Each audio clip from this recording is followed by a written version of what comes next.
Hello.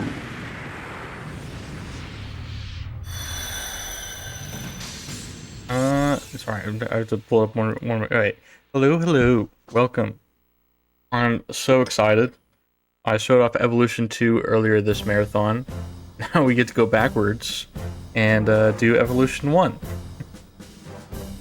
So for all the people who got spoilers for Evolution 2, welcome to the everything we just spoiled. So hope everyone is doing great. We're gonna go ahead and get started. It starts as soon as I hit start here. So I guess we'll start this in 3, 2, 1, go.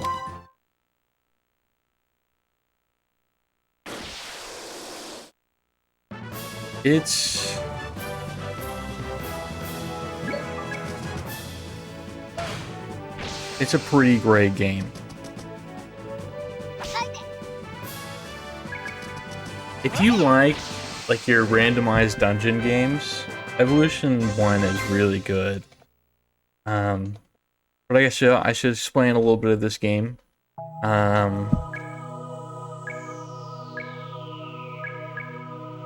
We are Mag Launcher, the little short kid there with the hand machine on his back called Psy-Frame. We are adventurers. Ancient civilization ruins. Try to find some artifacts and bring it back to the adventuring society. As you can tell, he's a really great adventurer because he has stepped into a trap in the first minute of the run. You're welcome.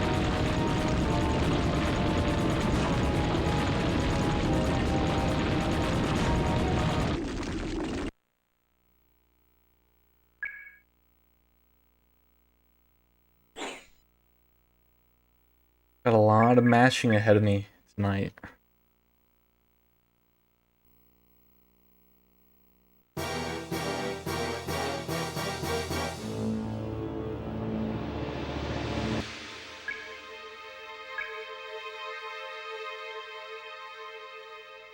Yeah, it's not a great trap. Very cool.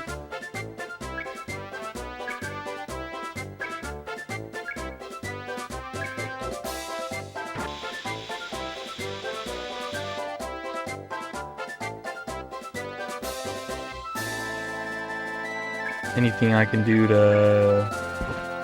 the audio?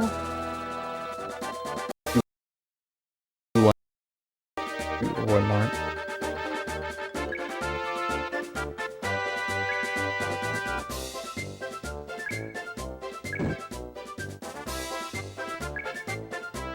Okay. Yeah, so Mag Launcher, he goes into this ruin to try to find this artifact, steps into a very obvious trap, dodges it.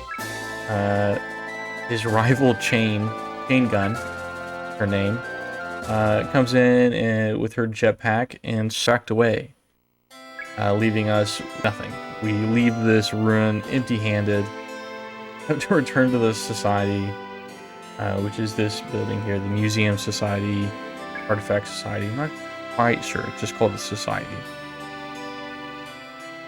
We tell them, oh, we didn't actually get the artifact. They can't pay us because of it, and now we remain in debt. The Launcher family has this massive mansion here, but is like $80,000 in debt to the society.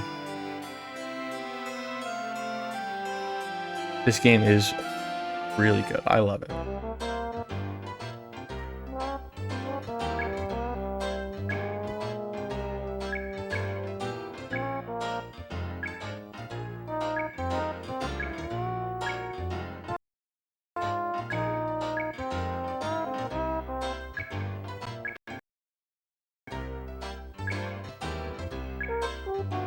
Here we're in our mansion. This is our, you know, talking to us about how we keep failing these assignments and how we're just gonna stay in debt. Bree's full name. Wait. Yeah. Bree's full name is Grenade. Whatever. I'm not entirely sure how to pronounce his name, but his name is Grenade. You got Mag Launcher. You got, which is this character I'm running with. Behind Mag Launcher is Linear Cannon. Earlier we got, don't overmash this. Yeah, the girl from earlier was Chain Gun.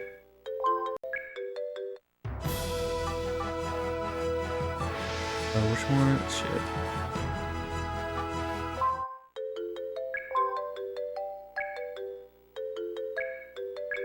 Yeah, all we got some interesting names.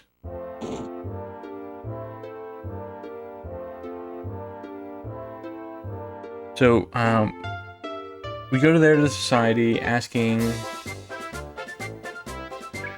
society, hey, I know we failed our last mission. Yes, I did get yelled at by my butler. Can I get another assignment real quick? So, we're gonna we accept an assignment at the Shade Ruins. And this time we're gonna ask Chain Gun to come with us, because we don't want to get robbed again. Simply put.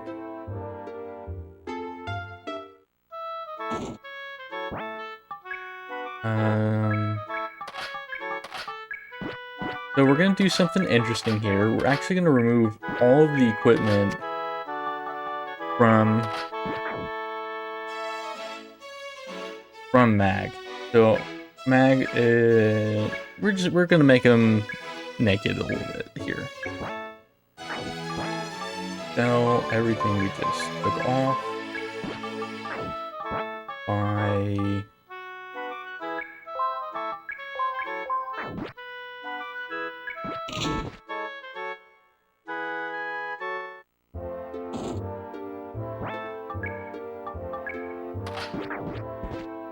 okay, a little quick menuing there.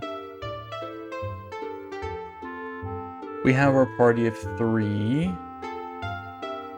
One more formation. We're gonna put Mag up front. So we took off all of his equipment, all of his armor, all of his shoes, and we took off everything.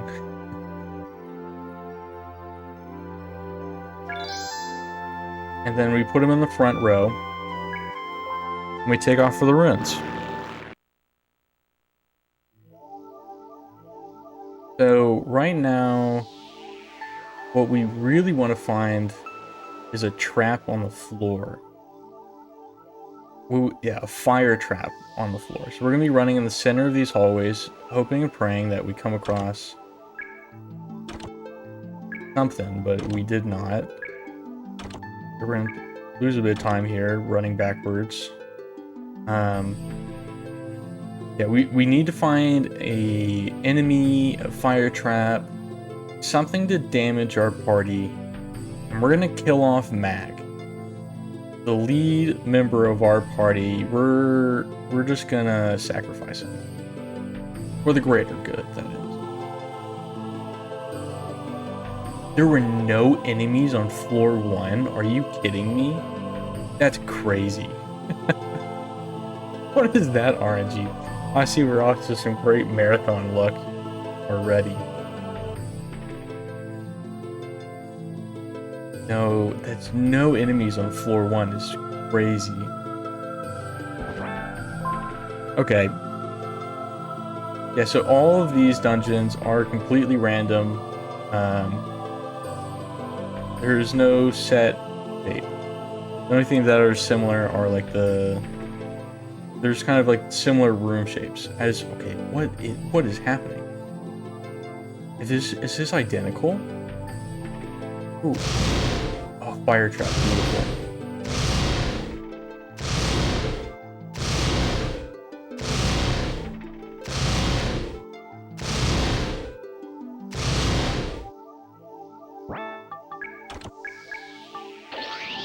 So damage them really badly.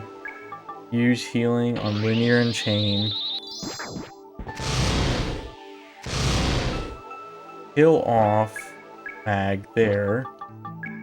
Use an AoE heal. So Mag is now dead.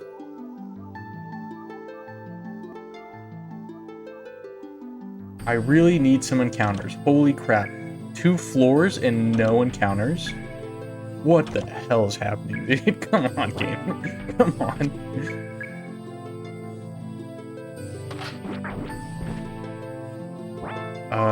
Okay. This is actually not great. I won't lie. This is actually not particularly good.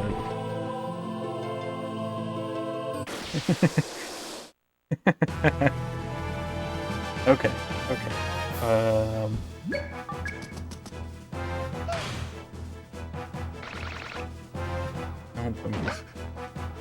So the reason we kill off Mag here is this game has your typical XP funneling. So these enemies say they give 100 XP, that would be split 3 ways. Actually, it's 120. 120 XP split 3 ways would be 40 XP per each. But if I kill off Mag, instead these 2 characters are going to get 60 XP per each.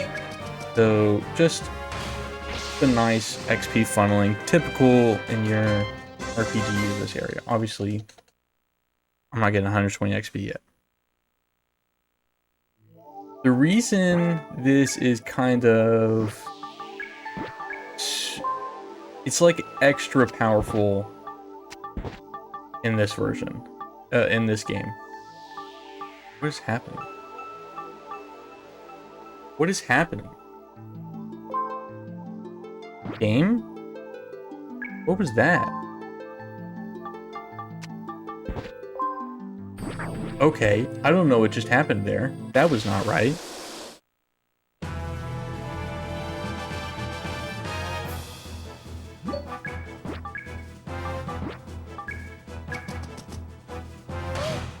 They're like menu glitched out. Yeah, but this is a really bad fight, by the way. Please do not put Chain to sleep or something. I mean, the menu like glitched out. I honestly don't know what that was.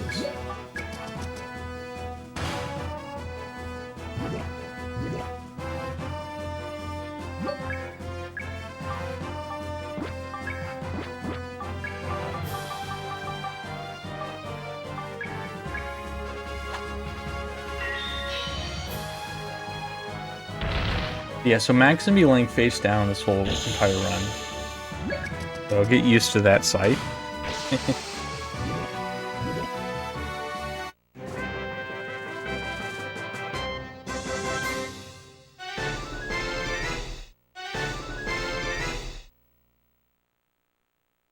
Yeah, as I was saying, Mag's dead. He's gonna stick the entire run. By the way, this game has, this is a JRPG with some platforming in it, so get ready for some terrible jumping. I suck at it.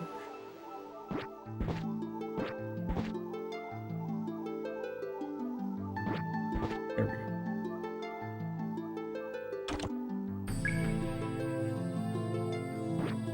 How many JRPGs do you know that have a jump button?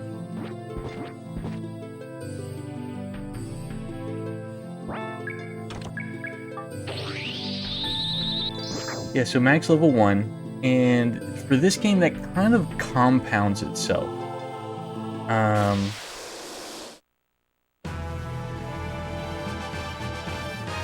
know some more modern games, yeah, they have some jump buttons. That's for sure. I can't think of any off the top of my head from like this generation. Like turn-based RPG with jump buttons. But obviously, I haven't played everything. Don't have it.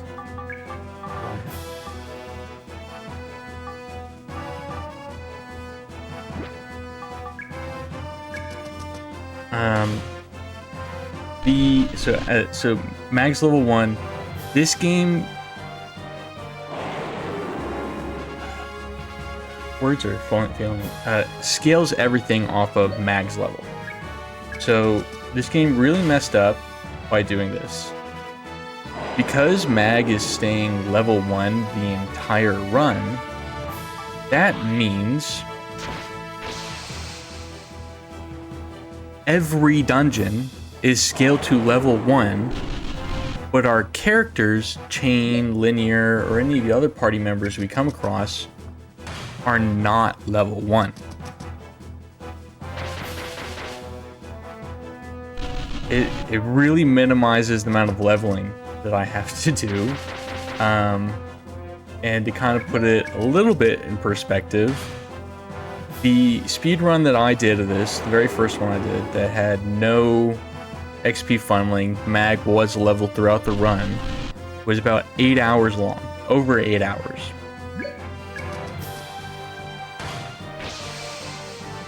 For the run immediately after, in which I did have the XP funneling and everything, was 4 hours long.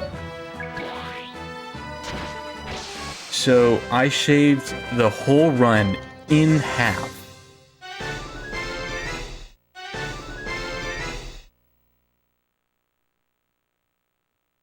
It's kind of good. And yeah, world record currently stands around a 3:30, which is about 4.5 hours faster than the casual way of playing this game, basically. If you even if you did it fast.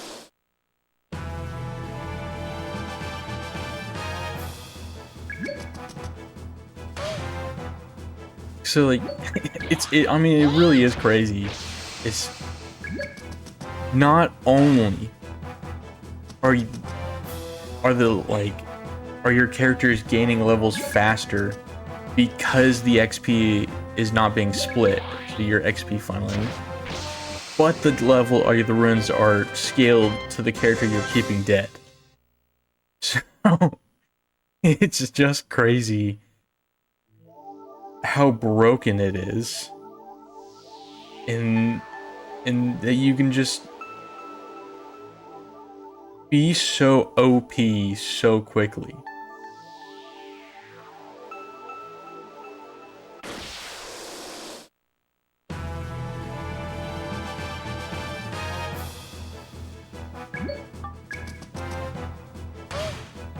Not a good fight either.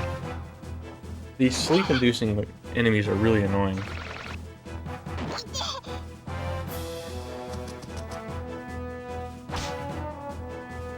So like not all the enemies are level 1. I guess I should clarify a little bit on how this works. Instead, like when you enter the dungeon for the first time, floor 1 is level 1. Floor 2, the enemies would be around level 2. And etc, etc. Some, like, it doesn't necessarily scale 1 for 1, but it's kind of close to that. So by the time you get to the bosses, this run goes to floor 9. The boss is around like level 12 or something. But when I go into the next dungeon, it starts that over again. So floor 1 is going to be level 1, floor 2, etc. And it kind of just compounds.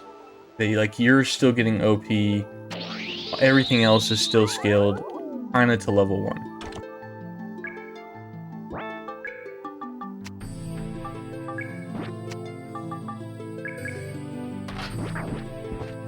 I think it'd be good luck.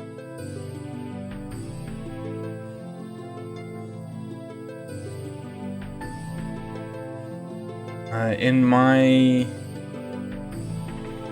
normal run of this game with no XP funneling and keeping Mag alive, the final boss is around like level 60 or so. And in this run, the final boss will be level 30.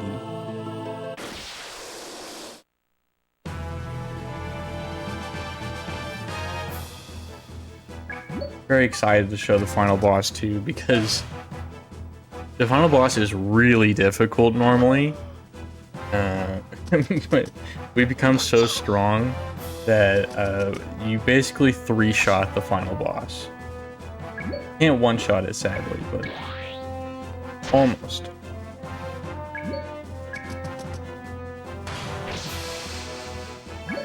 And a casual playthrough, the final boss is really difficult.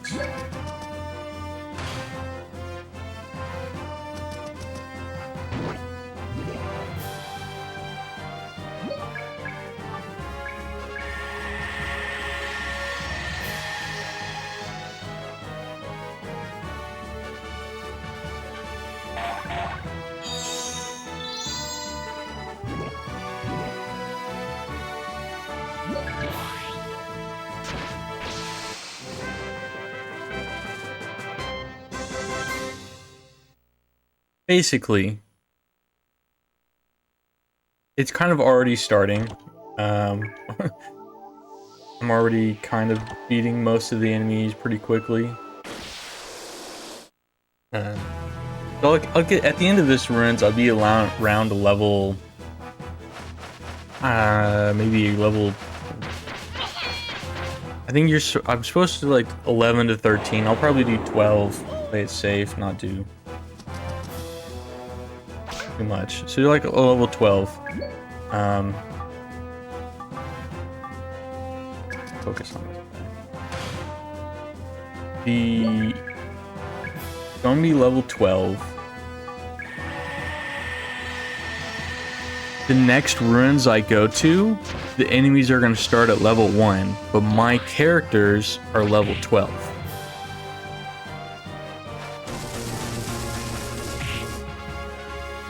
And then I'm gonna go to the next ruins. It's gonna start at level 1. My characters are gonna be, I think, around level 16. Then I'm gonna go to the 4th ruins. They're gonna be level 1 at the start. I'm gonna be like level 20. And like the amount of damage that they'll do. Oh my god. Linear, why do you gotta get so targeted?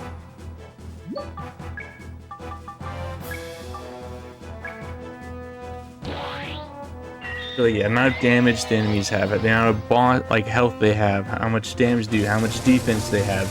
Everything is scaled towards Mag's level. Well, they're not going to be level 1. They're still kind of scaled off of it. I don't know the full details of how it works. I've only kind of seen it in action. I don't think I've been explaining this game too well today, but I love it. It's a great game. It's a very interesting speedrun.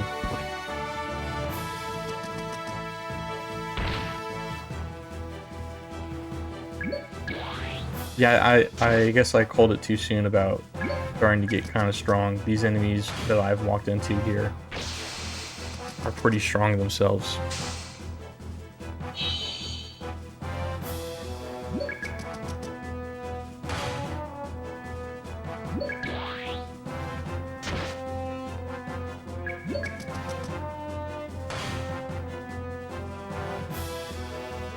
No, don't self-destruct. Okay, I survived. That hurt. And that's a loss of XP. I don't get XP for killing that guy.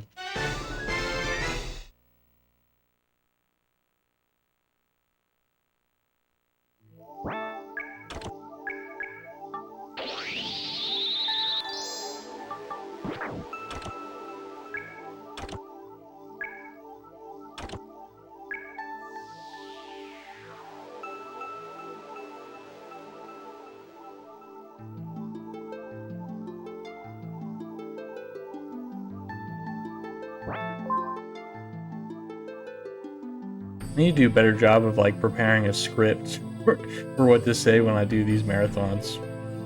I'm so used to winging it, but obviously I don't think I ramble too much.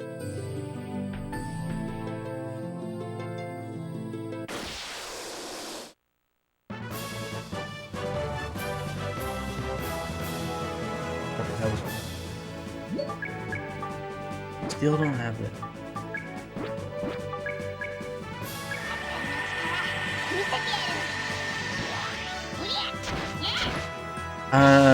No. How do I...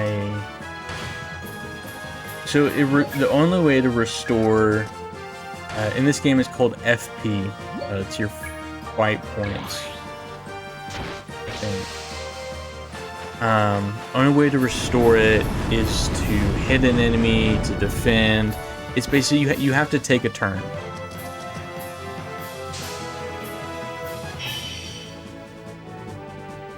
Stop hitting me so much.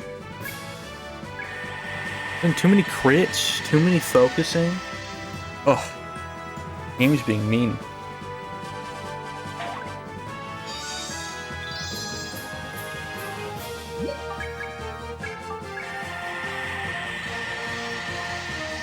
And then later in the game, you will get kind of FP restoring items, but they don't really drop, and most of the time they just come from dedicated items, like chests, certain fights. I'm still getting messed up here. I've had to use all of my healing items.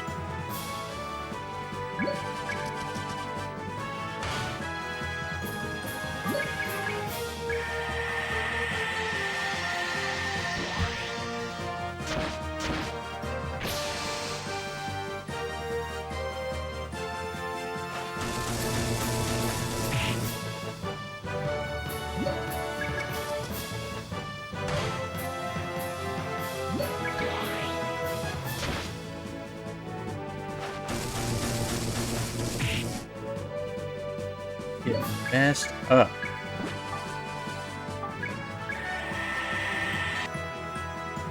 I keep forgetting. Funny enough, it was a kind of recent discovery that when you do those special skill attacks, if you hit B on the controller, it skips the intro part of it. And I did 4 runs before I learned that. Simply just pressing the B button when you're attacking with your skills skips it, part of it. And I didn't know that.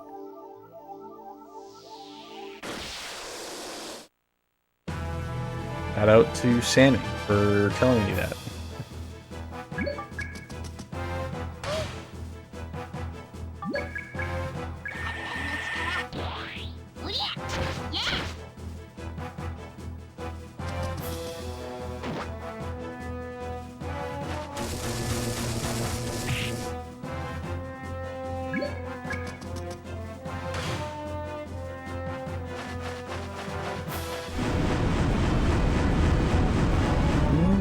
Stop it, please.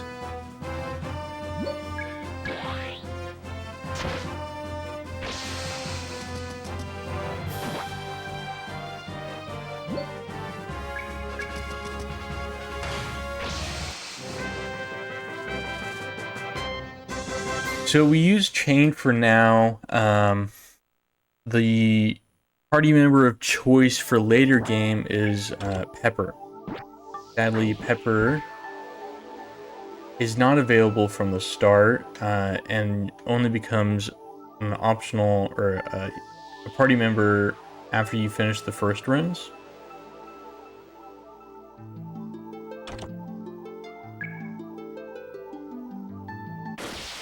So as soon as we finish the this runs, we're gonna put Pepper in the party, and Pepper is gonna stay in the party for the rest of the game. God damn, dude, I'm gonna die.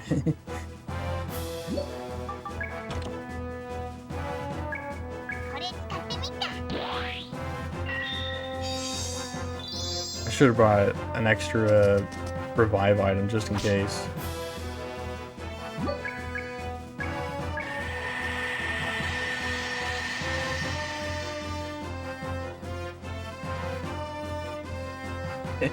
Sadly, this game doesn't work with the Dreamcast VGA box. I was trying to get it to work with it earlier.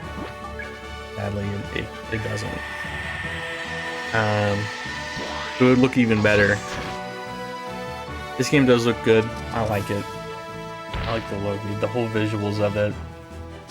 They kind of changed the visuals a lot for the second game, and while they're good, I still prefer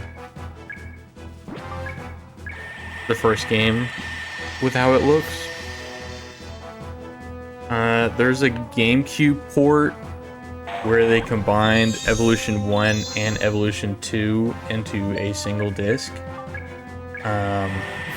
And it kind of, it looks, I don't know, it doesn't look good.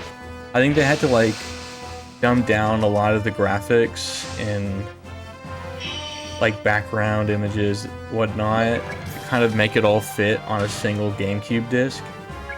So it doesn't really look that good in my opinion.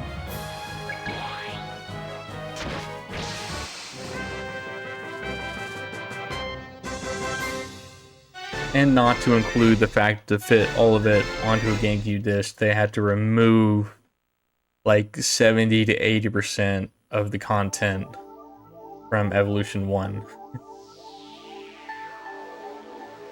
So if you are interested in playing this game, do not play the GameCube version of the game. Well, okay, you can play the GameCube version, not recommended.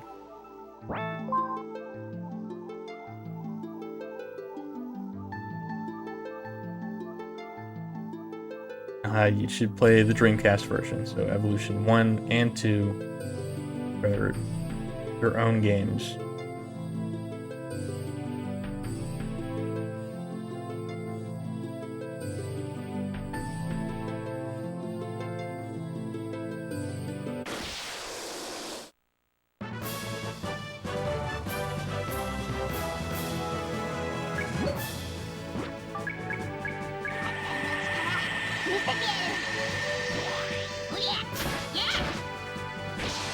Yeah, so dungeons randomized. I'm gonna be here running floors, hoping and praying to find the the exit room a lot. The dungeons progressively get longer as you go. The first one's 9, next one's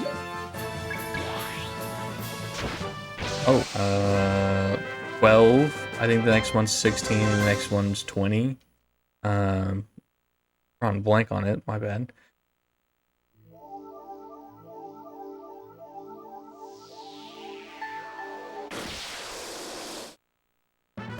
And when you get to rooms 4, the 4th and final one, it's it's a lot of praying that you find the exit, because since it's completely random, sometimes you will spend 20 seconds on a floor, and then the next floor you'll spend about 10 minutes.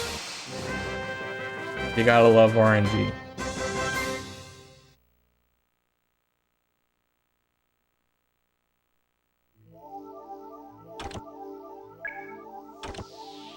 Come heal.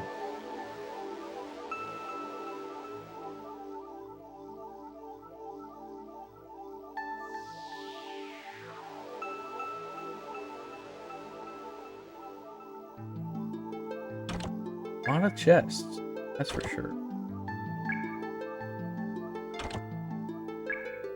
Nothing good though.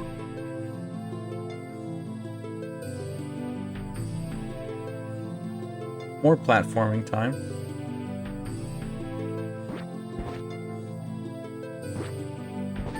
Oh god, I ran into the chest. I jumped above the chest, but I guess its hitbox extends vertically.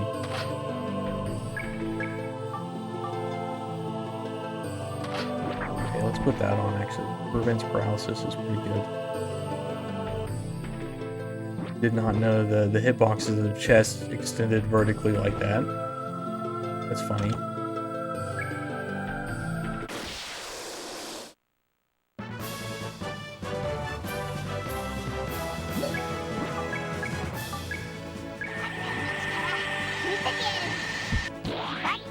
actually gonna skip it.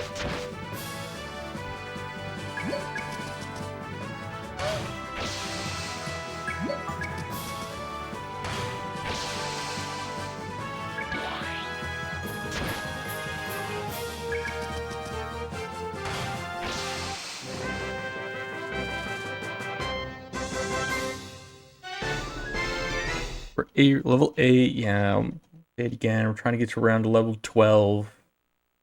You can do it as low as like level 10, but kind of risky. This is a marathon. As much as I would love to get a world record live on marathon,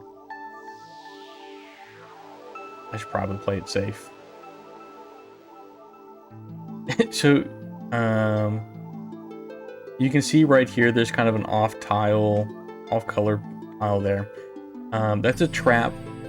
But if you just run against the walls, you don't hit any traps at all. Another one of the oversights that they had for this game, I guess. A lot of oversights. A lot of not realizing just how OP you can get. A lot of not checking running against the walls.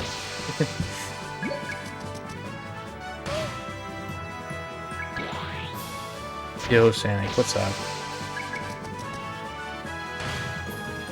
I was mentioning earlier how you told me about if you press B you can skip the little starting intro to the skill attacks. And how I did so many runs and didn't know that. Okay, that's a rare trap to see. Oh my god.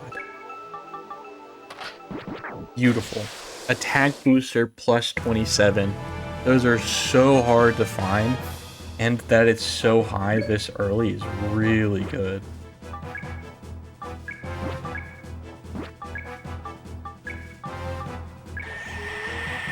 That's really lucky drop. That's gonna carry for a while probably.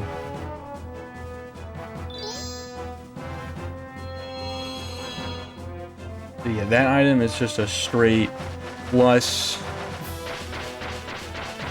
Now this is the Dreamcast version of the game. I'm out of black.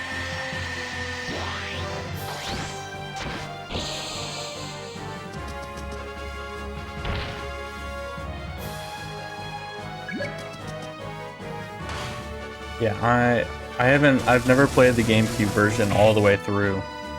But yeah, very much recommend you play the Dreamcast version. I'm gonna repeat it 1,000 times, probably in this run. The Dreamcast version of the games are considerably better than the GameCube. GameCube removes a bunch of content. The only kind of benefit is that it had English voice acting. And this game right now actually has no voice acting.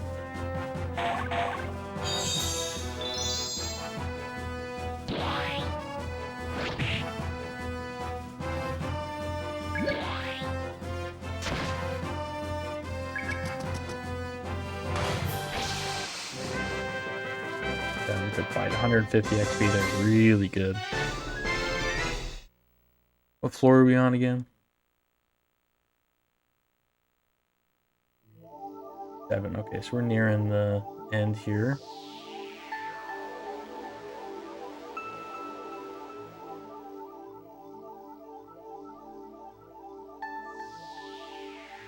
Massive ruins here. 4-7. Oh, found the exit. I do think I could run around and try to get more XP here. I might try to just do level 10 because of that.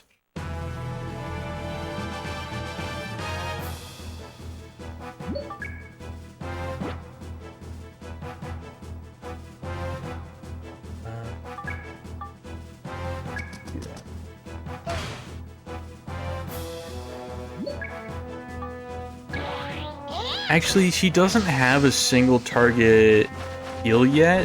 They're both rank based. So currently I have 3 ranks. You have the front, the middle, and the back. And the way Linear does her healing right now is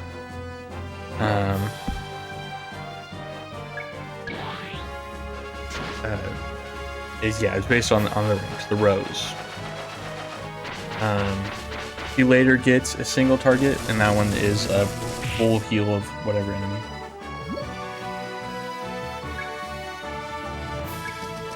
So Evolution 2 of the Worlds, Evolution Worlds, which is the GameCube port where it combines it. It doesn't really cut much, but it changes a lot to make it, I guess easier would be the word for it. Evolution Worlds is a lot easier.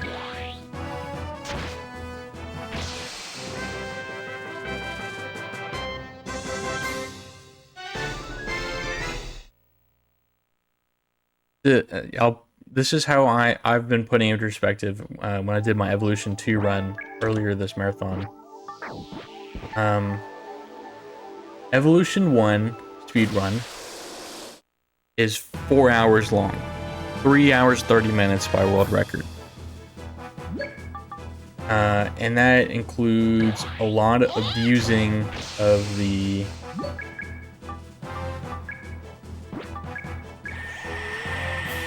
this XP funneling that I'm using by keeping mag dead, using the fact that the ruins are scaled off of mag, which kind of makes every ruins after this one super low level because mag's kept at level 1.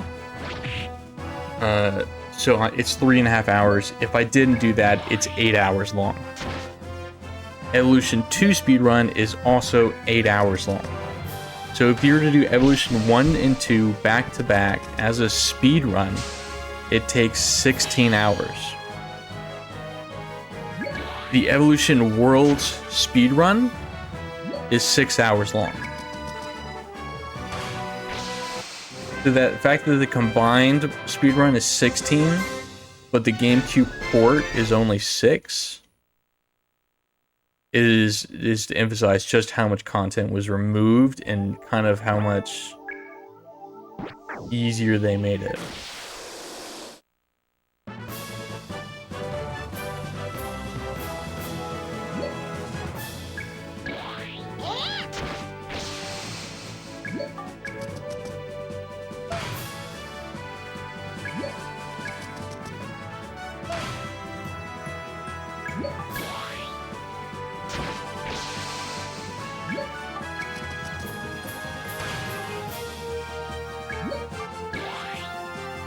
And I'm also pretty sure, because I've watched the majority of the Evolution Worlds speedrun, the 6-hour one. And I'm pretty sure I've noticed quite a few optimizations I can do. I'll eventually speedrun Evolution Worlds. And when I do, I hope to kind of get a world record in that. I think I can.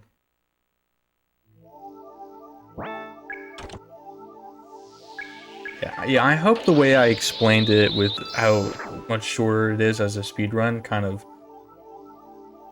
clicks to just how much different it is. And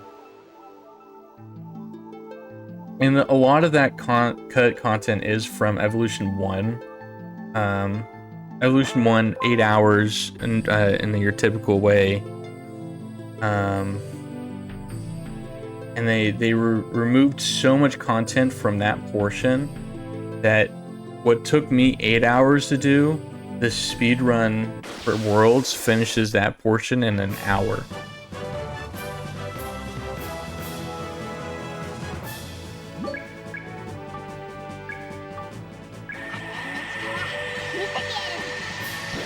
They kind of, the bosses are all, they say like the same level,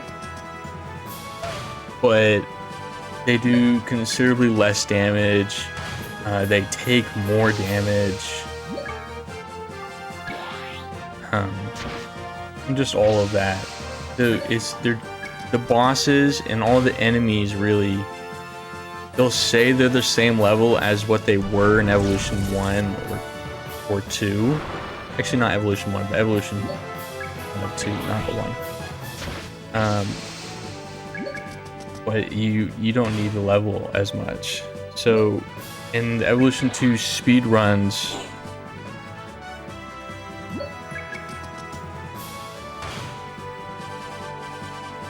it's runs RUIN, so the dungeons.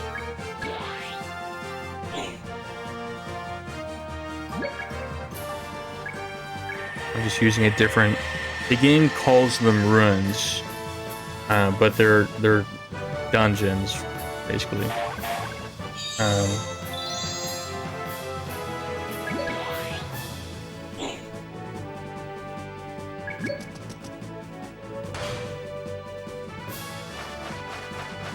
So when I watched the Evolution World speedrun, the GameCube port, he does the second to last final boss at around like a level 42 or something. Whereas I have to do it at around level 48, 49. And he beats the boss with ease, and I struggle to beat the boss. So despite being around 7 levels higher, I'm having a harder time.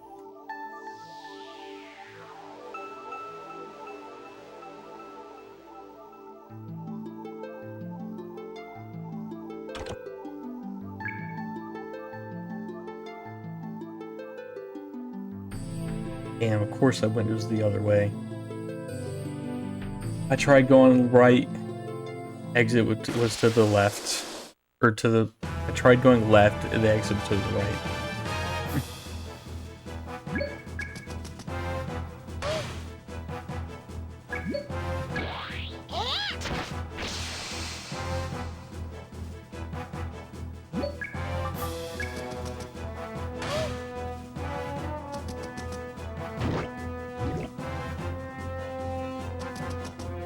That's an interesting way of putting it. I like that. That makes sense.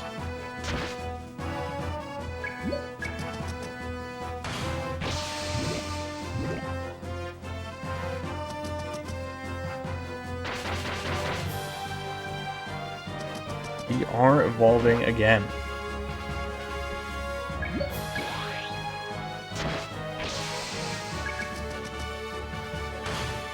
This time we went backwards. We did Evolution 2 last time. Now we're doing Evolution 1.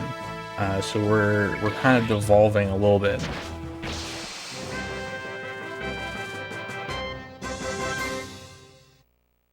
I know it was just how like all the times fit for doing the really long schedule. But it was really funny that Evolution 2 happened before Evolution 1 in the schedule.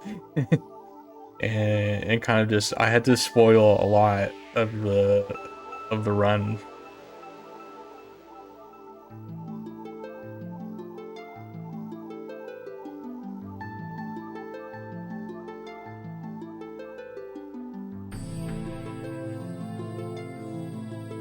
Come on, please give me the exit already.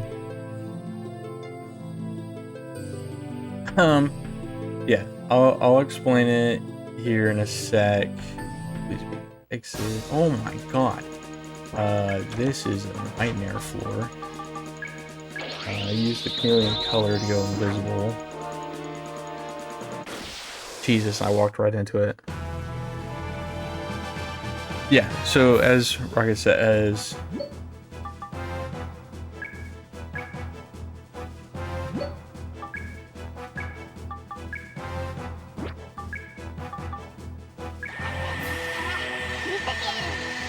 so Mag's dead, therefore the XP that Mag should be getting is actually going is being split and given to chain and linear instead. I actually might die here because this is such a bad counter.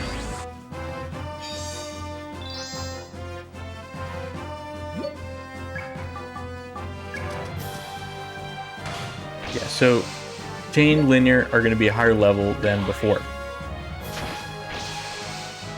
And the dungeons scale off Mag's level. And if we keep Mag at level 1 the entire time, then everything is scaled off of that. So when instead of the final boss being around like level 60, the final boss will be around level 30.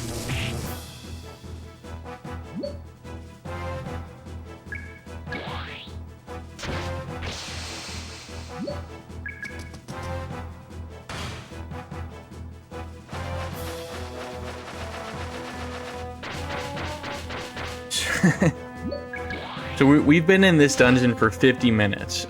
We entered it around 60. So yeah, we've only been in this dungeon for actually around 45 minutes.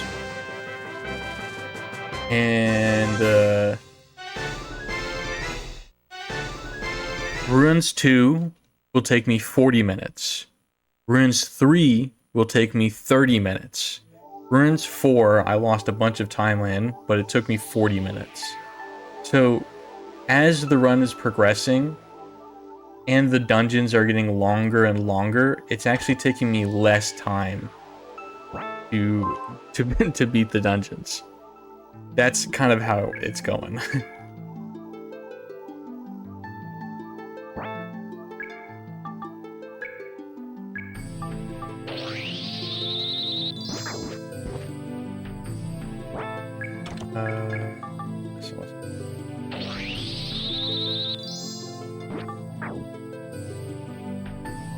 Let me save.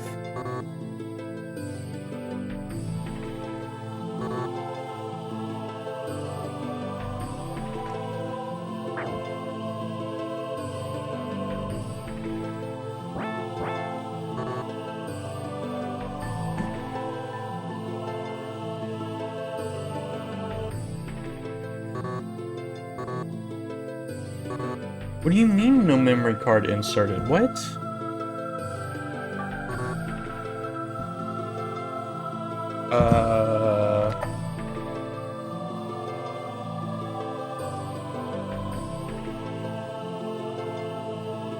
Sorry, technical difficulties here.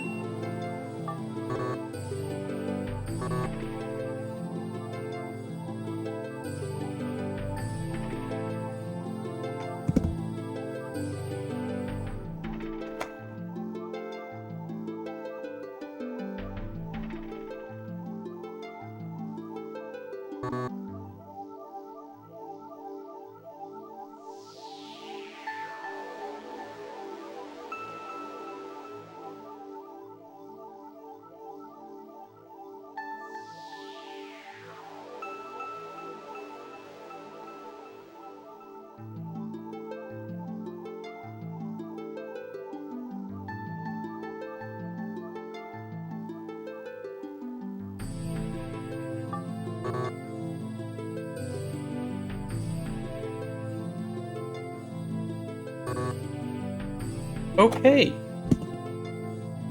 We're not saving, I guess. I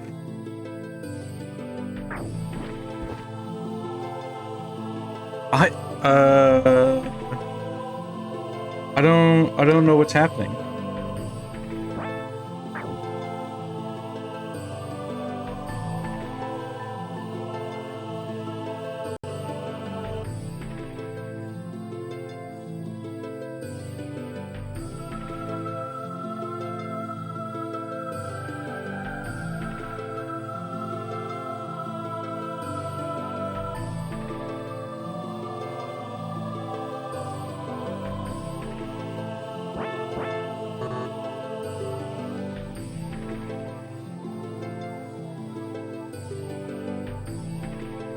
This is legitimately well, that's never happened before.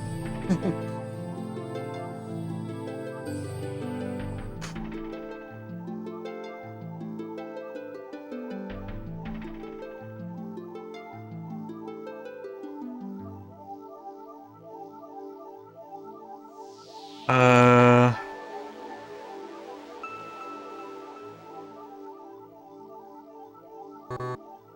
I well, I freaking hope this goes well.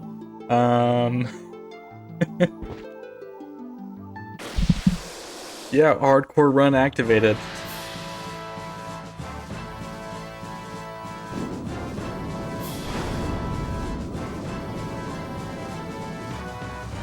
Okay,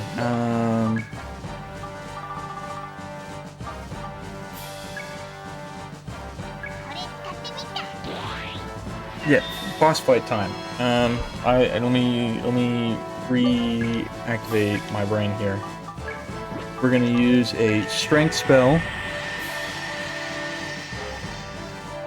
Yeah, so we're gonna buff up our characters here with linear, and then we're gonna use chain to just be our damage output here. We have chain and linear on opposite sides of the party because that attack right there is a 3x3 around the character.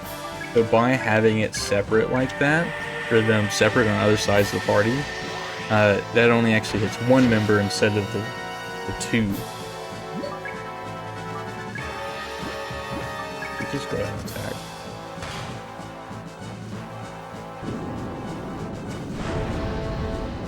Yeah, I'm honestly just baffled of why this game is not letting me save.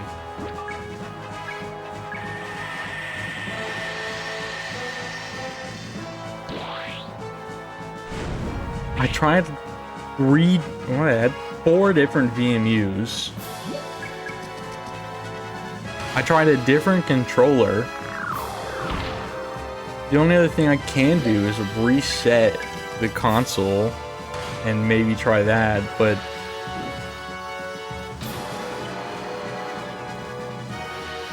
then I'm already so far into the run. If I reset,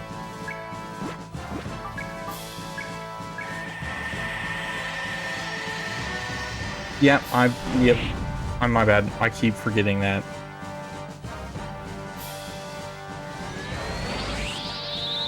Thank you.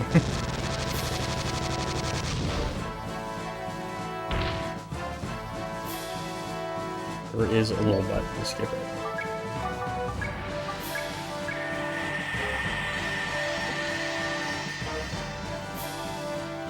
So I might do a little bit of over leveling here. I'm sorry, I'm a little distracted at the moment. I'm trying to find out why the hell this game won't let me save and why I'm having to do this hardcore run right now.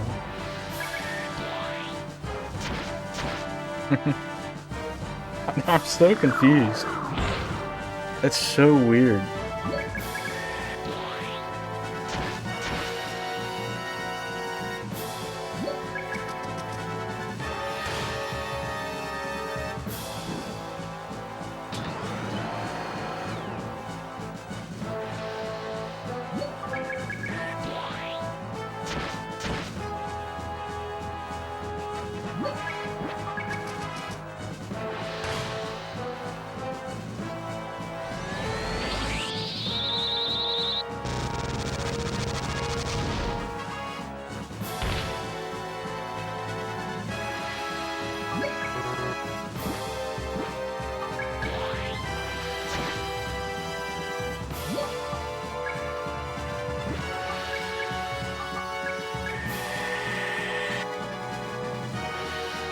But I mean, really, do you want to skip the animations here?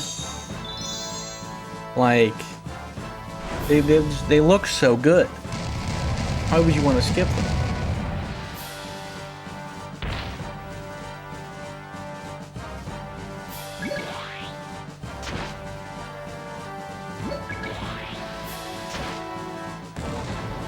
Okay, well, boss is down. That was...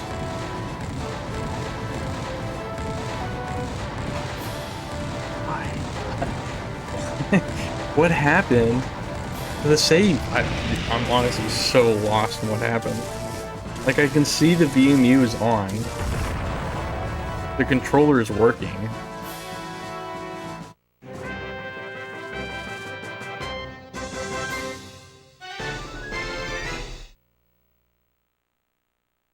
Okay, yeah, that works.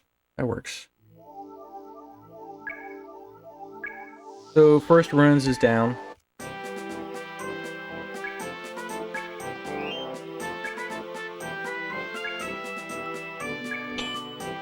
We get a nice little chunk of change. We got to give some of it to Chain to help out.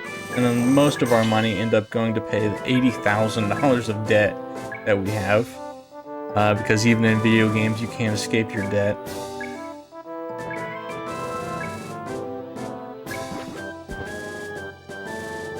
We're going to talk to this guy. We're going to sell off some artifacts that we found. And we're gonna go rest for the night after getting paid and finishing the whole dungeon.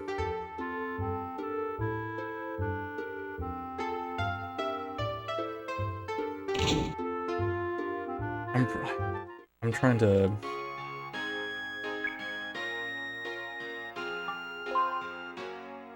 get my head back after getting so confused.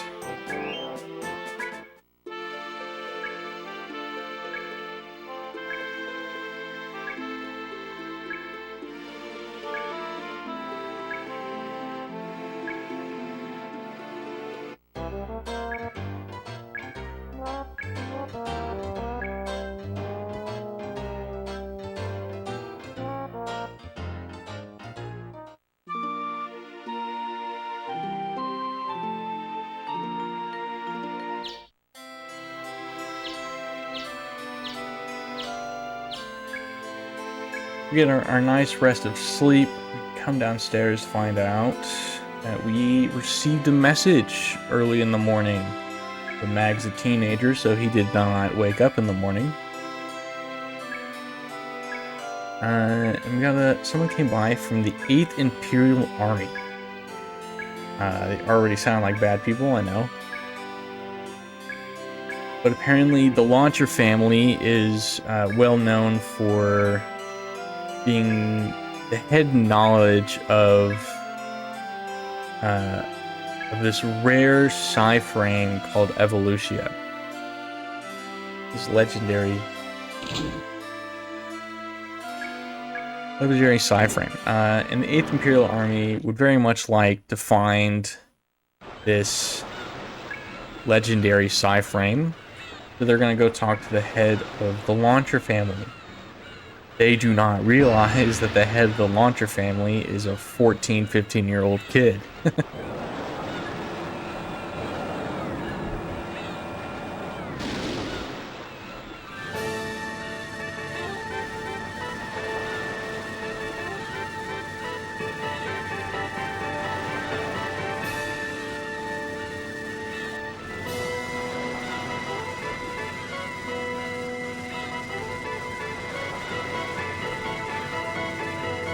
Few graphical issues here, as you can tell, a little bit flickering, but we know. Yeah, so 8th Imperial Hammer has this absolutely massive boat. Yeah, that soldier didn't realize that the kid was the head of the family. We're gonna come through here, and about 3 different people, if you decide to ask them, will all also say, "You're the head of the family? What? You're just a kid."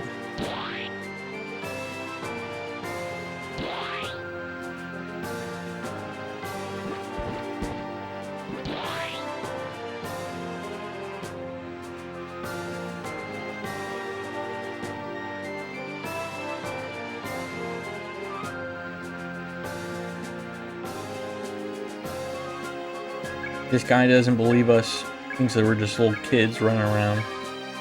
We get to go speak to the Crown Prince of the 8th Imperial Army, who's an absolute scumbag named Eugene. This guy is a creep.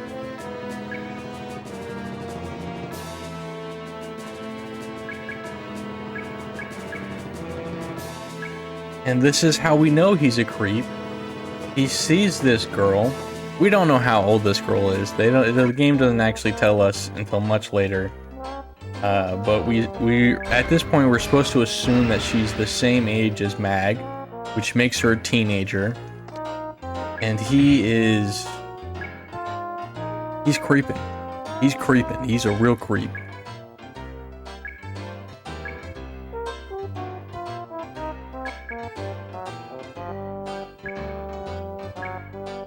Trying to get her to come in as a maid or whatever. And all my homies hate Eugene. Nobody likes Eugene.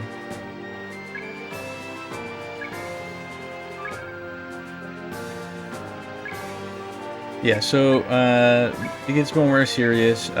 He wants help finding Evolutia.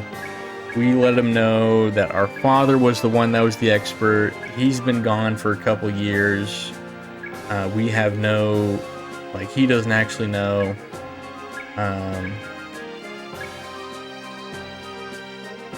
as we try to leave, after telling him we don't know, he's like, "Are you sure you don't want to give me Linear?" Real creep. Don't like him. Never liked him.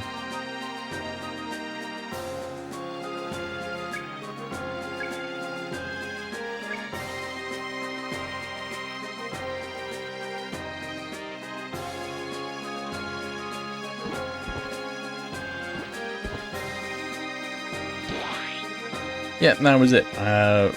We're starting. That was a little bit of the story of the game. And now we go back to running through dungeons.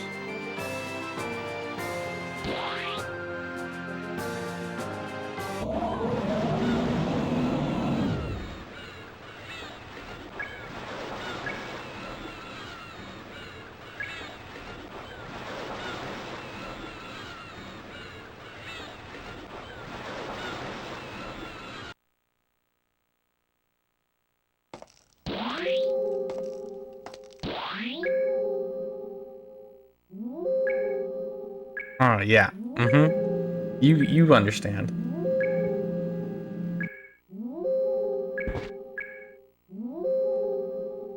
Right here, they're kind of telling that they're gonna lock away one of the ruins, one of the dungeons, because they think Evolutia is in it. So there were 5 ruins available from the very start. One of those dungeons is now going to be permanently locked for the rest of the run. We only have to do 4 runs instead of 5. You can do the 5th run post-game.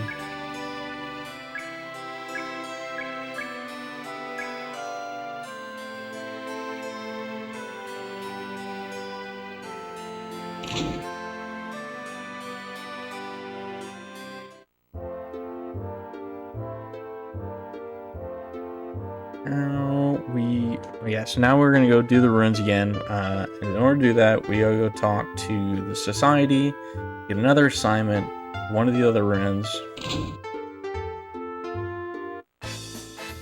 and we get to meet the ever so lovely Pepperbox.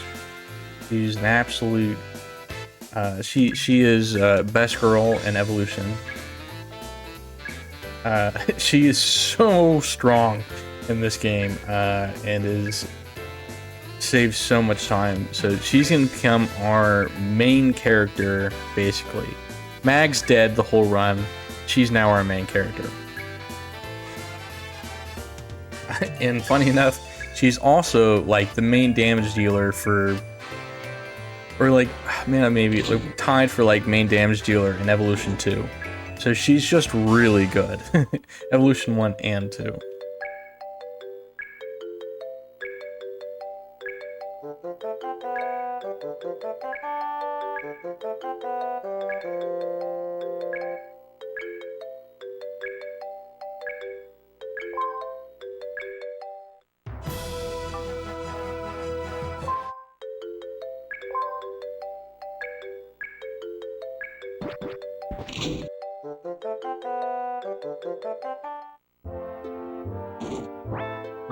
Equipment.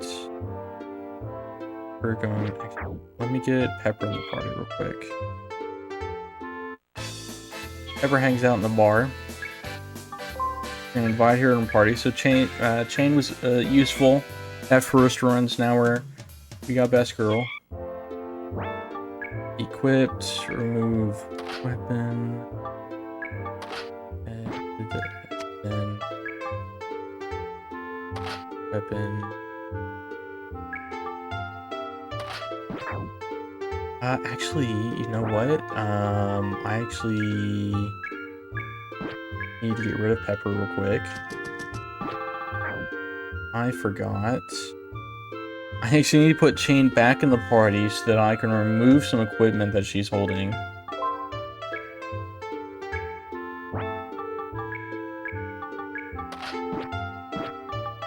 Party disperse.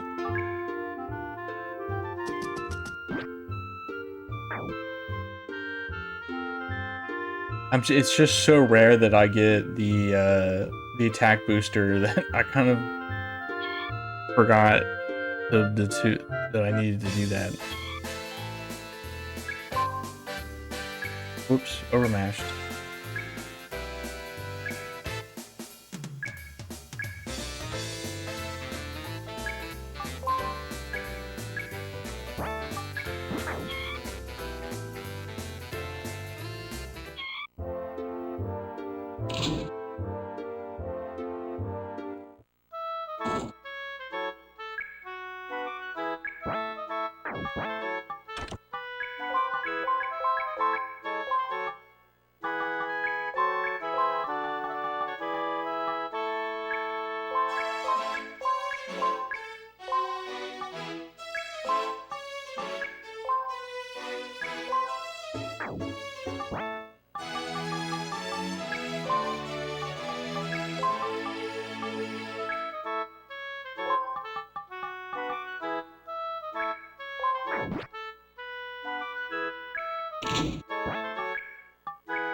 There we go. A lot of menuing right there.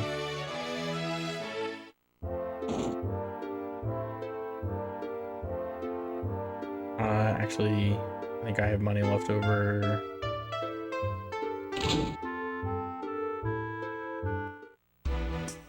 This is the Sci-Frame upgrade shop, so we're going to add slot Pepper.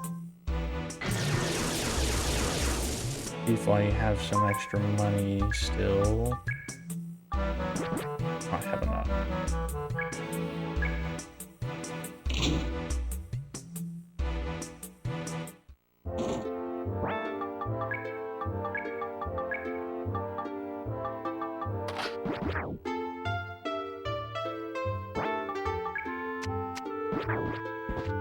Yeah, so Mag's still level 1. Pepper and Linear are level 13. One more thing I can do. Formation, Mag up front, Pepper, Linear in the back.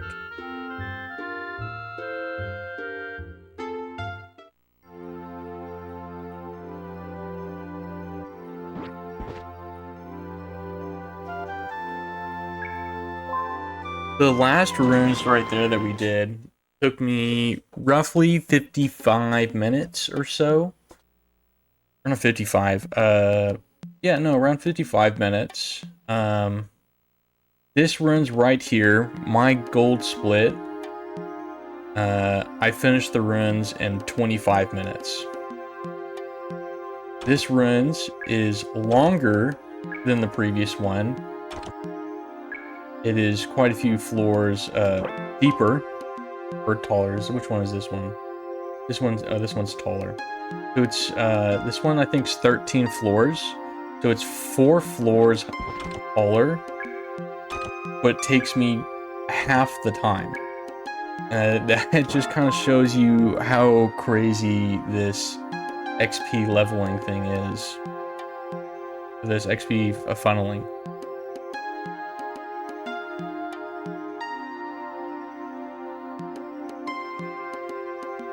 I do really want to try to find another fire trap. That would be great to find. Did run past some traps I should have checked.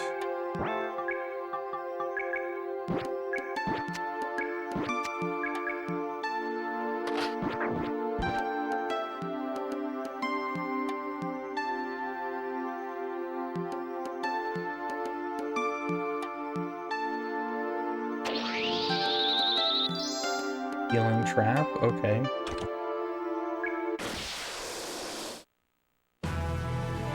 What is this fight looking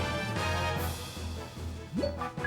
Let's see. These guys should do some decent damage to Mag here. If not, okay. We're actually just gonna move you backward.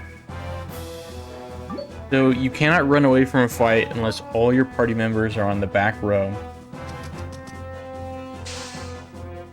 I have Mag in the front, typically because I want Mag to take the most amount of damage. And the way these like ranks and rows work is if you are in the front row, you will do more damage, you will be more accurate, but you also take more damage.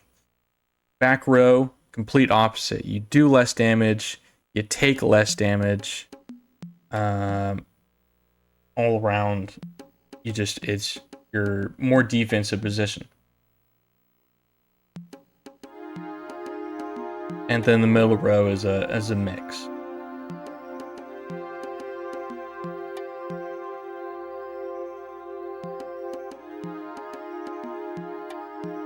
I have Mag in front because I want him taking damage right now. Don't you dare do your heal. Okay, TP. Okay, that's fine. Star coin. Once we need to kill Mag. I've been kind of looking for a fire trap. Sometimes you just don't find it. And I have initiative. These guys actually will probably do plenty of damage to me. So I'm going to actually use these guys to kill Mag here.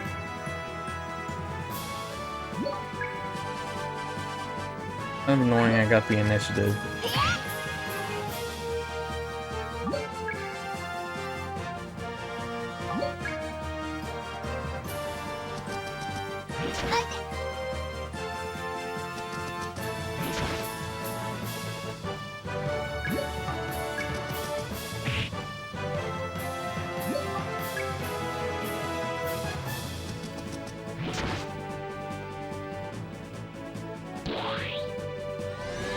Almost got him.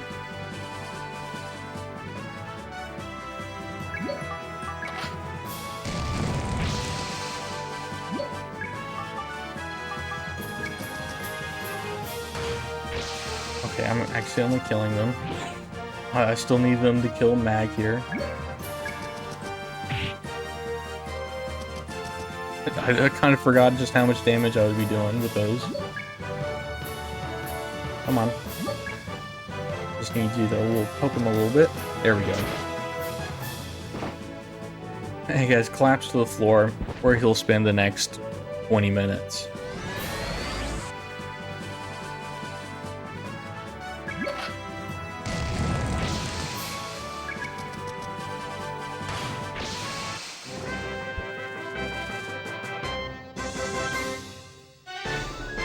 So since these enemies right there are only at level 2 or 3, kind of useless to me, we're actually just going to be keeping our party member in the back and running away from most fights at this point.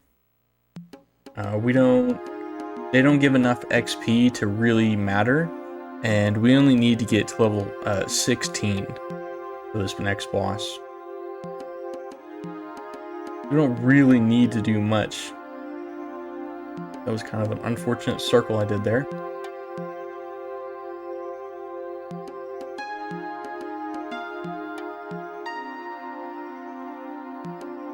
But we get some more time to enjoy the peaceful music of the game.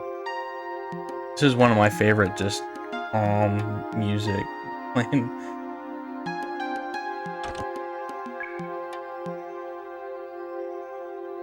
Game's got a great soundtrack. The Dreamcast is it does music great. It did a really good job.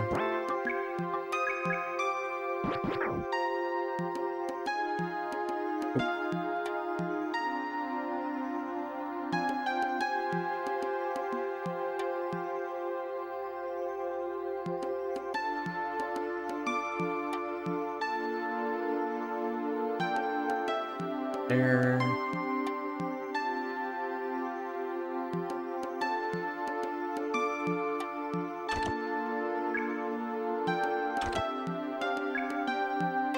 So right there we got what they called a special item rune search. That is probably the best items we can get. I'm going to be mostly stockpiling them now. The final dungeon is so massive. And those rune searches show the entire layout of the runes. So if a dungeon is just like, oh, I already know this is going to be massive, you can use a rune search. It'll show you the entire layout, and you'll run straight to the exit because the shape of the exit runes are always the same. You can predict them based off of the shape.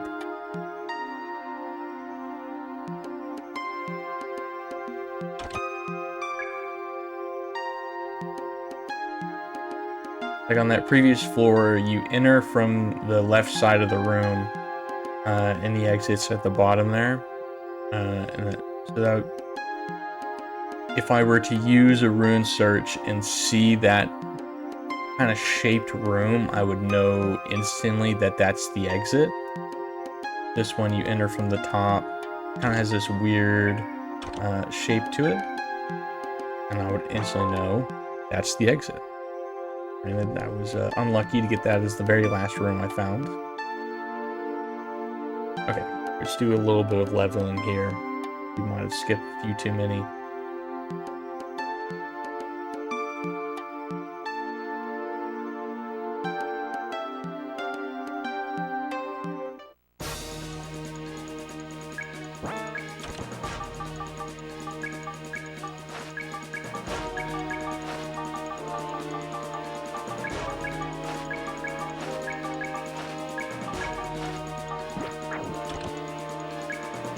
I say that, but then I instantly come across a room with about 80 different enemies in it.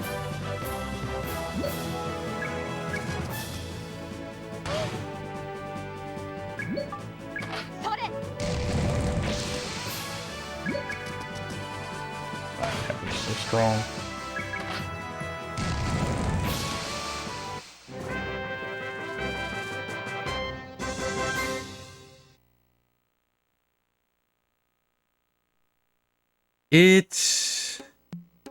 I mean, like, I guess we can test. It's just kind of the general idea I had in my head. So yeah, I'm on floor 8. These enemies are level 7.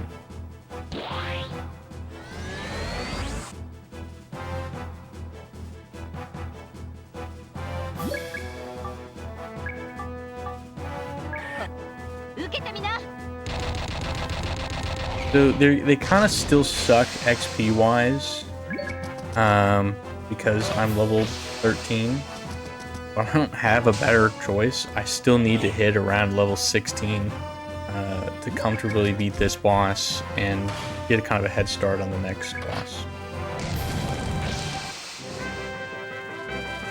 So that's why, I mean, I've gotten to floor 8. I've kind of just skipped every single fight up until now, for the reason of the enemies are so low level that the XP is just not worth it.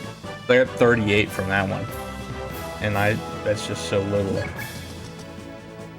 It was a bad enemy. So certain enemies are usually enemies you should try to avoid because their XP is just not worth it. That was one of them. That virus-shaped one. The dogs give better XP, is noted by that. 91 on that. This green guy's pretty good XP.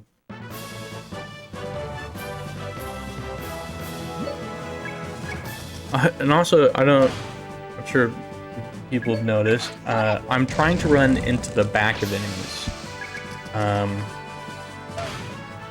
Because this game kind of has an open encounter, running into the back of them gives you initiative. If they run into the back of you, they get initiative.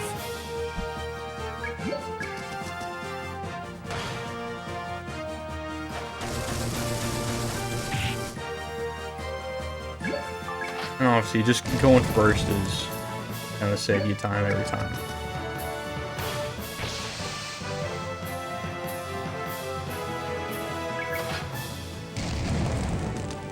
Nice. 200, yeah, that was a good XP.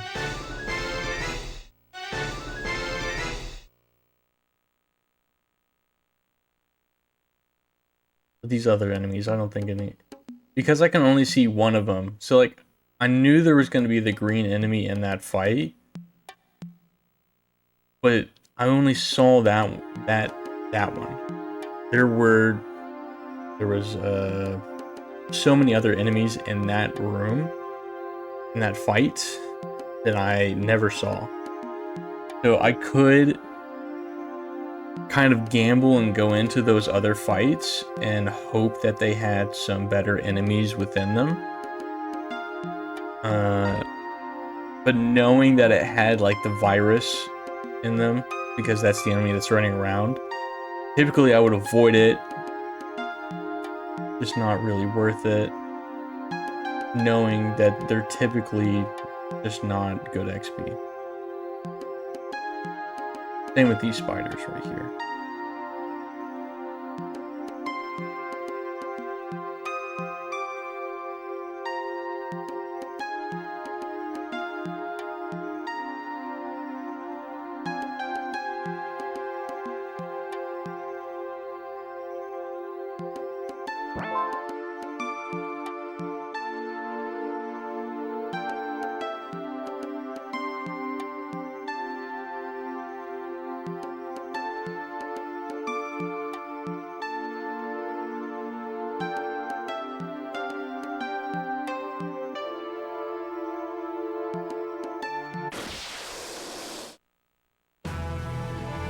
Floor 9. What is this enemy gonna be? 7 or 8? Okay, so they're 8. Yeah, so yeah, I was roughly right. I couldn't remember the exacts.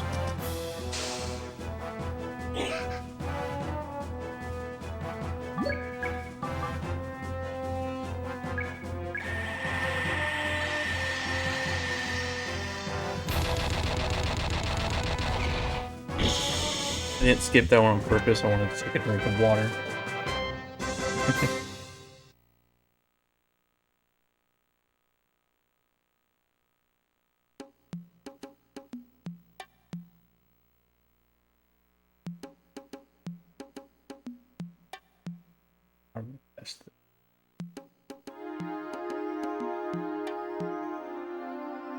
Sometimes I second guess myself a lot. Oh my god, what is that room? I kind of just have this idea a lot of I go to the right, and as soon as I go to the right, it's like, I bet you it was actually to the left. I should have gone to the left, because the game just tries to screw you over sometimes. Ultimately, right there, it didn't really matter. It's just like the game knows, like, oh, you're trying to go to the exit. I'm gonna make the exit in the complete opposite direction of whatever you try.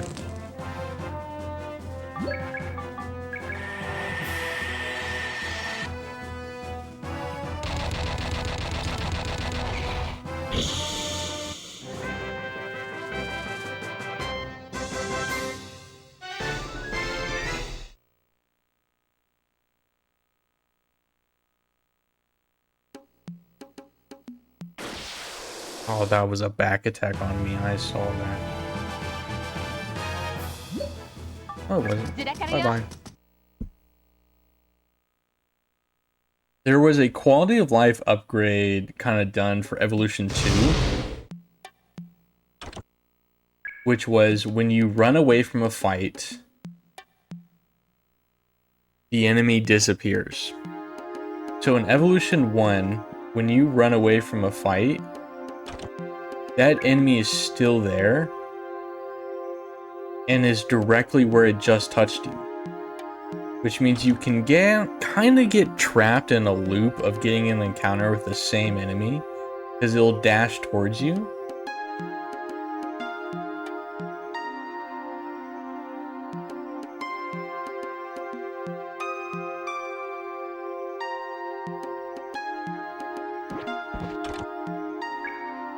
I don't know what font this is, but I can definitely see it's nice. It's alright. The names down below are, you know, kind of ordinary.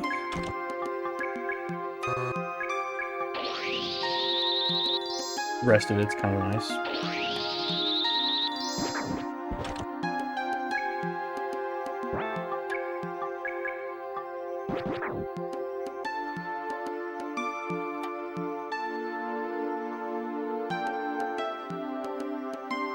Not much of a font person. I don't know much of them. At least not off the top of my head.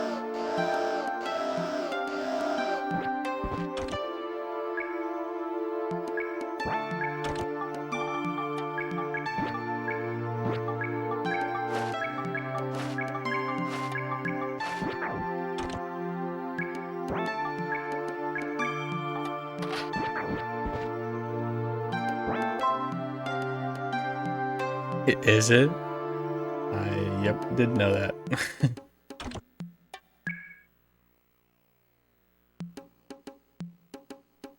Actually feeling... I was gonna say, because I have the attack booster and I just got that lucky random hand, maybe I should just go for the boss. But then I remembered, my game's broken right now and I can't save the game. And I don't want to go into the fight to lose. Because if you die to a boss fight, it shoots you back to the main menu. And because I don't have a save, I don't have a way to get back into the game. So as much as I would like to go for the big time save and just go for the boss right now, I probably shouldn't.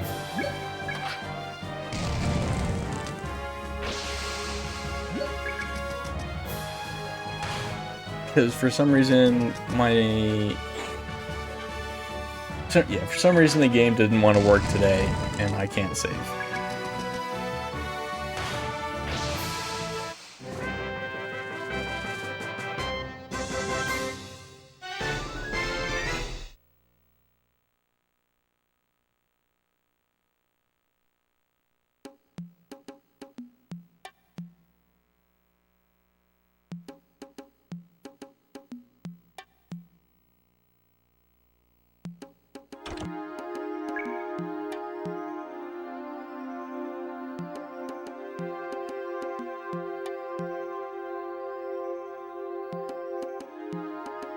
Nice, that was a good exit find right there.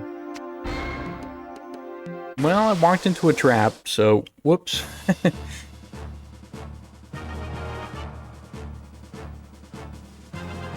And they get the back attack, so I'm going to be here for a little while as they all take their turns.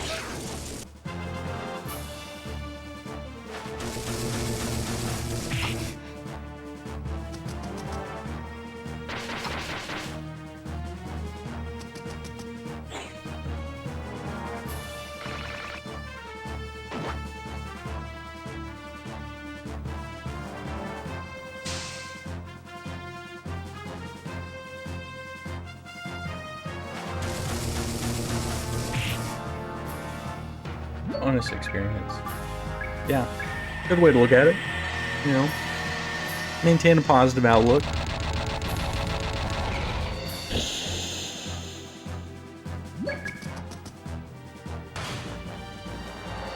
There's some good experience from this fight, I'm pretty sure. 205. See, I think that...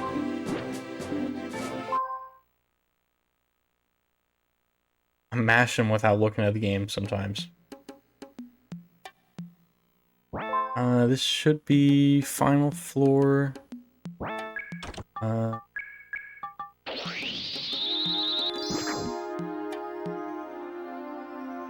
Don't need any more experience. Just let's actually let's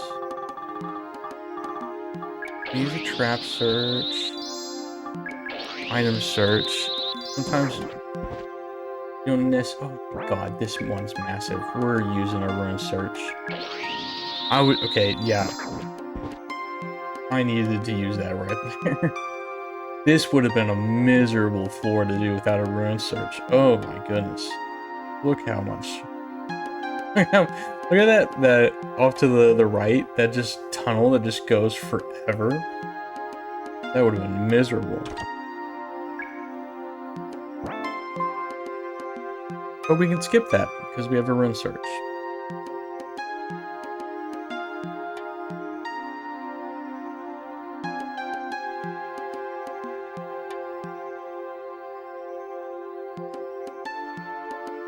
Is this the one that has some platforming in it? I think so.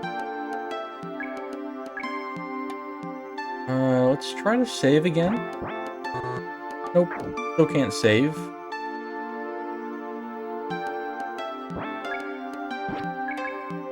I almost went into the boss fight. This is not the one that has platforming. Party formation.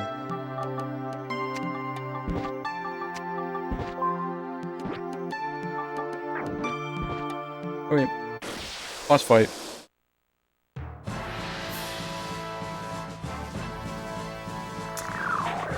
I don't know what happened, but something broke. And now my game's not saving. And because I can't... I think I would have to restart the console, and I can't really do that right now. Because I'm in a marathon, and if I reset the console, I would lose in the last hour and a half.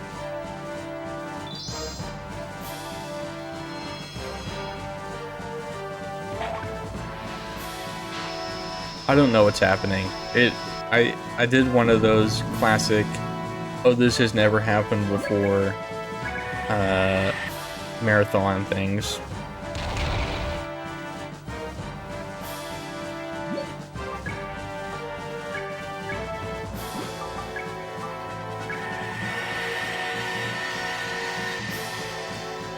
Yeah, this is kind of turned into a hardcore run. Not that I wanted to do a hardcore run.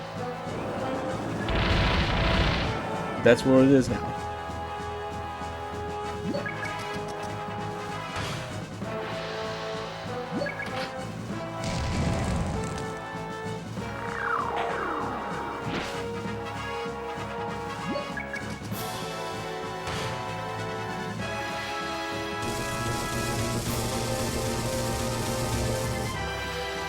So when he does that right there, he's gonna do a big attack on the back row.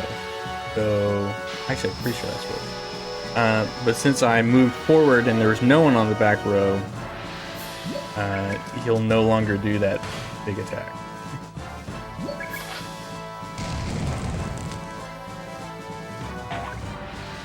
No, I've actually already tried all of it. I've unplugged the controller, I've plugged a memory card in, I plugged in a different memory card, I plugged in a different controller and put the memory card into that controller. I've done everything, and for some reason the game's not recognizing that there's a VMU plugged in.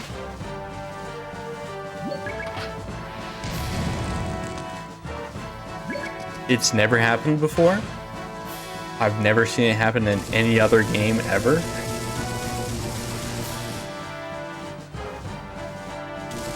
Oh, we got back to the returns.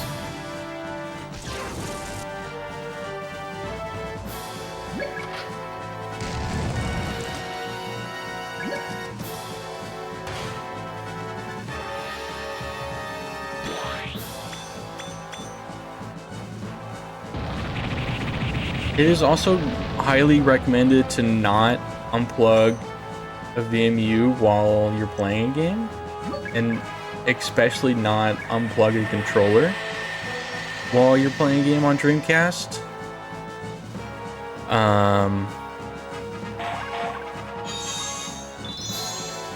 But I tried it regardless because, you know, I need to try something.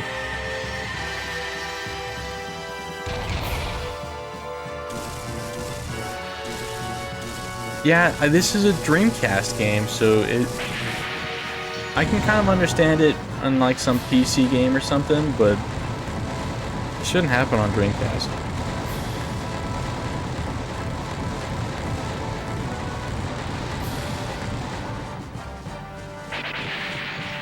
Something funky's going on. I don't know what it is.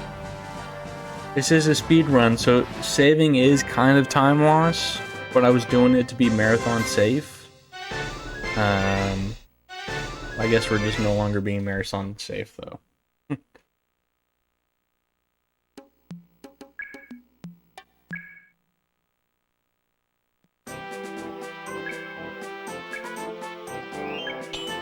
Yeah, so that's runes 2 down.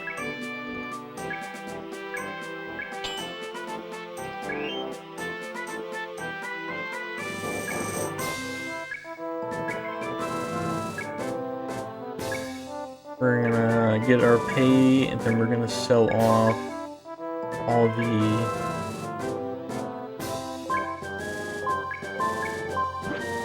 the random artifacts we found. I could get one. Okay, that's kind of useless. We'll sell some stuff.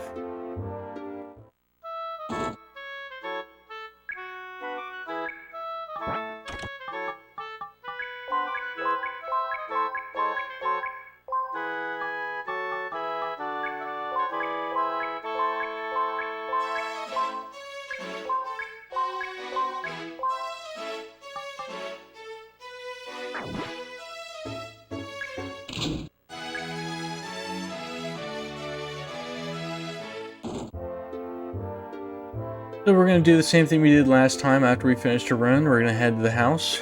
We're gonna take a good old nap. And repeat, basically. Repeat again. We just did runs 1, slept. Did runs 2, now we're gonna sleep. And we're gonna do runs 3, and then we're gonna sleep. And then we're gonna do runs 4, and then there's other stuff.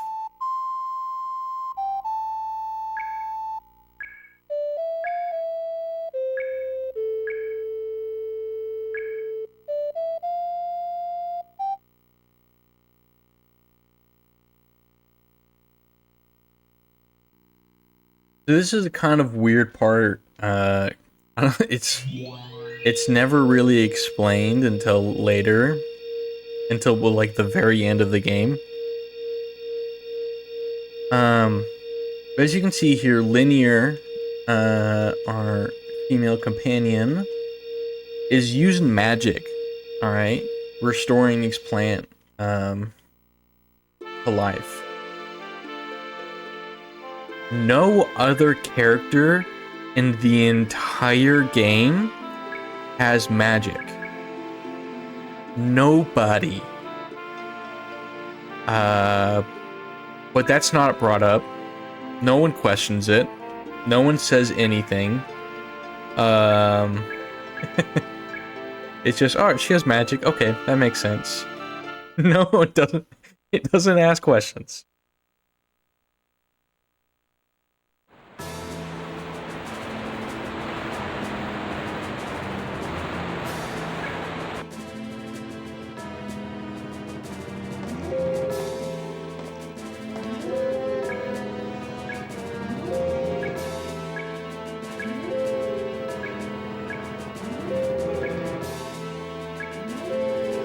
Just a small plot hole.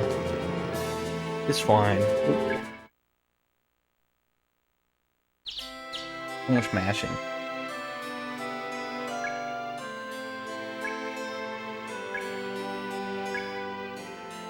I've got bad news for you, poor Otto. The GameCube version is considerably known as, or is it? It's considerably worse than the Dreamcast version. Considerably. Kind of known by most of the people who played both versions that GameCube version is just not as good. A lot of removed content. They nerfed all the bosses and a lot of the enemies.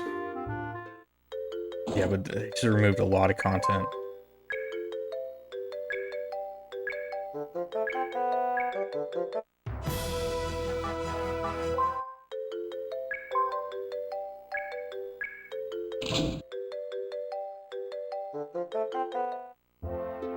No Game Boy Color version. There is a Neo Geo Pocket Color version. Hold on a second. Let me do some menuing real quick. I need to do shoes. No, not weapon. Oh, I need to put Pepper in the party. Whoops.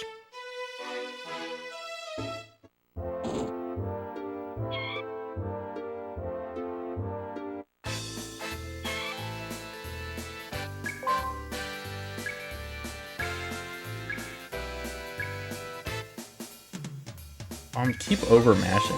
Choosing the wrong option. There is one Dreamcast port that can be argued to be an improvement, and that's Skies of Arcadia.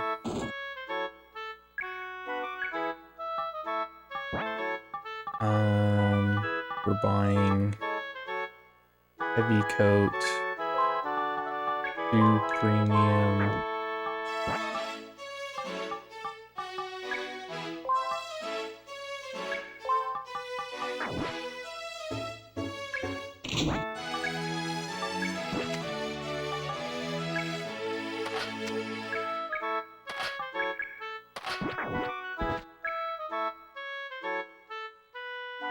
Yeah, audio suffers because Dreamcast has better sound production and whatnot. Don't think I did not have.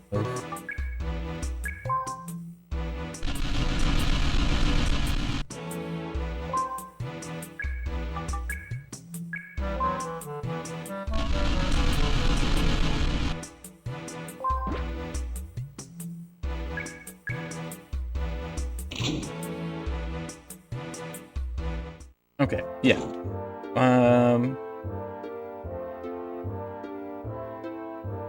So yeah, you joke about the Game Boy Color version of this game. Also, welcome in Raiders. How's it going? Well, you did Clair Obscur, I think, didn't you? No. I think I know you run the game.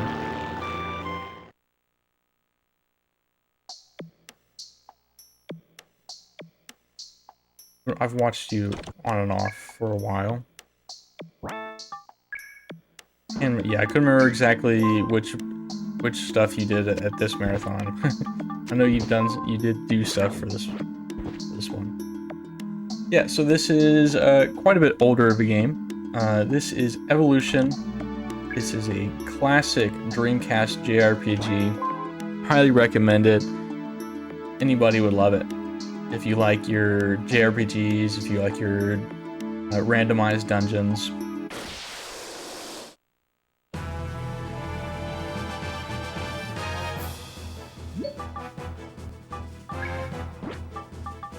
Whoops.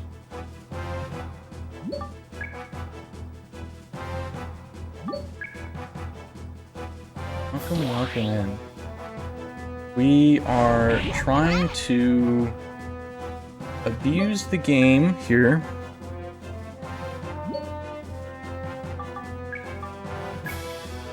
So, I'm gonna explain something big for the Raiders and anybody who hasn't been here for a bit. In this game, the dungeons are scaled off of the mag's level. Mag Launcher is that character you can see at the bottom left.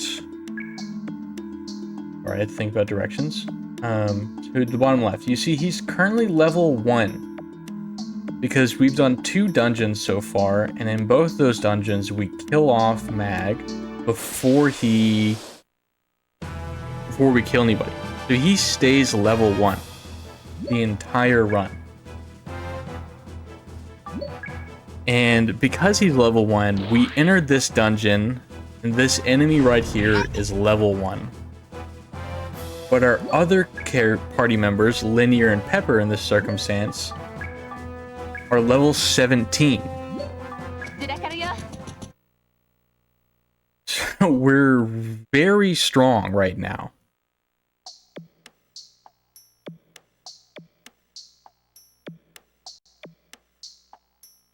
Okay. Hell is the exit?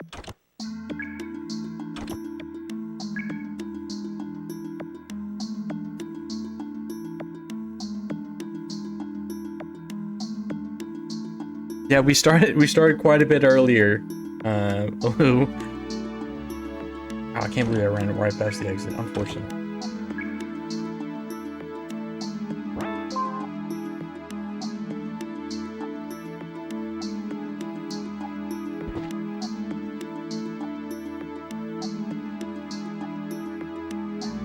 So we kill off Mag. I'm not doing it just yet because I want to reach deeper into the dungeon so that they can kill off Mag even quicker. So we kill off Mag. Any XP that would have been going towards Mag is now split and given to the other 2 party members.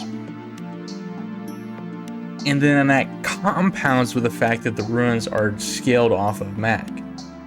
So our characters are getting higher levels than they're supposed to be because of the XP funneling from Mag being dead. And we're doing more damage because the enemies are scaled to his level, which makes them underleveled.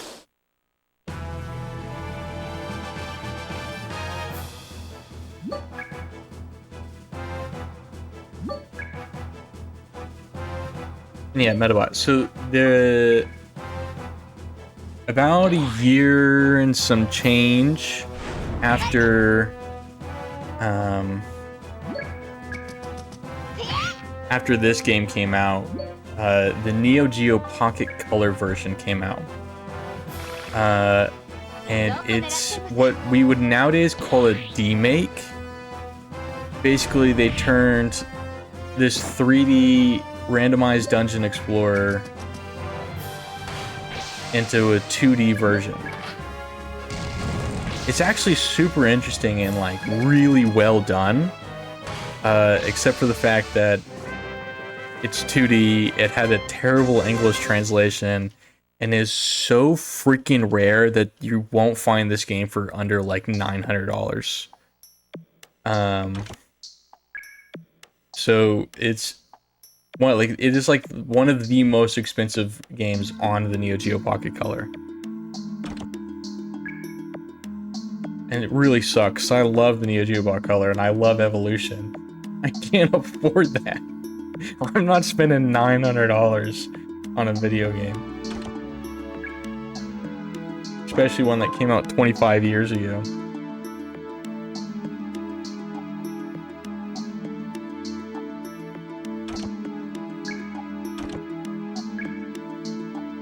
Dude, hammer parts? That's so rare. That would have been really great if this was a casual playthrough, but nope.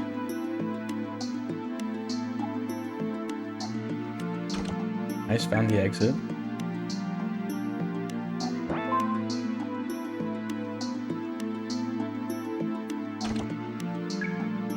If anyone hasn't heard of the Neo Geo Pocket Color, you gotta check it out.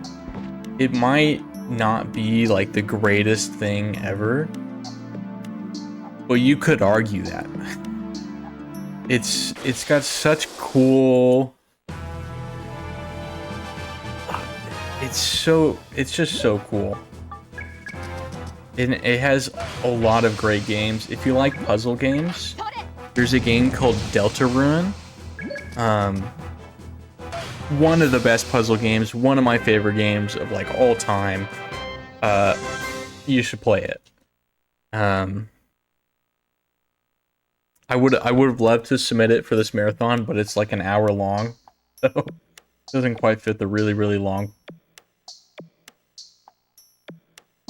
Oh yeah, he's passed out on the floor for 90% of the run, but he's leading our party right now.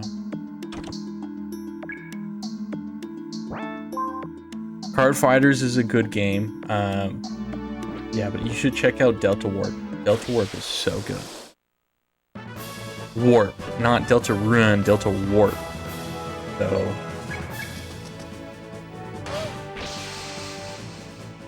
Japanese exclusive, but it's all in English.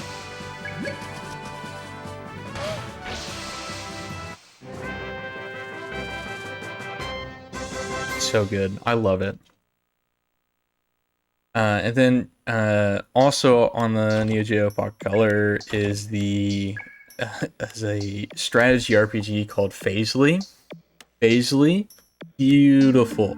It looks great. It has some super cool mechanics that I just haven't seen in a while. But I don't play too many strategy games or strategy RPGs. Look at all, you just missed it.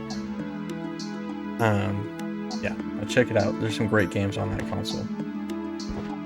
The the Evolution port on the Pocket Color, funny enough, misspells a lot of things. It had a really poor translation, and actually misspells words like damage.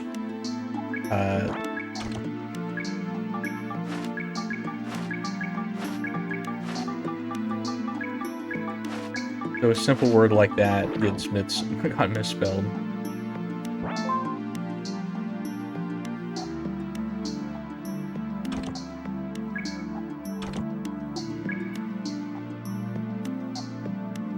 I also plan on running that game eventually. I want to run all of the games of the Evolution series.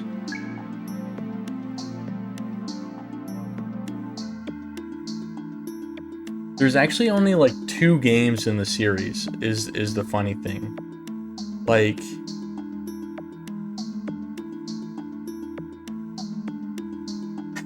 you have Evolution 1, Evolution 2, and then you got Evolution Eternal Dungeons, which is a 2D make of Evolution 1. Like a portable 2D version of Evolution 1. And then you get Evolution Worlds, which is a GameCube port that combined Evolution 1 and 2, but removed a bunch of content. So, despite having 4 games in the series, it's technically only 2 games.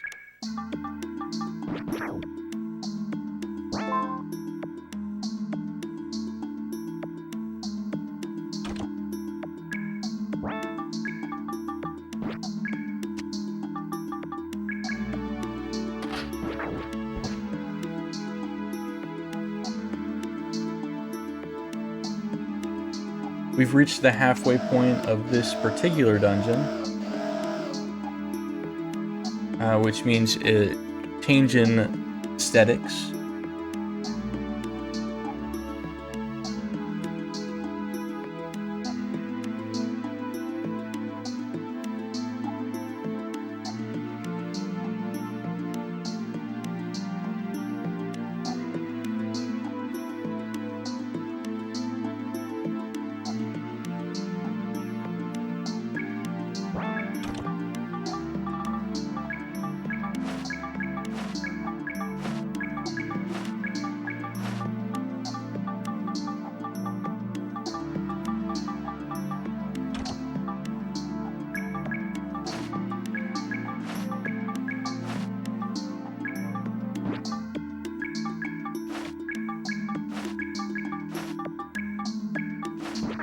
Sadly, this game has a real problem with inventory space.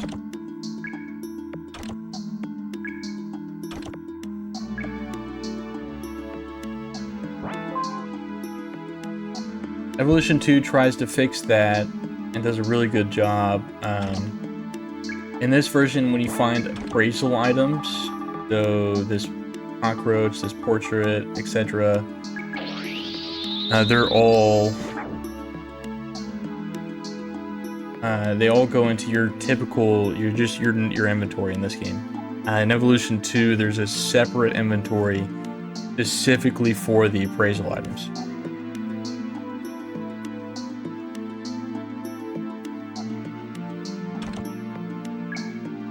Ooh, green powder. That's a rare one. Where is that item?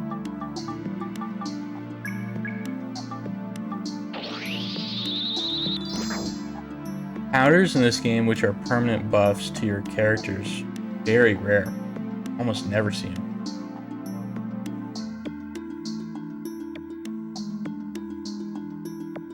It's massive. And then also in Evolution 2, they have a couple backpack upgrades. So in this game, you have 30 inventory slots. And in Evolution 2, you start with 30, then you get 35, and eventually 40. So not only are your appraisal items not going into your inventory, you actually get more inventory space. Aesthetically, I really like Evolution 1. I like the randomized dungeons of 1. I think the stories kind of... the stories are similar between the two in terms of like how I'd grade them.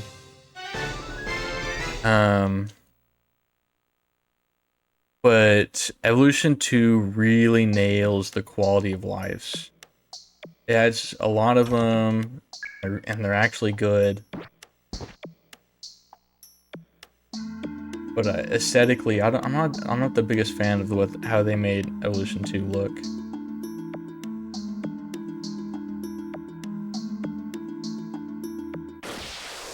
Dude, I didn't even see that guy. Wasn't even on the map. Come on.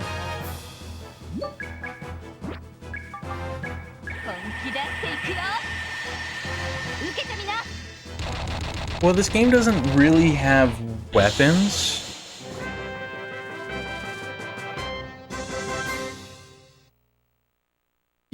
So like your characters will have their psi frames. So like Mag has a psi frame which is like a giant fist.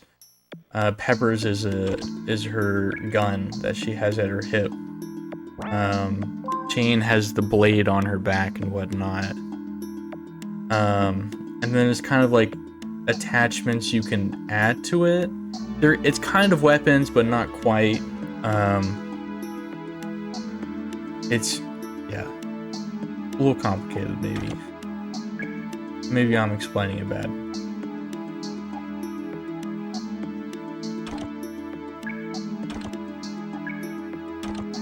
But if I were to choose between like those attachments,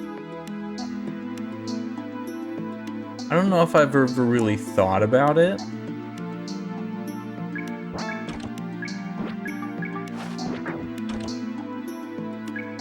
There's one in Evolution 2 called the rolling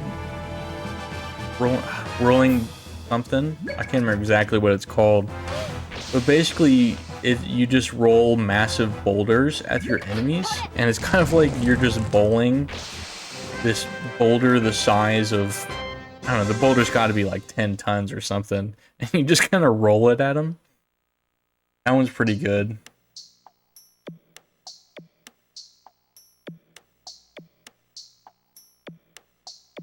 What other one? I haven't tried all of them before because there are quite a few rare ones. I've only done 100% of Evolution 2 once, and it's a big game.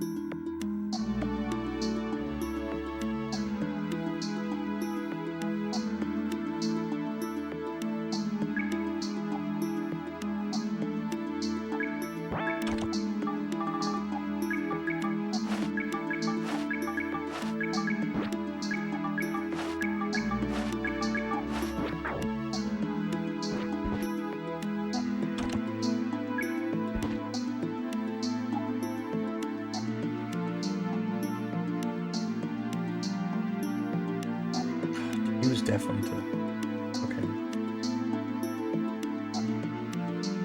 I hate when because you just have to guess. Randomized dungeons. Yeah, he kind of has this paint one. I haven't used that one much. In terms of the speed run for like Evolution 2, they they recognized their mistake of scaling things based off mag and also the XP funneling. They realized their mistakes and got rid of both of those in Evolution 2. Dude, where's the exit? What? It's only one other place, kind of.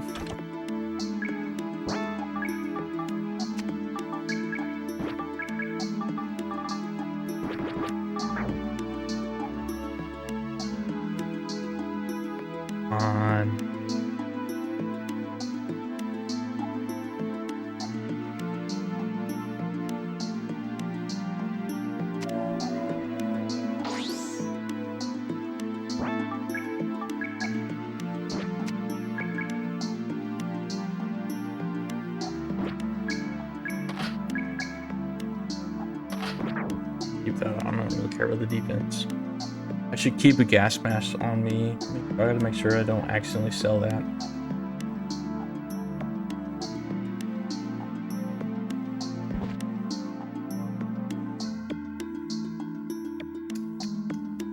Of course. Oh, 2 gas masks. That's actually really good. One for linear, or actually, one for pain, one for pepper.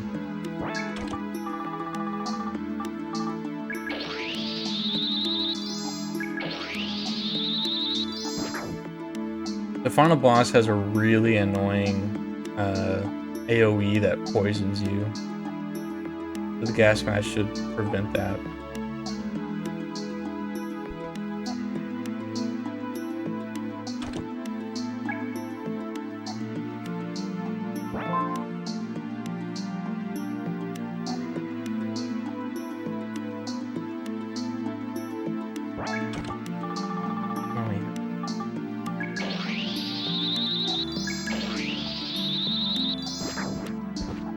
Well,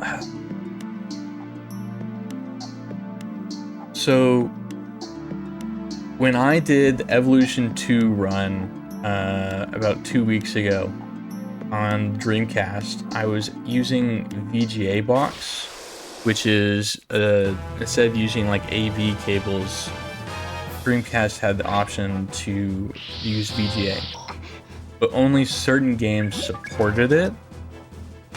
Evolution 2 is one of those games. Evolution 1 is not.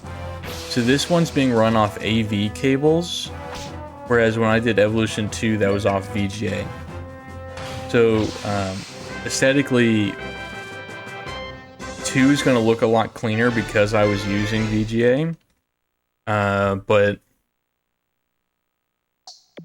I can't remember what it's called, the kind of like graphic style that they went with for 2, but if you look at them like side by side, you can tell that how different they look.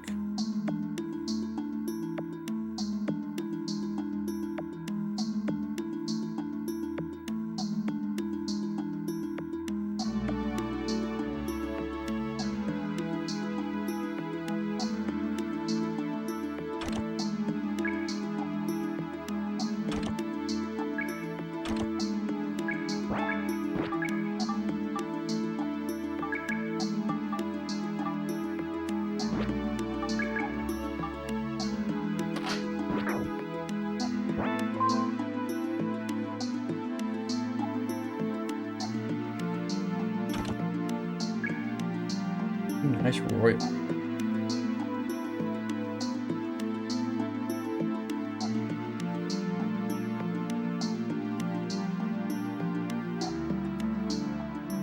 Best. Please don't be. Please be the right way. Exit right here. Not exit.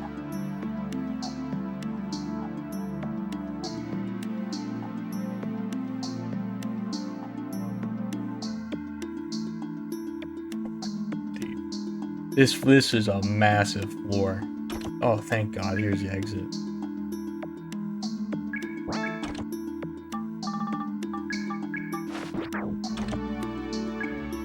Dude, that's crazy, another powder.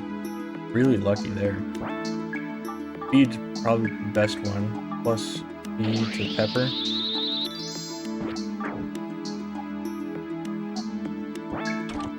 Yeah, I wanted to save the burn surge for next. Okay, yeah. Oh God, thank God I used it there. I almost went the wrong way. I need some XP actually. I almost went to the right or to the left, and that was a massive detour of not the right direction.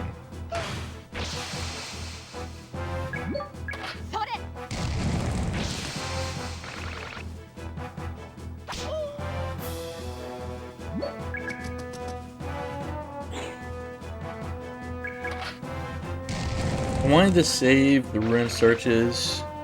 Kind of been unlucky with them this run. I've only gotten 2. You want to find like 800 of them, preferably, but you just know that's not going to happen all the time.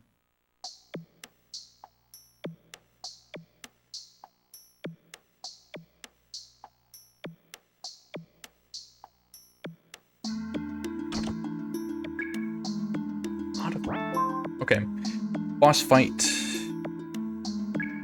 So there's these tar pits that normally like slow you down, but they kind of left a bit of a edge, and then it's enough of an edge on the side of the tar pits that you can just run on it and completely ignore the fact that you're supposed to slow down or like try to platform there.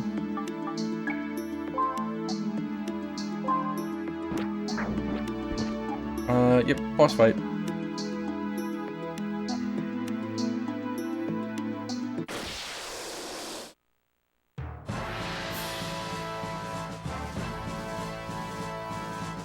Yeah, you looked up pictures for it. Yeah, I wish I had a better capture option for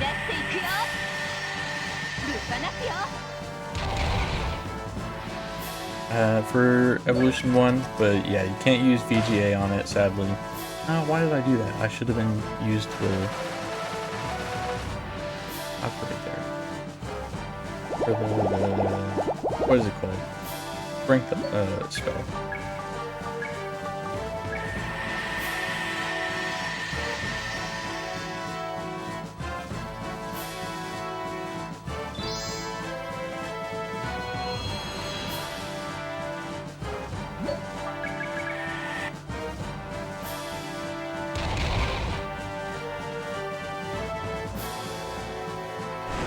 Yeah, as you can tell, this boss does 60 damage to me.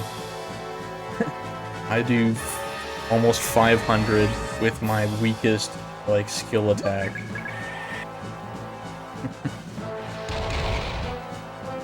This whole XP funneling plus mag scaling is just so broken. It's such a crazy oversight by the devs. Like, oh wow, they messed up when they did that.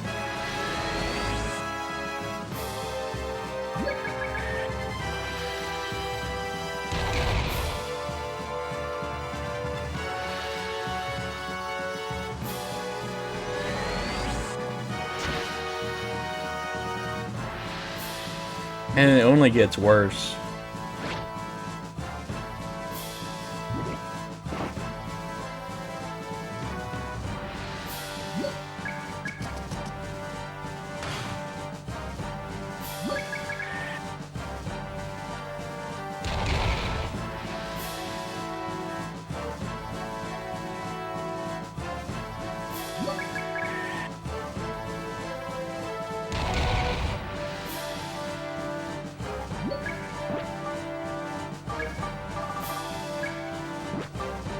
Save that. What am I doing? Just attack. I was trying not to attack because he has a guard up, but it doesn't matter that much. Does it? God, this stupid heal. Climb walls.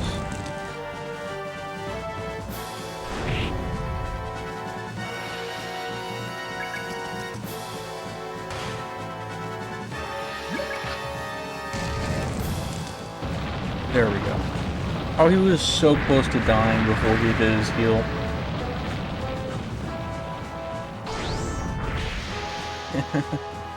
Like, XP funneling is very common in games, so I'm not, like, that's not too much of a worry or anything.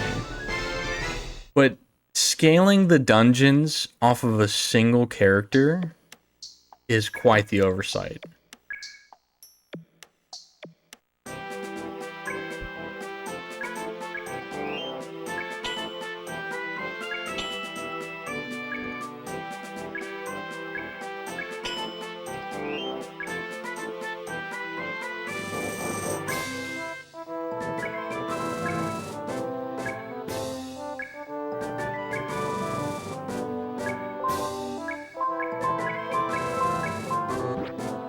Nice. A lot of appraisal items that dungeon. That was good.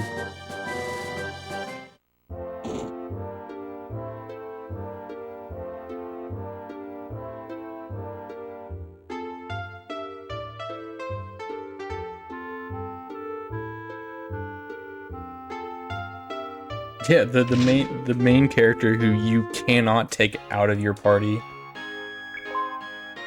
Oh damn, overmashed it.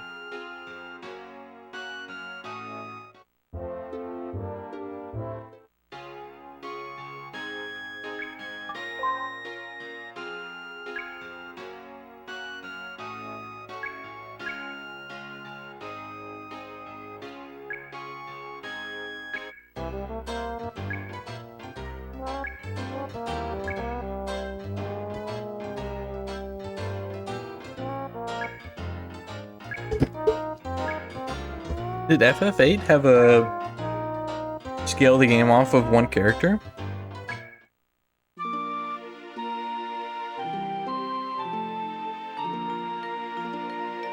I played FF8. I don't...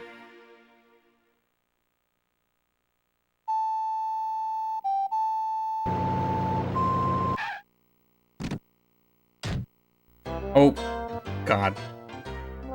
It's the creep. He's back. Giving flowers to a teenage girl. Ugh. Like I said, all my homies hate Eugene.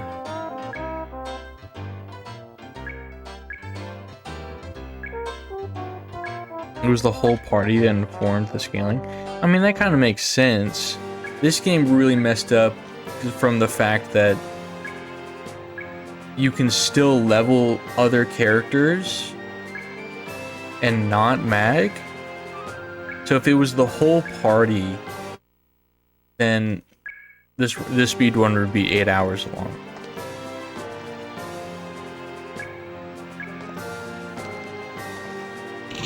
Evolution 2's boss is not even nearly as bad as Eugene. Eugene's a creep. Nobody likes Eugene.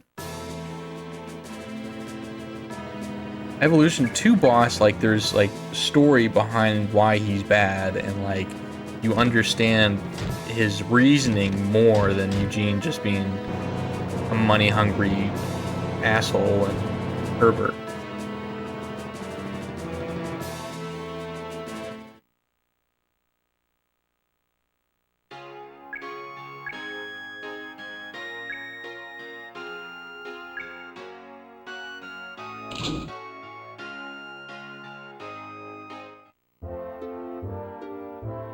Oops.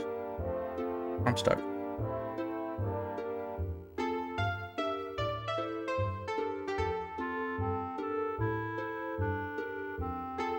Not in the same way. So, in Evolution 2, oh god, I'm drawing a blank on his name.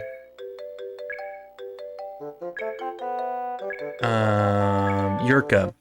Yurka is Linear's brother. And so he he's just trying to kind of reunite and do what he's believed he was destined to do, along with his sisters. Like, they're... Damn it, I did it again. So, he's not... He's just kind of... He's confused. He's like the embodiment of destruction, and he's trying to bring out... Like, he was built as the embodiment of destruction. So, it kind of makes sense that...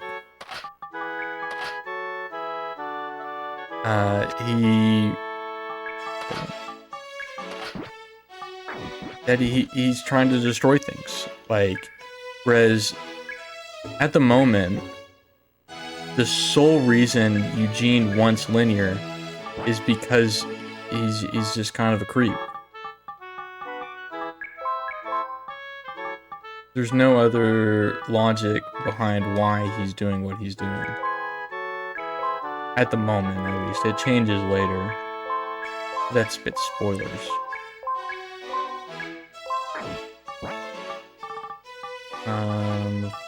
Wine glass, gimmick shoes.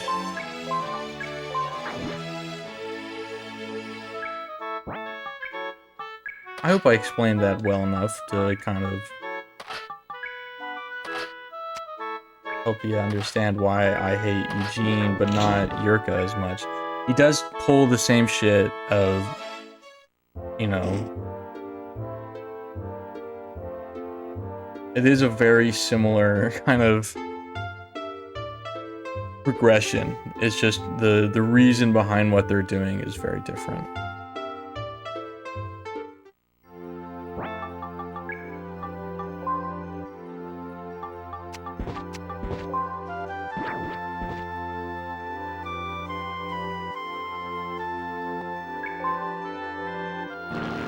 Okay, this is the final dungeon.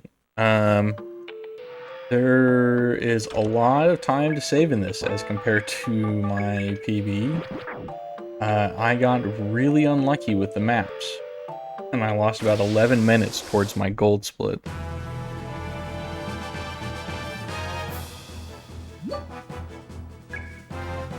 This is kind of... Why do you gotta be so slow?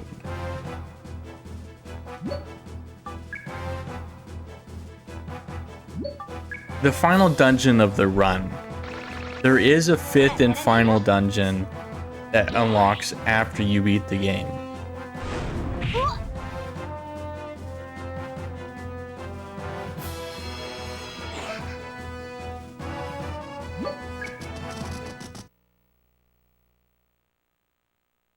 I'm actually just gonna put in the back.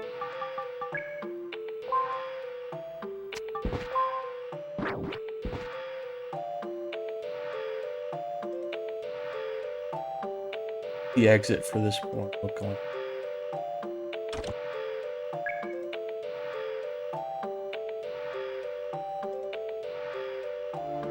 That's not really a dungeon per se. Yeah, but yeah, kind of. I understand. Of course, the exit was right next to spawn, but I went left instead of right. Because of course, game.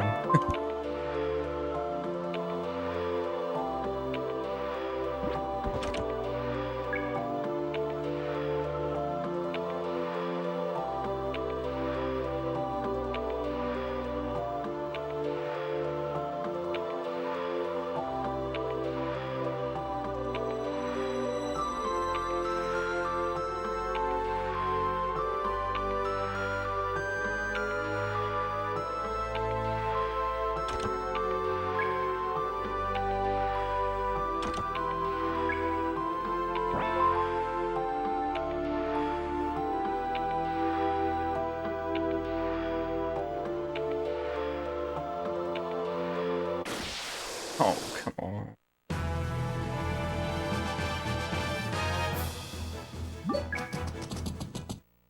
That's a bad fight.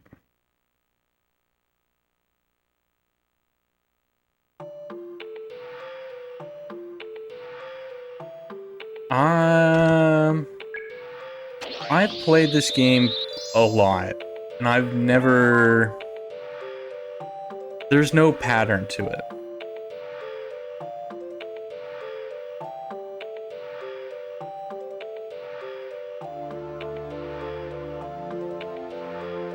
So, like, there are certain room shapes, and it kind of appears to be kind of like a pool. And then it pulls from that pool of potential room shapes, lays them on the map, and then connects them. And I've never found, like, I went through and like made a save state at the start of a run, ran through the whole thing, reloaded the save state, did it again, reloaded the save state, did it again, and then eventually ran through the dungeon 4 times and took a screenshot of every single floor. And there was no repeats in, like, how, like, of all of it, no map repeated. The only things that were the same were the shapes of the rooms, not how the rooms connected, or where those rooms were located within that square of your map. So, from my experience, the maps are entirely random. And Evolution 2 gets rid of that. So in Evolution 2, there is no randomized floor pattern.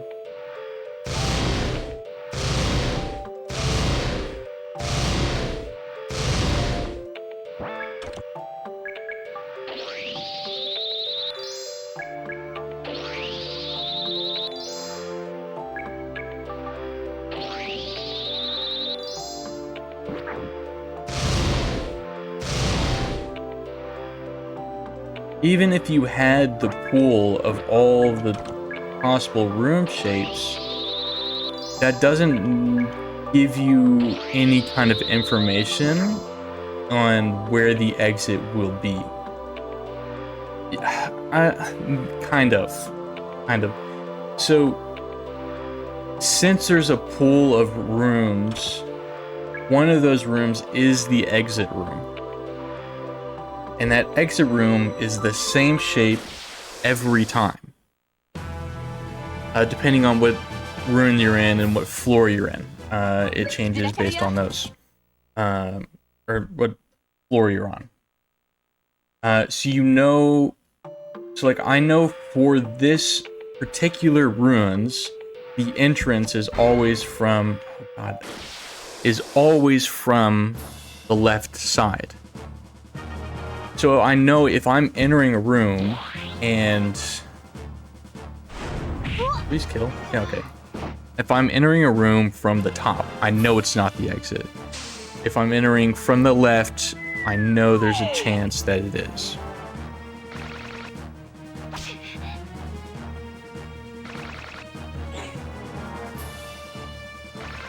But there's not enough given information to accurately predict where the exit's going to be. It's all just guesswork.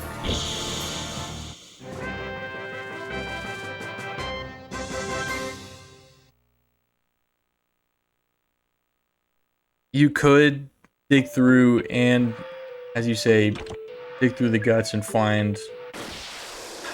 Dang it. Also, Mag's dead. That's good.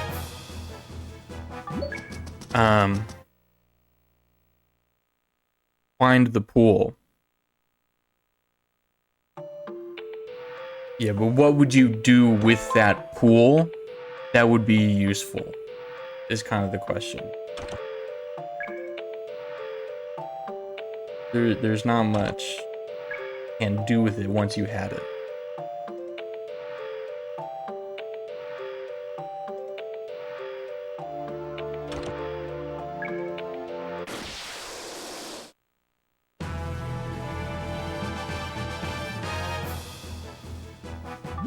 けるよ。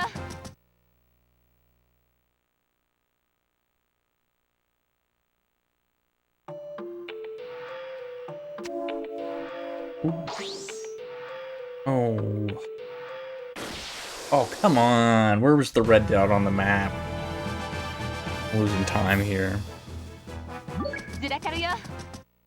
I need some ruin searches, man. Like, this game's not giving me, like, any so far. 2, and I got them in, like, the first, like, 5 floors. The, like, first, like, 20 minutes of the run. I got 2, and now it's been an additional 2 hours, and I've gotten 0 ruin searches since.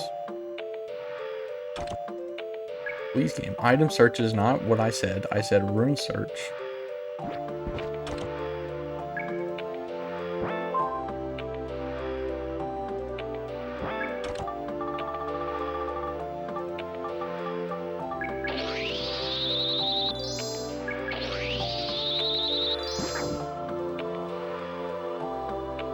Okay, it's based on the way those chests are in the top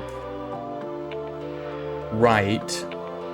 It's kind of safe to assume that's where the exit is. It's an educated guess. Dang it. So many encounters that are hard. This guy has his tentacles that he swings around. It makes it so hard to dodge him.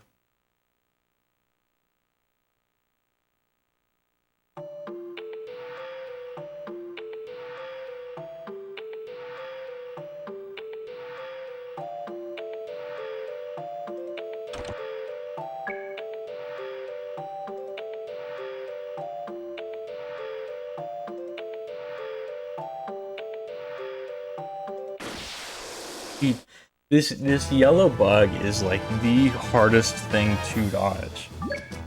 And if it's in a tunnel, you're just good luck. You're not dodging it.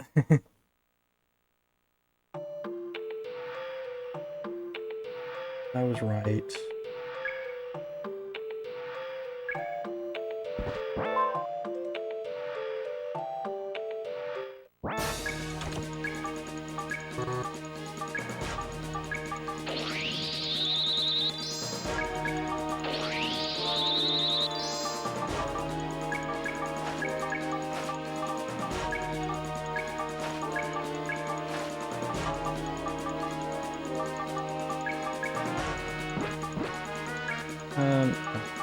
I need to clear up so much inventory space right now.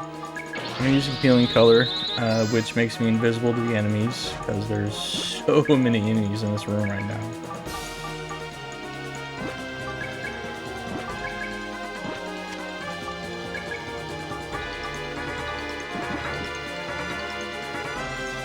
This is a very uncommon room shape.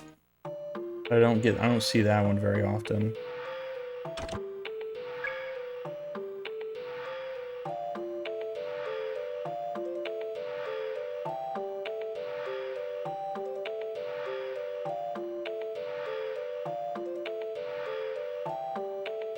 You'd watch the exit be right at the bottom, you know, right next to where I spawned, but I went up because I guessed. Come on, be the exit. Yes, yes, yes. Okay, perfect. Dude, it's such a gamble every time.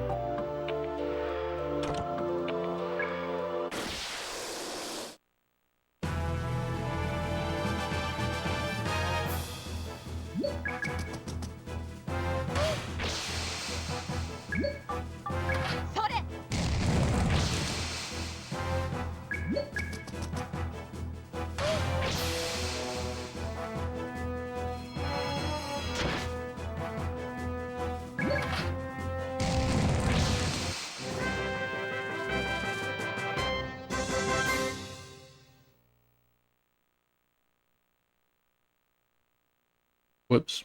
Definitely knocked something off my desk.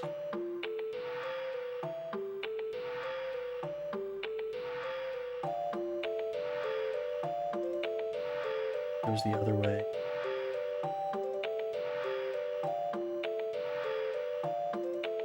Because I know that the entrance to the exit room is always going to be on the left side of that room.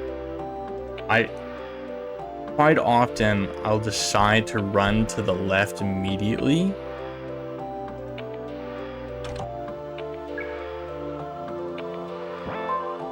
Because to enter from the left, you have to come from the left. That's my thought process for it. Doesn't always work. Yeah, 2 traps right back to back. Screw off.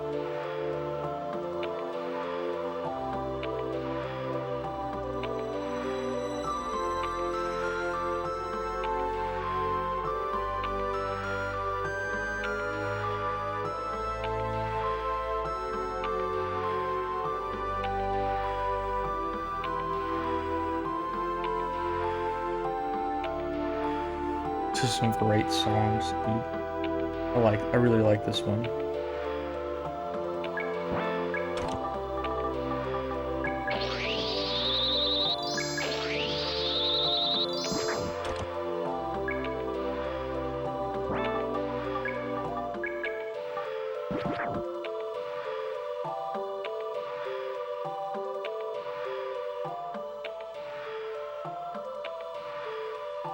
Let's split right there. Exit. Oh.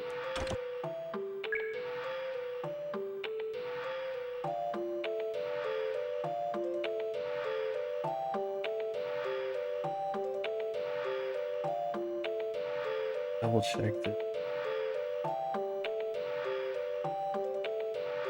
Look at this mess of tunnels right there.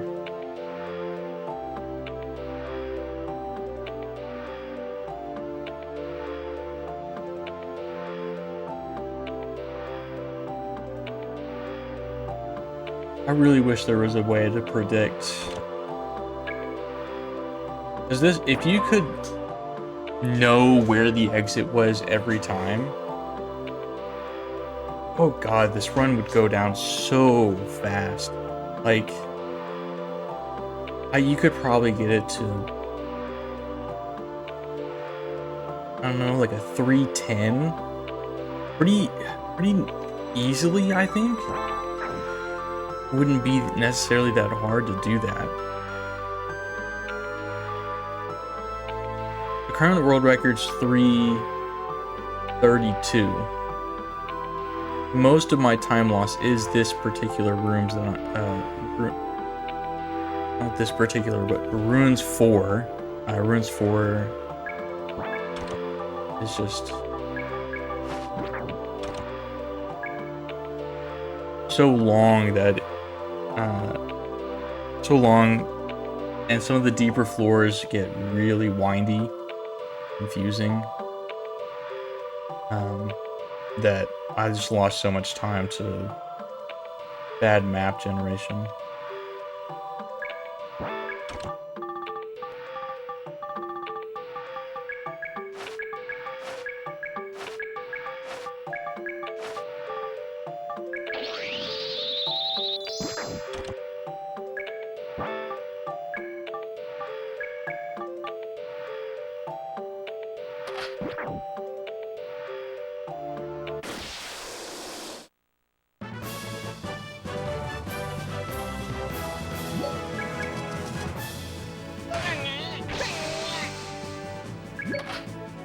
God, I love the stupid noises that guy makes.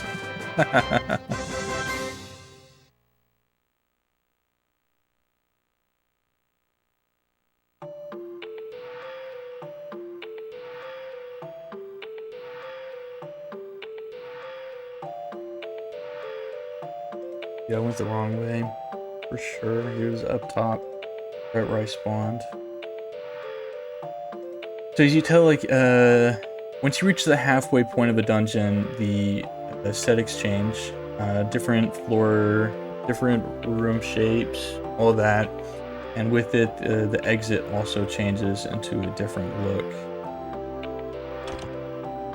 This is the exit here. Yep, it was right next to spawn. I went on a massive circle for no reason.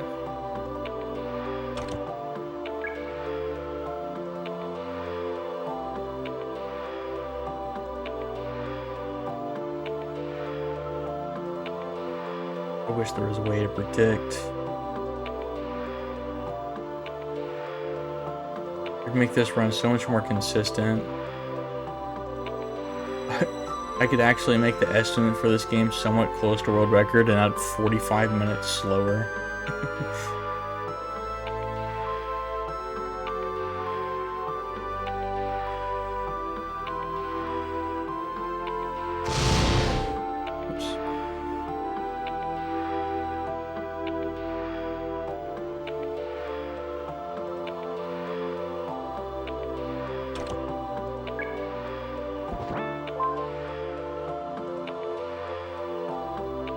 Another really great quality of life that was added in Evolution 2 was the ability to stack items.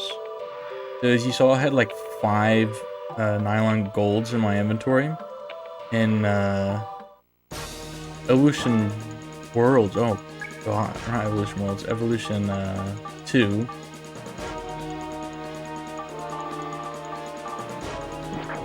Okay, we're running. Dodging. Grab the chest. Cowboy hat. That's a rare drop. I don't think it's actually good. Only use all I agree. Damn it. Could've gone all yeehaw.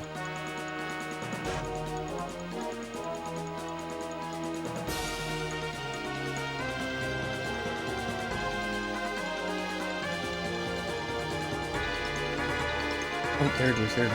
Exits.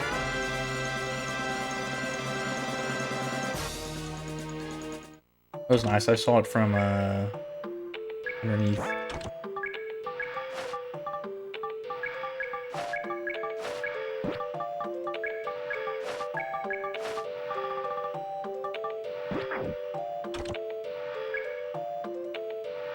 I mean, it really is. This game is so crazy that, like, I love this game. It's great. But it's got a lot of problems. One of which is the fact that your inventory is so limited, and this game gives you no way to exit a dungeon without RNG. I don't know, you might have seen the yellow portals I've been running past. This right here. That is the only way to exit a dungeon. It's completely RNG whether one spawns. So you can do like a full 20 floors of this dungeon and never see a way to exit the dungeon. And the only other way to leave is to beat the dungeon or die.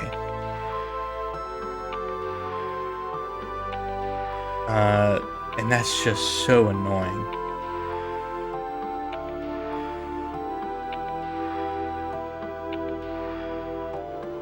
Yeah, I do like the sci-frame. I'm trying to think of another game. Oh, nice, a claw powder too. 3 powders in this run. I usually maybe get 1.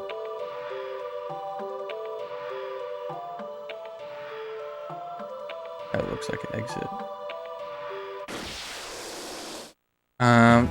I can't think of any game off the top of my head that uses a similar system.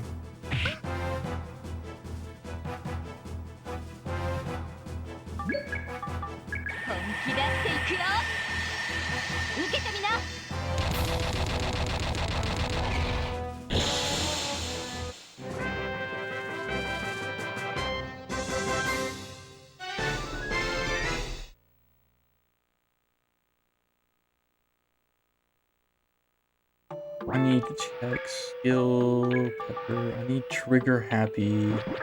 I'm still kind of full.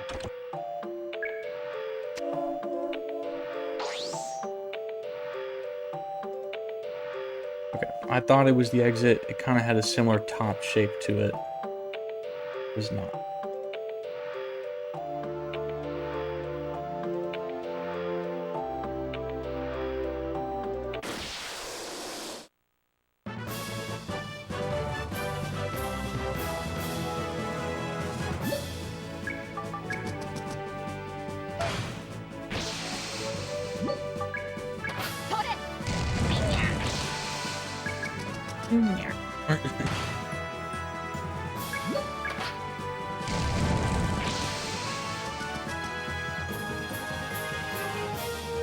They had just like a special noise when you crit them, and it's so good. These enemies are just so funny. And they give good XP, so that was a really good fight. I need to hit level 21 at the end of this.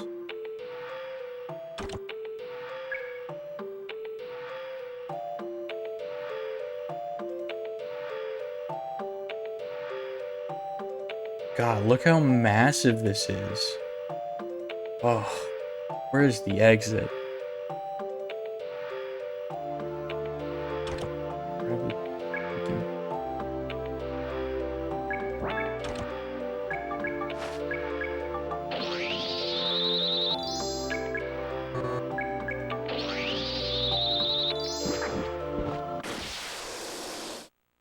I think that was a back attack.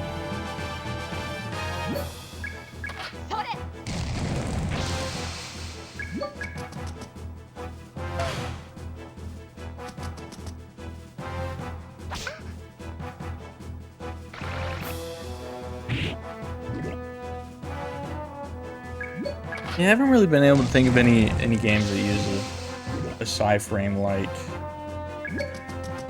system. I guess you could, if you want to just be like a weapon that you put attachments on, simplify it that much, you could probably make a shooting game.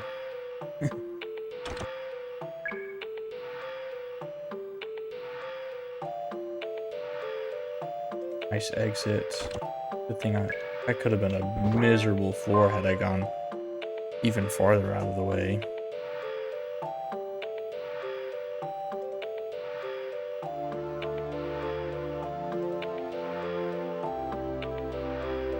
Exit?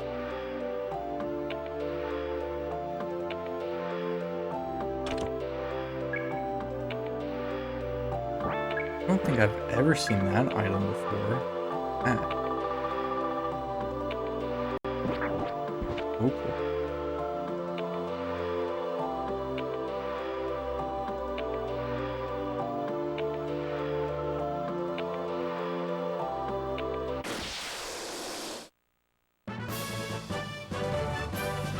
Yeah, Evolution 2 adds an escape item.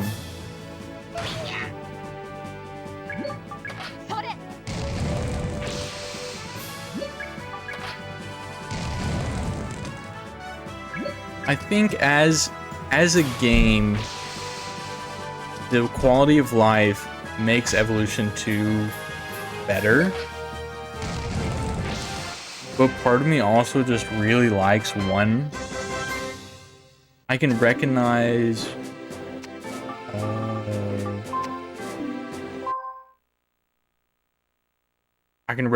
that 2 can be looked at as better.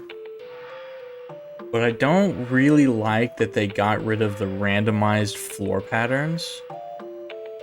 I feel like that was part of what made Evolution 1 so cool to me, was just it's completely random.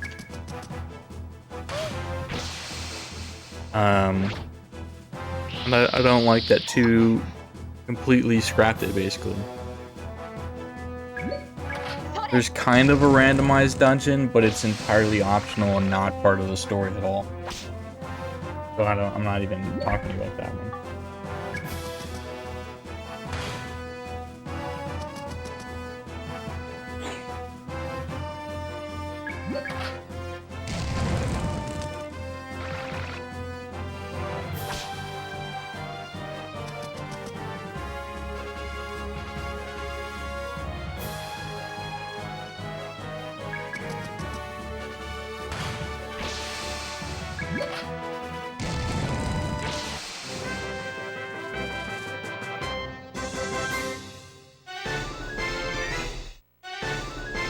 Nice peppers, 21. Don't really need any more levels.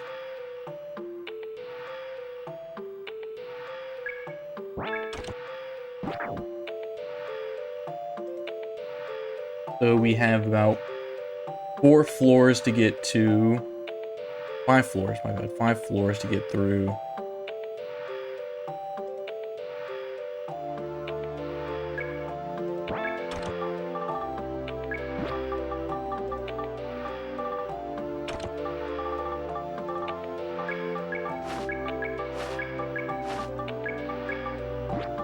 I'm gonna keep the cowboy hat just because it's fun.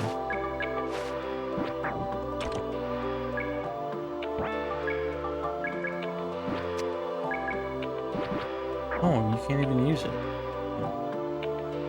Oh.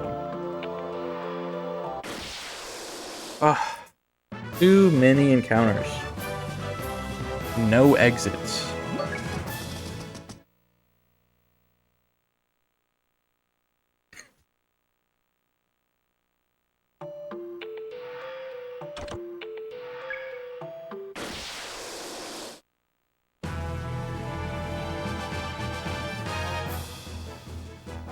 Did I carry you?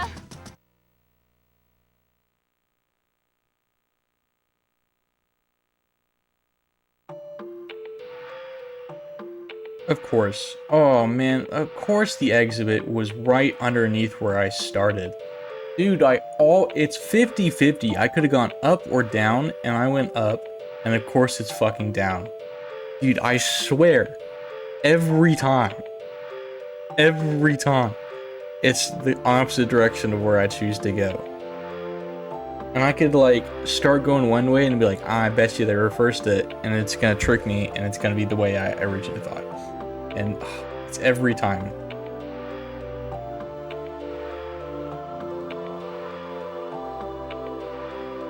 It's gonna be right here, isn't it?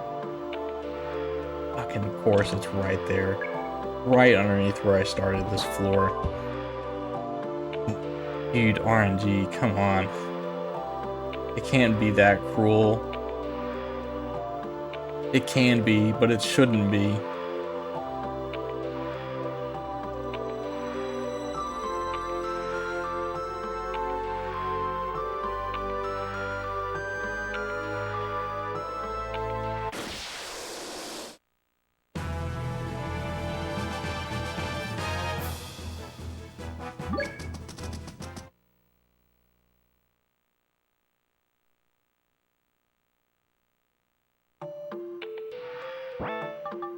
Actually, I might need to do a few more encounters. Have that unlocked yet.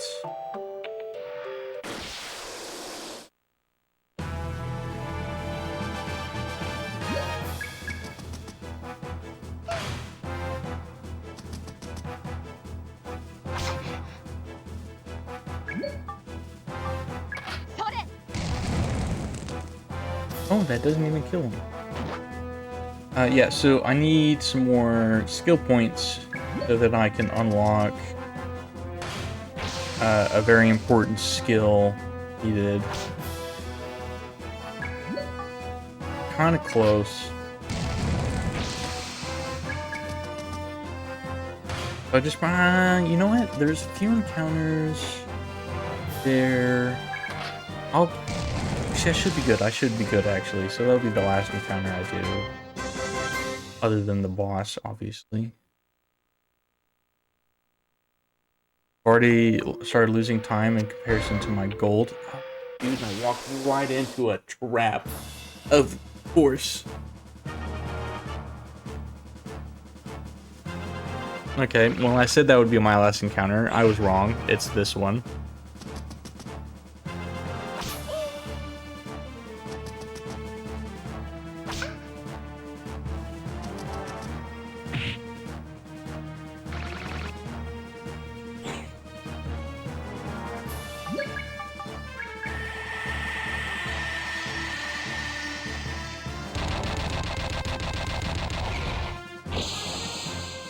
Damn, I didn't even kill that dude. Surprising.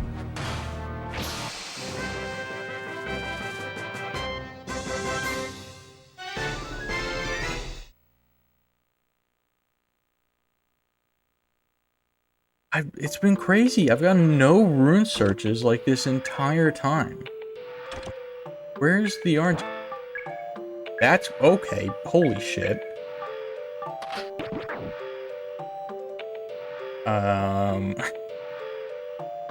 Two attack boosters in a single run is crazy. I was just saying, where's the RNG? Apparently, there was some RNG. Not the one I entirely wanted right there, but there was some RNG for sure. 下っていくよ。受けてみな。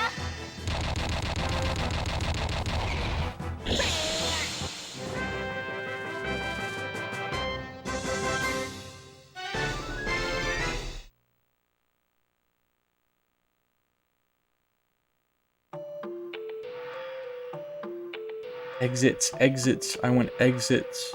And rune searches.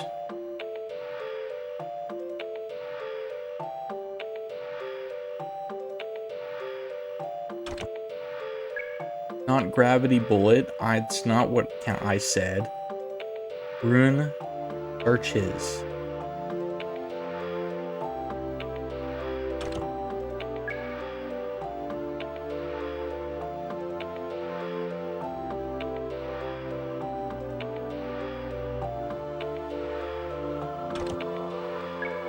Oh, there we go. There's a rune search.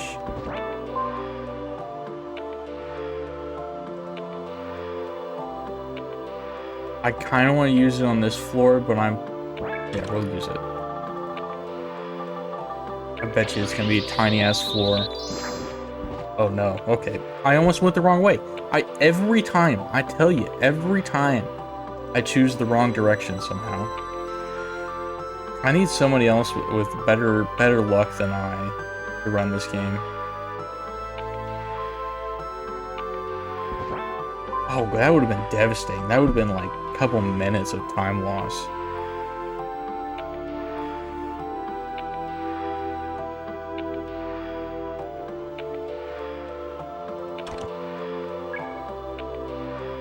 I can fly lands.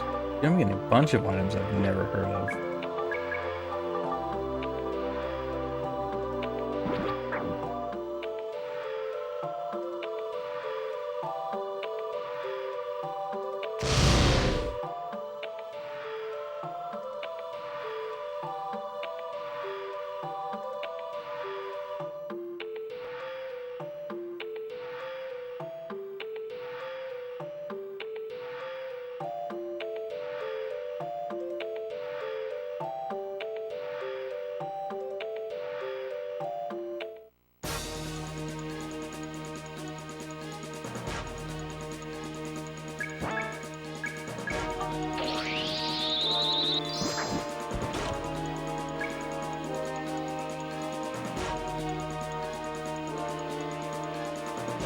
Wasn't it?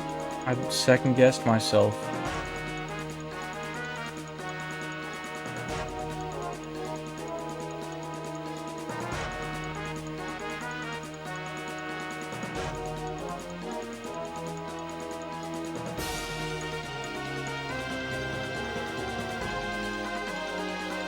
God damn it, I second guessed myself and it was right here, wasn't it? I don't know how I can do this every floor. I mean, that's crazy.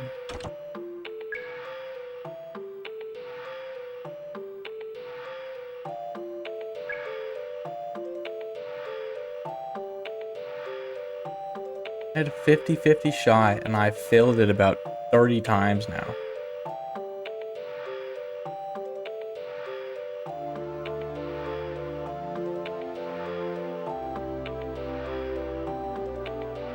There we are. That's a quick exit find. Thank you.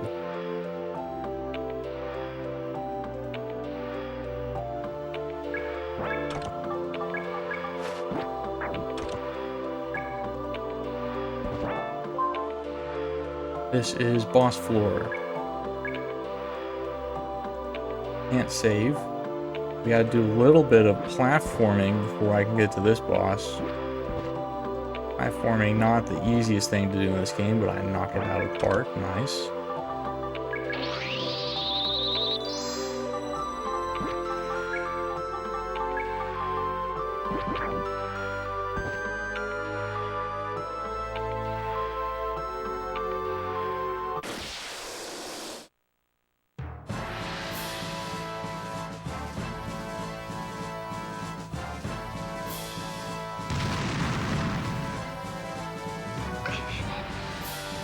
Ouch. I wish he wouldn't do that.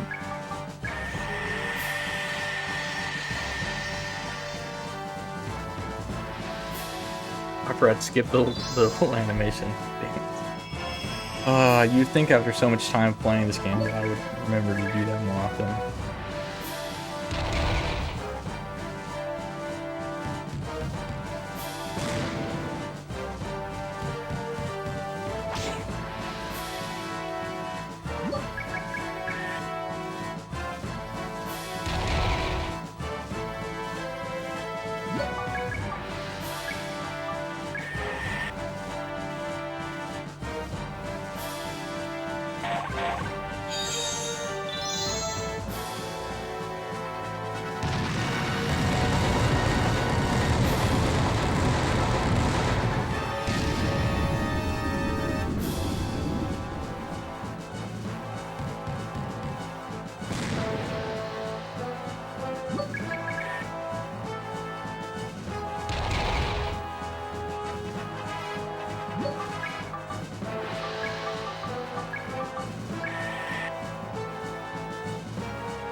Ooh. I might actually kill it anyway. It did.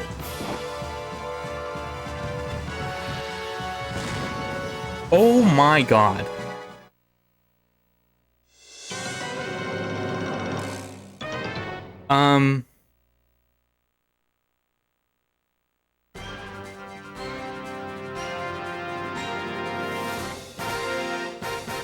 This is really, really awkward right now.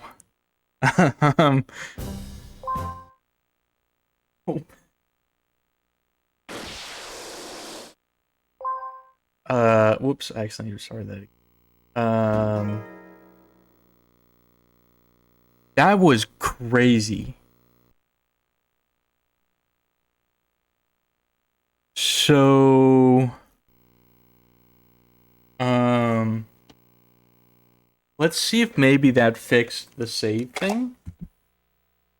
Actually,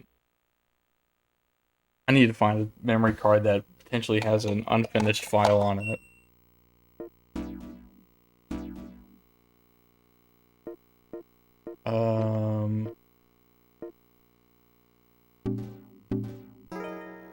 You just walked into the fact that my game's broken, so I couldn't save, and I just game overed and lost the run live at a marathon.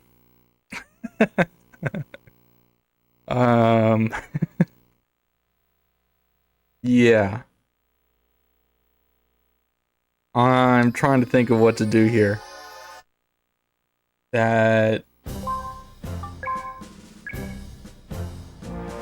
No, both of those are finished save files.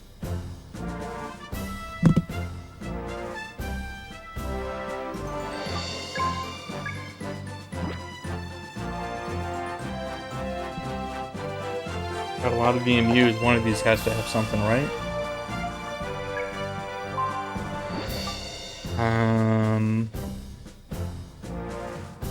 Where's this one at?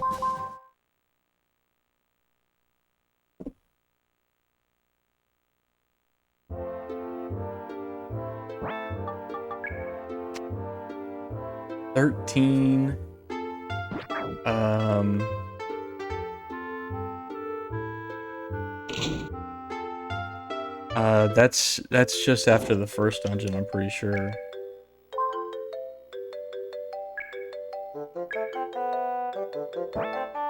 Yeah, that's just after first dungeon, so that's 2 hours old.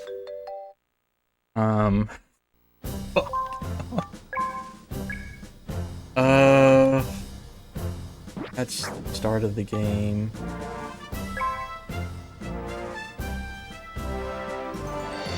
Cycle through this one. Maybe I have something.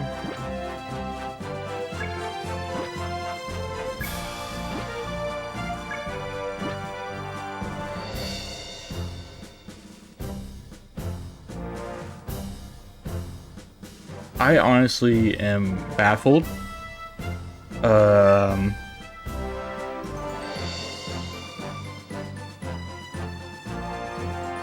and am unsure what to do right now.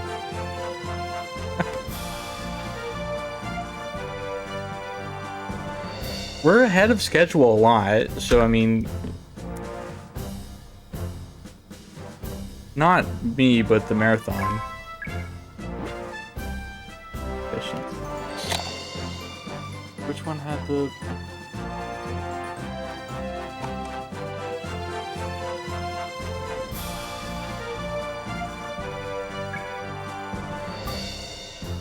This is the only one I have. That's just after Dungeon 1.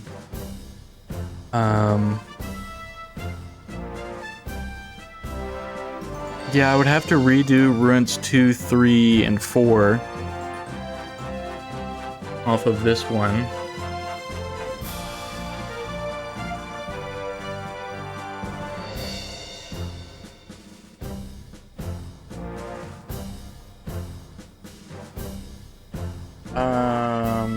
I don't think there's a mod here right now.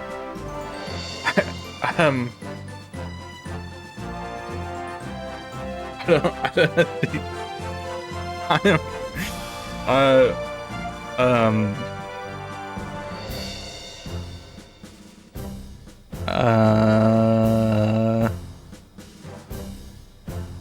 dude, I don't know what to do. Why did it not save earlier? This is really bad.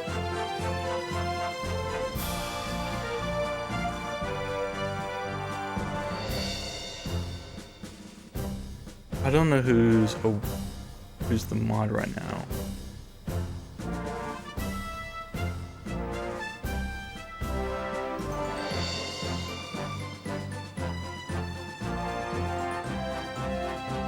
I'm gonna post a message on... Yeah, I'm just gonna go for it. I'll load this.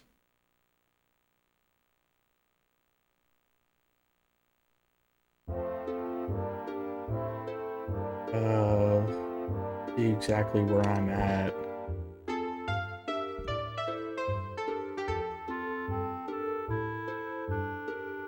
Yeah, I'm gonna...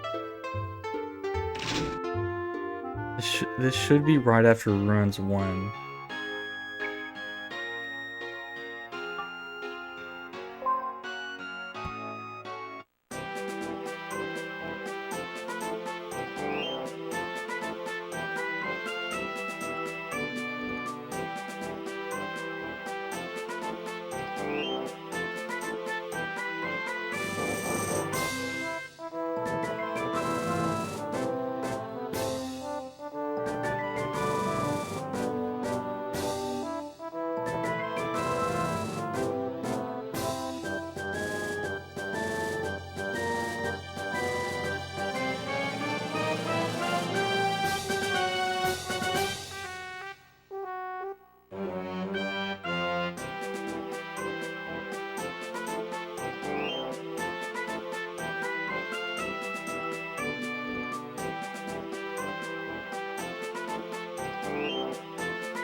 I mean, I'm lost. This is not really backseating or anything.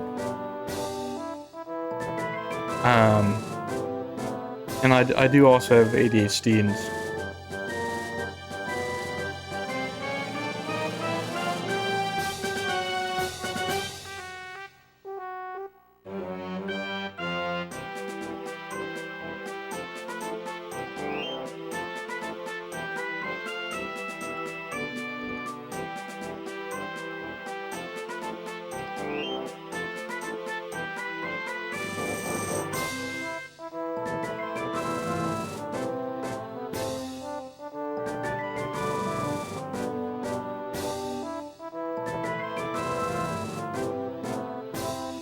Okay, I put a message in the runners chat on Discord. Hopefully a mod shows up and I can talk a bit about I'm gonna be 2 hours behind.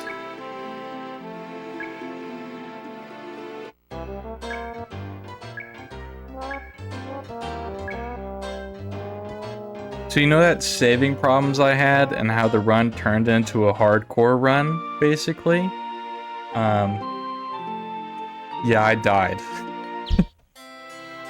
So we're loading a save file from a different EMU after I reset the console.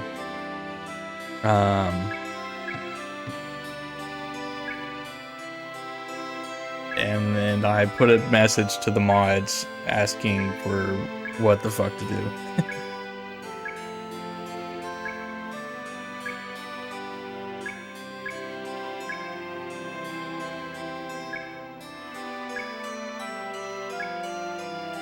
The marathon was 4 hours ahead of schedule. So,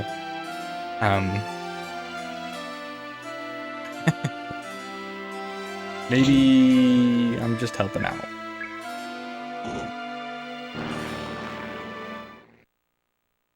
Just play faster. I'm doing my best. I'm doing all I can. I just could not have predicted the VMU not working and not finding out until 50 minutes into the run means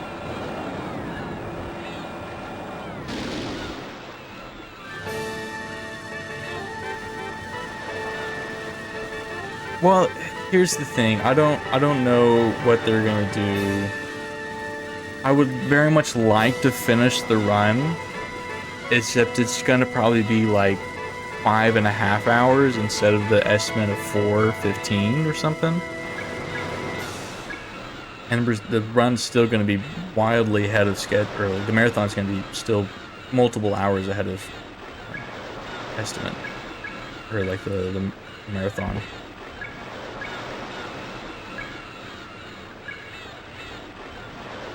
But yeah, died during Ruins 4. I'm pretty sure I got crit on that last one to do enough damage to die. And it was just really awkward.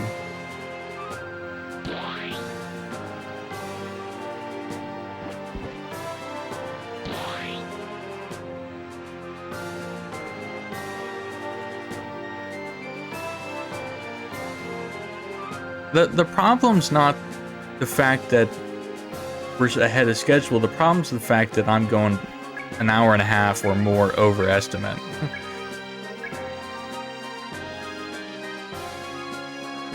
Maybe more. Probably like, yeah, maybe more over estimate.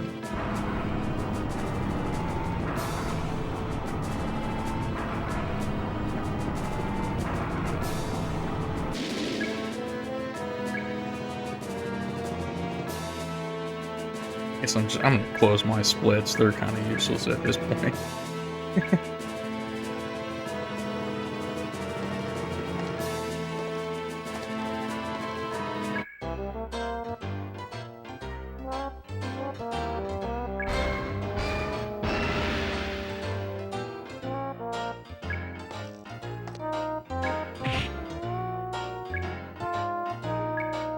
Yeah, I just feel kind of bad about it.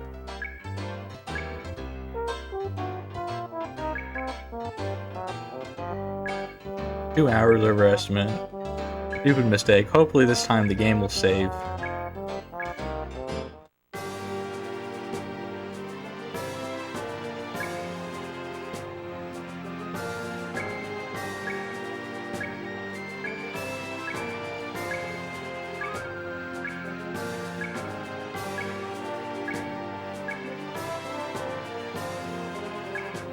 Wait, was I not even talking to him there?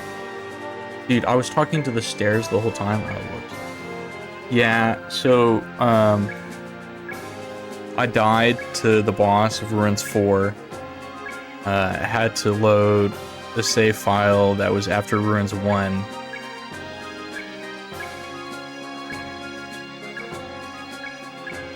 Hi, Flutterdart.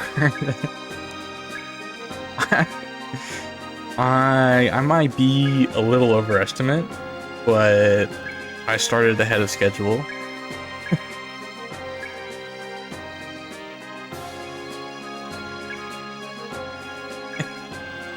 So just a little awkward. The closest, so there's 4 runes in this game, and the closest save file I had was runes 1. I died to the boss of runes 4.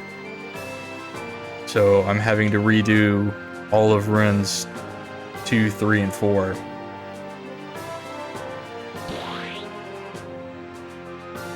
I'll probably make some backup saves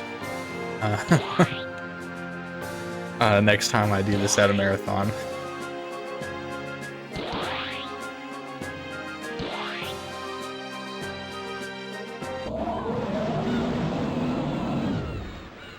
Was it the Lagoon Racer go like wildly overestimate? Someone mentioned it a little bit ago. I'm pretty sure it was a double crit, because it did way more damage than the previous attack he did. So yeah. I don't, like, it was so strange, like, the VMU just wasn't saving at all. It wasn't, like, the game wasn't recognizing that there was a VMU in the controller.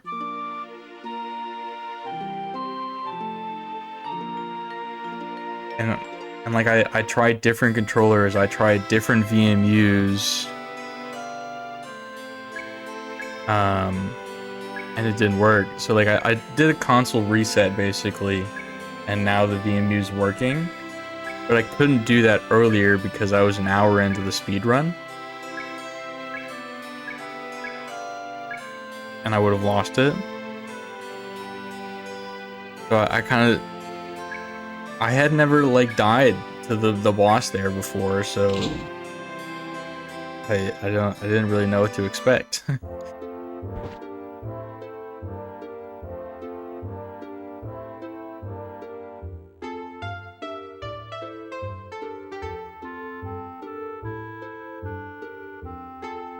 Yeah, that's kind of that's a little oversight of.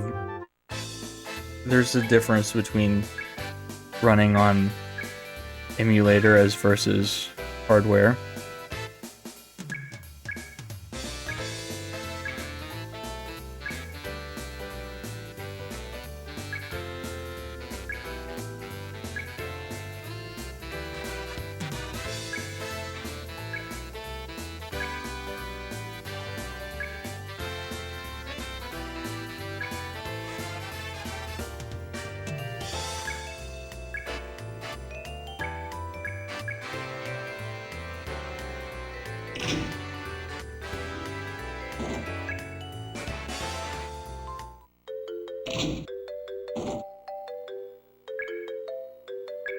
Okay, I don't know what I did for my first runes when I did this save file, so we might be doing different runes this time. So who knows? What did I do? Okay, so this will be a little different. We'll do this one now.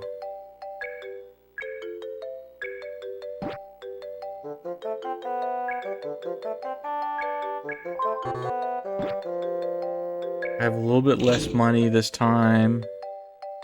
Let me check equipment on chain. I gotta learn what's on this save file real quick. And then I can do continue, I guess.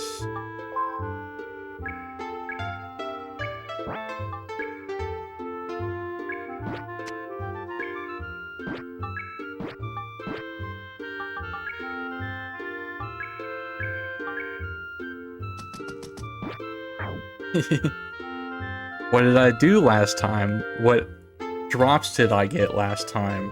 This save file is probably like a year old or something.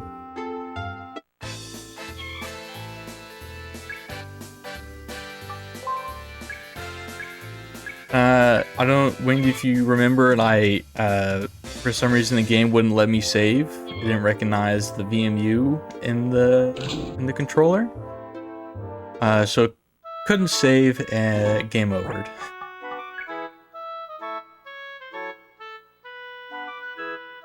so I had to find an old save file. Now I gotta find where I am in the notes.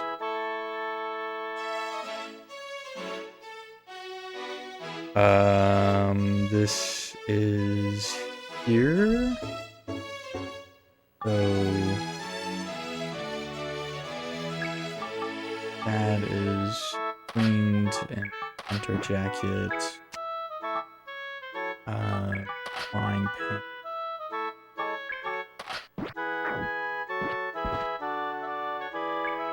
Yeah, so I'm pretty sure I got double critted by the boss. I'm not entirely sure on the damage numbers, but it looked like it. What is going on with this? Why do I have things in my inventory that I don't normally have? The neckerchief. I need the wing. I need the wing. I don't have the weapon. But I apparently have the spirited bandana.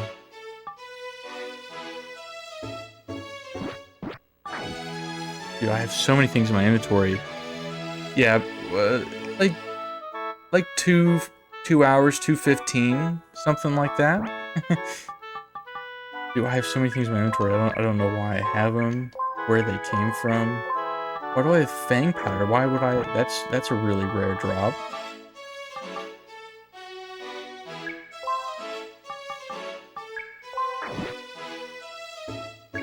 Sadly, I lost some really good RNG on some other stuff. That run that I had going had some good, like, equipment. It kind of sucks to lose that.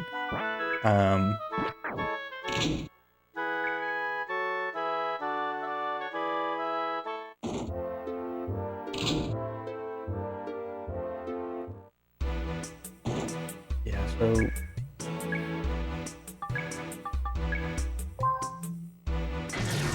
Went from the end of Ruins 4 to the start of Ruins 2.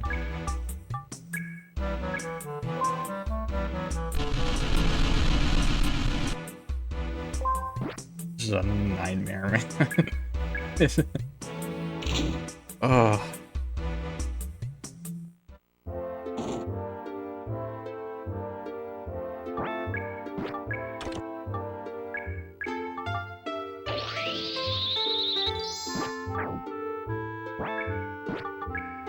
I just used all of my money. I don't have any healing items. I need a red viper minimum.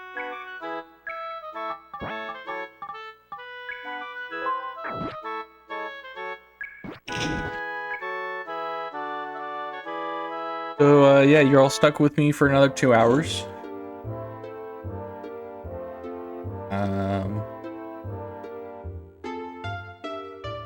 I hope you like the game, because we got more of it. More of the same.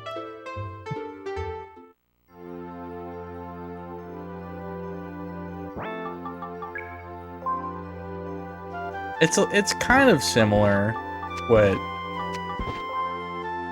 I did before, but it is going to be a different rune pattern because of I did a different first rune.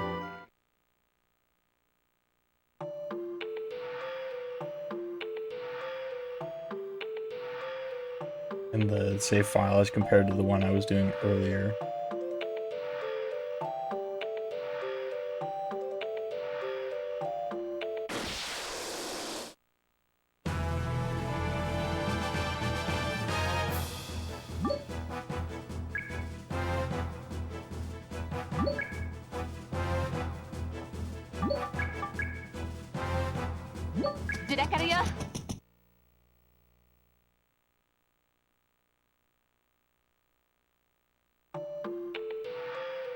Bewildered. Holy shit.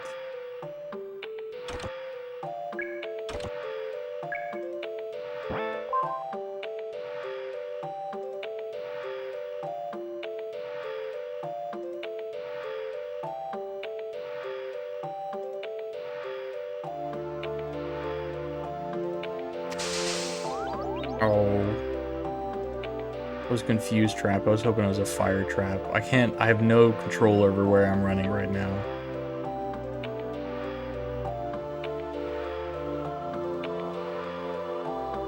It just takes a while and then eventually cures itself.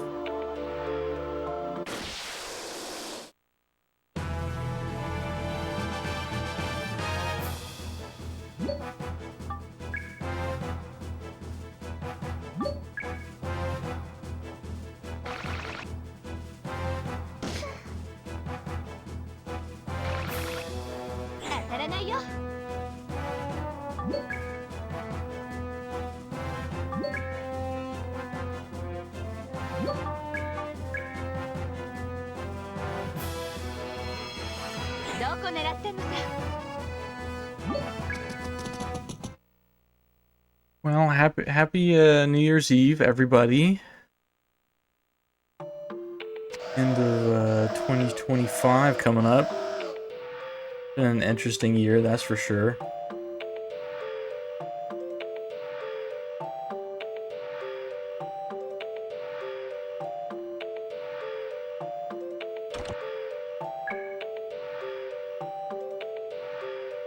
I've already explained like all of what happens right now, so like I don't know what to talk about anymore. Like I already didn't have much planned, and now we're just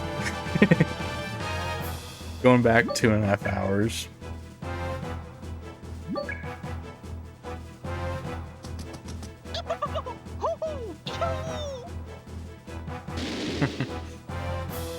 Happy somebody does.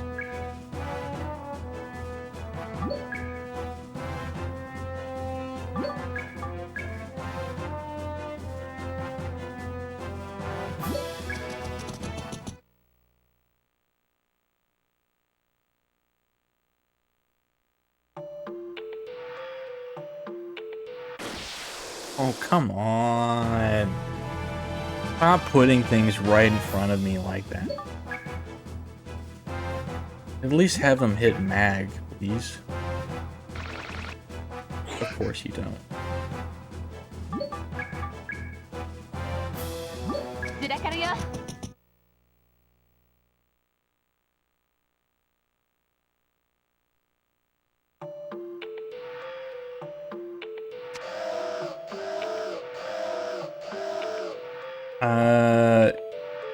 Between the hammer and the rolling are his best ones. The rolling is very rare, and I believe only will happen in the post-game 5th dungeon. I don't think I've ever had it come before that. The hammer... hammer's nice because it does decent damage and has status effects attached to it. But the rolling is just, it's AOE and big damage. So it's really good. But we don't use mag at all in the speedrun. If you want to see mag get used, you can check out the Evolution 2 run.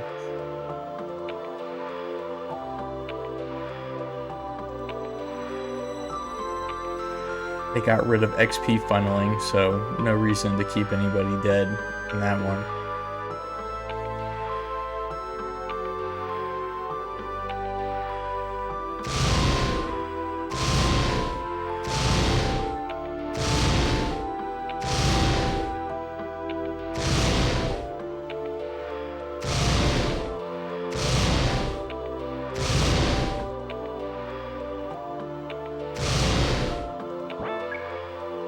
Ooh, shit. I almost just killed my whole party there. Whoops.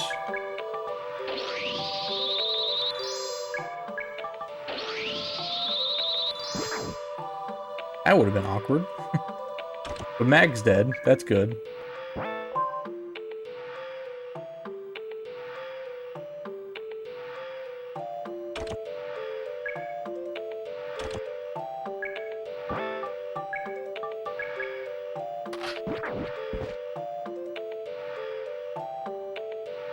What's up, Broby?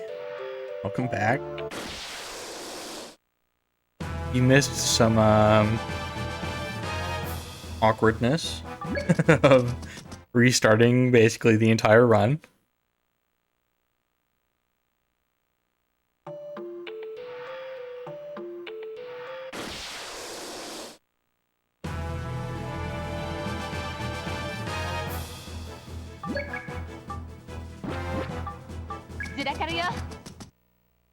Yeah, we lost about 2 hours, 2.5 hours.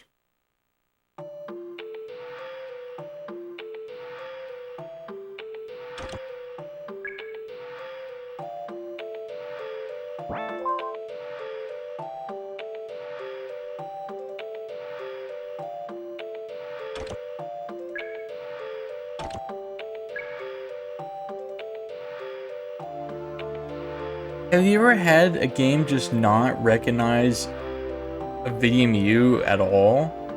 Like, I tried... Like, I was trying to save the game, and the game wouldn't save. Like, it just kept saying, you need 8 blocks in your VMU. You need 8 blocks in your VMU. And I tried, like, 4 different VMUs, all of which I know have, like, 90% of their blocks left. So, like, at least 100 plus. And it just kept saying, you need 8 blocks. I tried a different controller, I tried different VMUs, I tried different VMU slots, I tried all of it, and it just wouldn't let me save. So it kind of turned into a hardcore run where I could not die, or it's game over. And I got double critted by the boss of the 4th runes, and basically 2-shot my entire team. And game overed.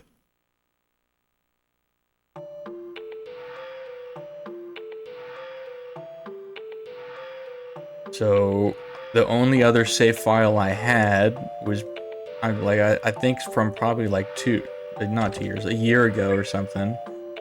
And it was on right after Ruins 1, and I died in Ruins 4.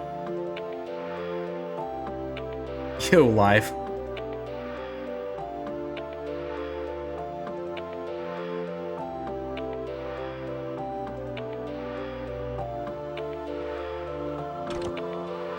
Just got done explaining the devastating news of losing 2.5 hours in a speed run live at a marathon.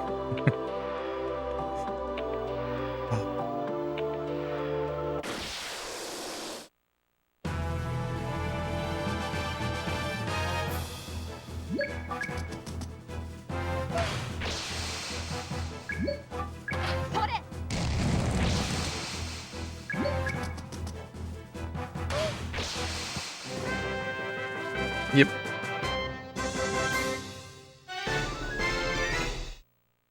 Bit awkward.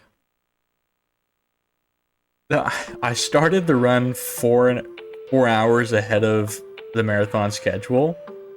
So they're kind of just like, sure, whatever. The Mons are like, you're just helping us get back on schedule. So I will be finishing just behind schedule.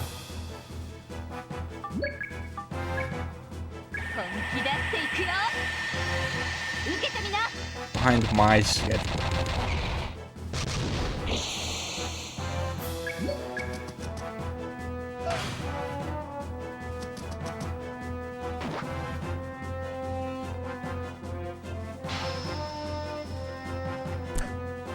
Yeah, the run's probably gonna be like 5 something. 5.5 would be what I would guess.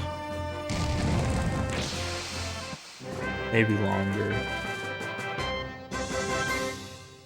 Probably longer. Probably like 6. Which I was not prepared to do a 6-hour speed run tonight.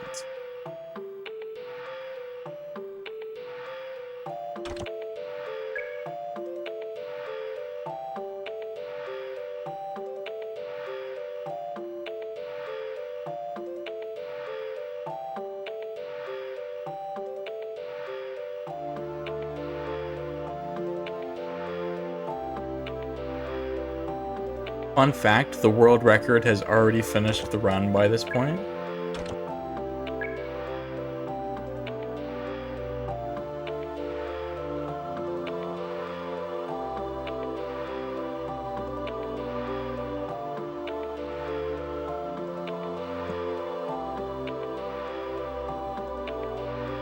My world record's not great. I actually made a really bad mistake in world record, losing like 8 minutes or something.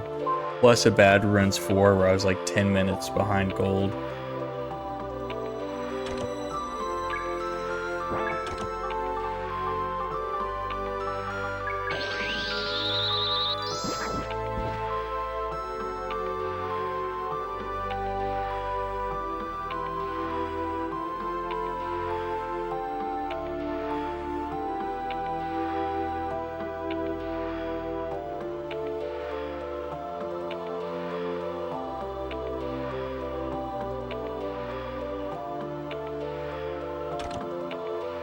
Okay, actually, this is 13 cores. I need to get some XP here soon.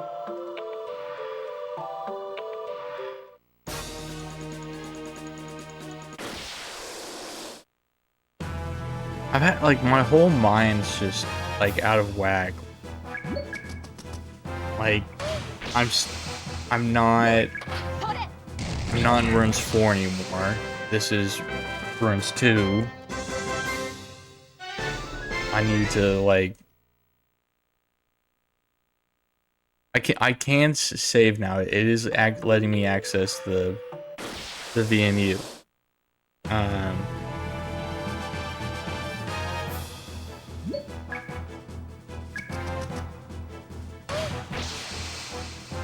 At least I think so. It let me load the save, which means it let me access the VMU. I have not tried saving yet because there hasn't been really a safe spot yet. If it happens again, I honestly don't know what I would do.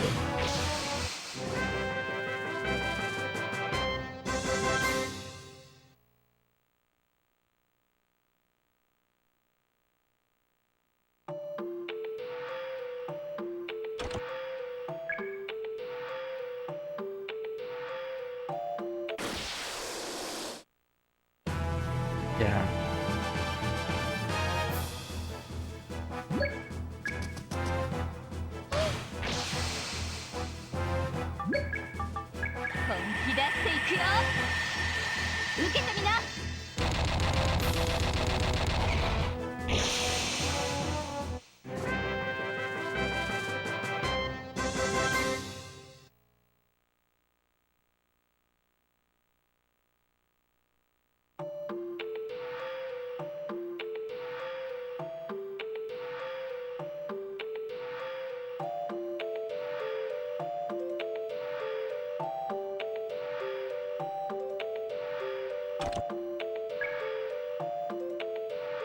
Dude, what? Where's the exit? Come on, there it is. Such a long runes.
Of course, I ran the confused trap. Can't control myself, and I ran straight into the enemy.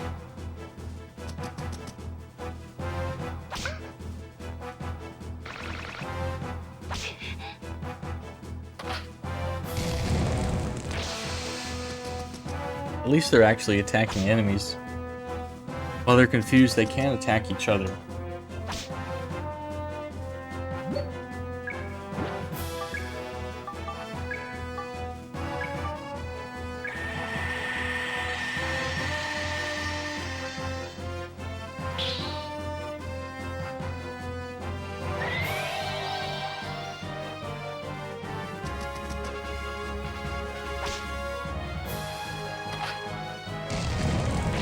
Didn't I just use a paralysis heal on her?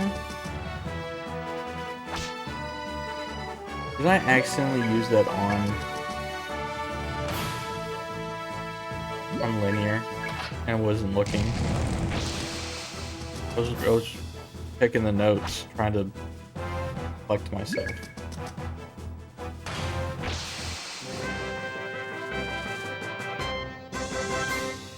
Accidentally used it on linear.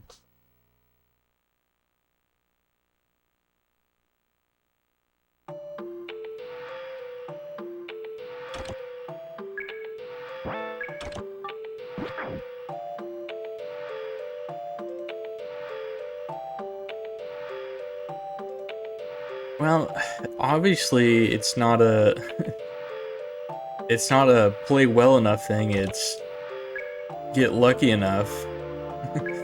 Sadly, that's how it is.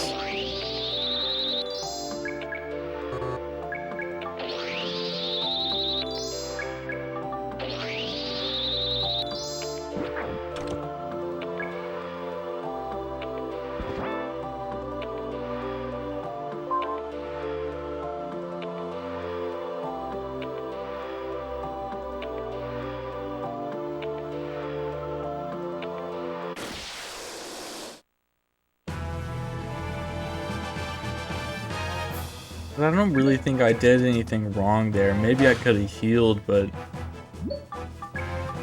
he kind of just did enough damage to wipe out Pepper without anything. Like, he did like 900 damage in 2 turns.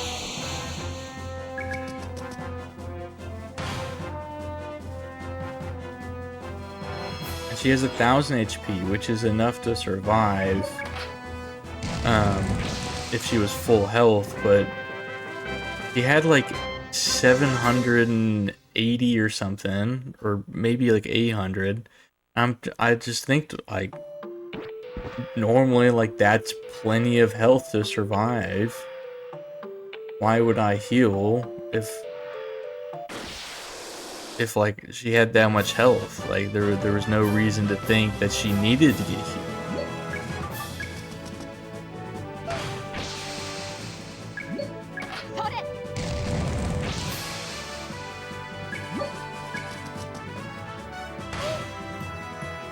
But instead he, I think, got 2 crits.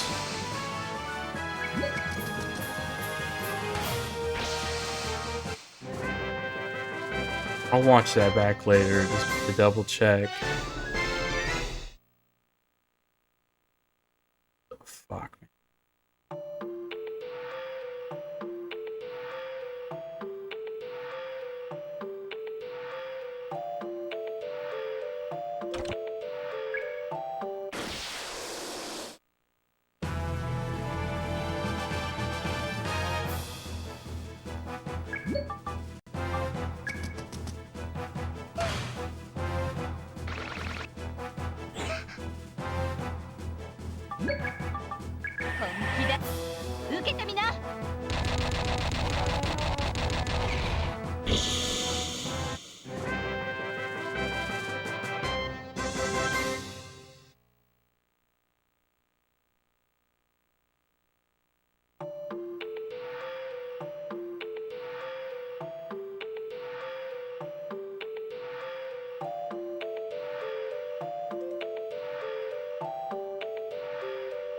To win. Maybe. Over here.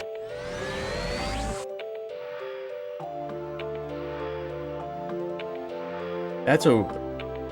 So that room right there is like so rare. I've only ever seen that like 2 times before.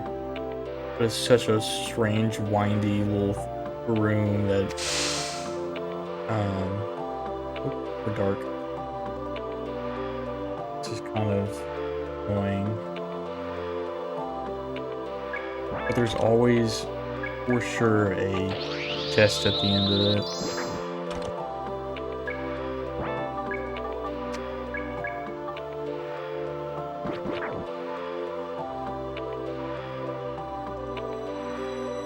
Dude, where's the exit? Come on, game.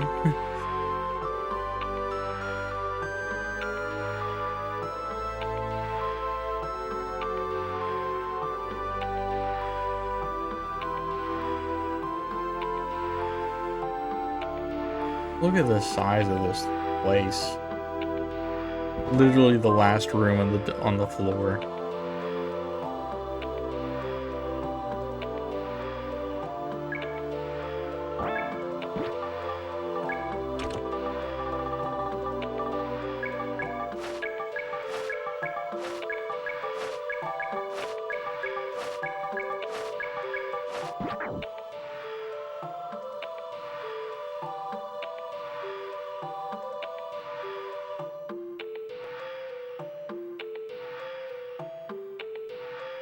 Where's the exit right there? What the? How was the exit? How do I get to it? I see it right there. It must be the other way. There's gonna have to be like another long tunnel somewhere to get back up there.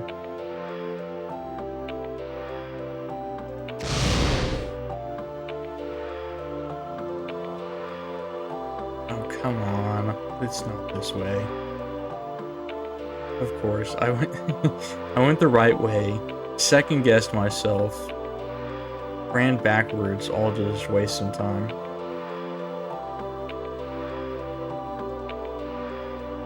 This is such a strange layout.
I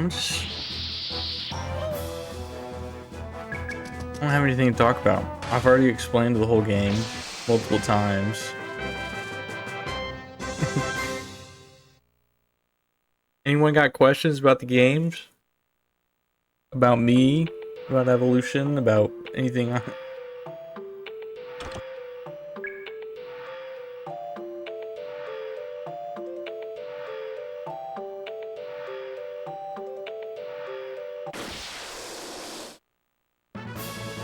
Why are there so many in the hallways?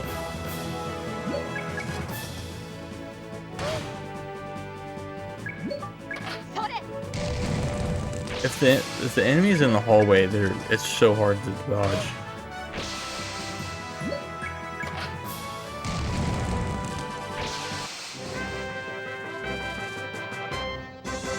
No, I don't think I found any glitches.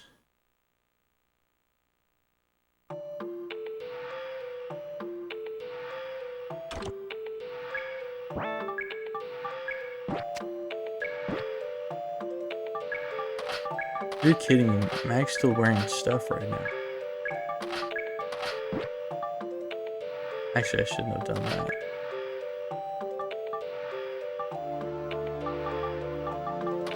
Let me put this stuff out because that's just gonna fill up my inventory.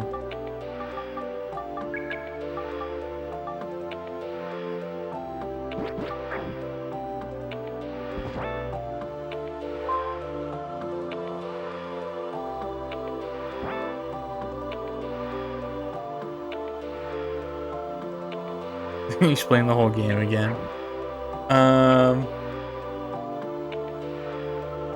In a sec. Let me answer this other question.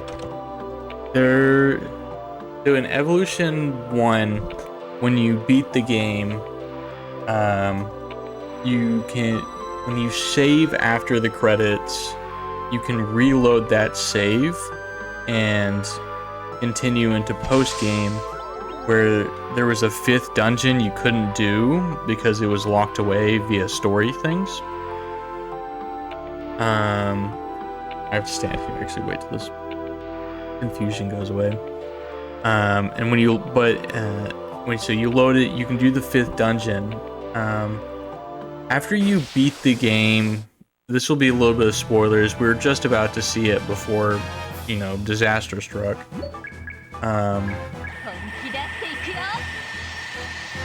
But the seaplane that we've been using to fly to the ruins and whatnot, we kind of crash it and break it. And we get given the debt of 200,000. So during this whole game, we've been working on paying off a debt of 80,000.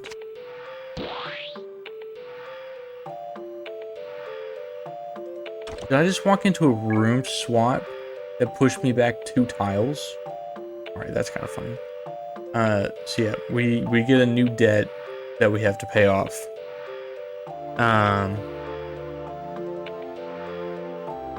So yeah, the debt is in this game where you have to pay it off. I'm not quite sure how it works in the GameCube version, because I haven't seen past like an any percent run.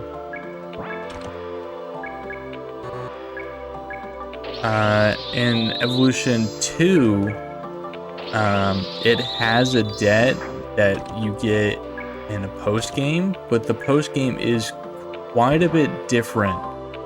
So in this one, you continue. Let me double check that I can save here. Okay, let me find a different VMU if you work, because I don't want to. Please tell me you didn't break again. Okay, there's something wrong with this VMU then that's causing it to break.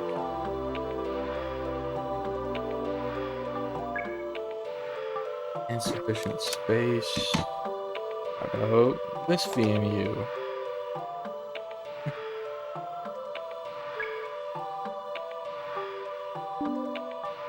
Save here.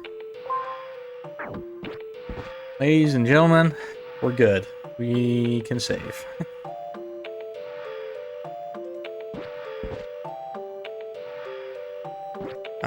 Yeah, so in this game, you continue post-story when you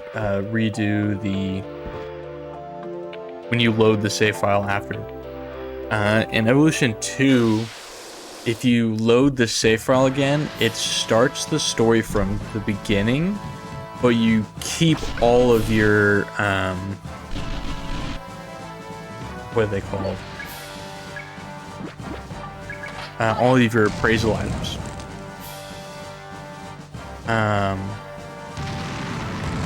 So you have all of the appraisal items you got in your first playthrough, and in your second playthrough you have all that, all your like permanent buffs that you've gotten, they're still there and have carried over into playthrough 2.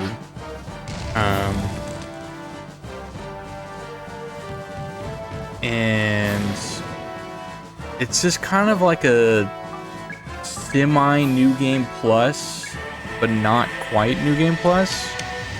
That's what Evolution 2 has. Once I play and beat Evolution Worlds, the GameCube version, I am curious to see how that one works, because you say it has like a hunter mode.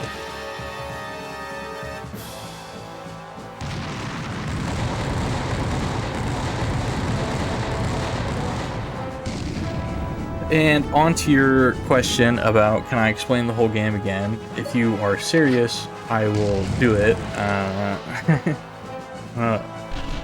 But let's see. How do I explain it? This game has a XP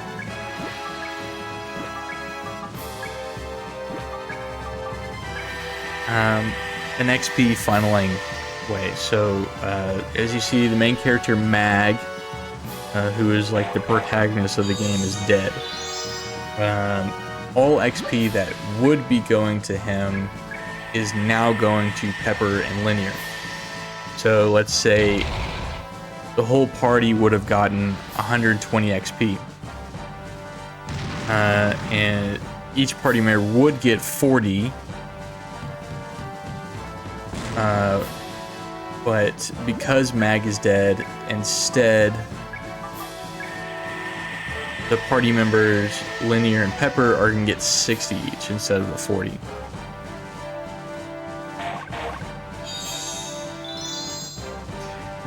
So the difference with the playthroughs is Evolution 2 only has 2 playthroughs. So you could theoretically play the first playthrough for 100 hours and get your characters, because like all the permanent buff items that spawn, and you could get like a max stat party and then bring them into Evolution 2, like the second playthrough. That is something you could do. It would take forever and would be miserable, but after you finish the second playthrough, then it doesn't give you the option to save after that one. And so it's just whatever save you had, probably, which would be most likely right before the final boss.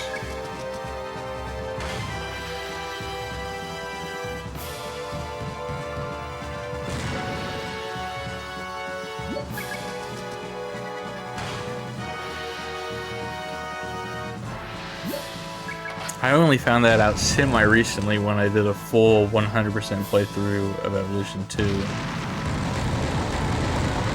I'd never done one. It took, like, Evolution 2 is any percent takes about 8 hours. The full 100% playthrough took me 35 hours. 100% is quite a bit longer.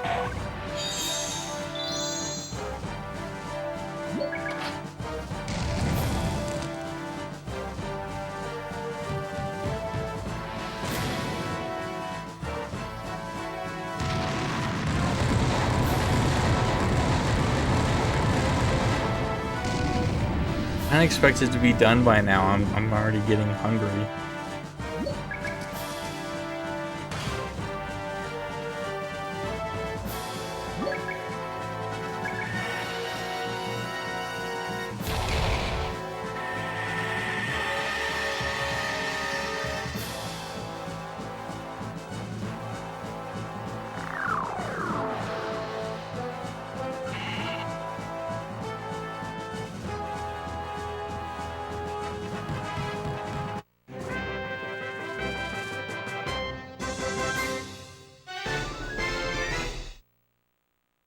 I don't think so.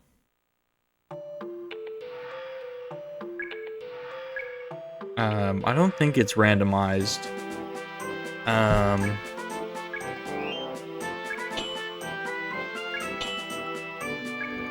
There's a cutscene in about 2 hours. there's like an actual FMV cutscene that shows up right after the 4th rune, so near where my game over.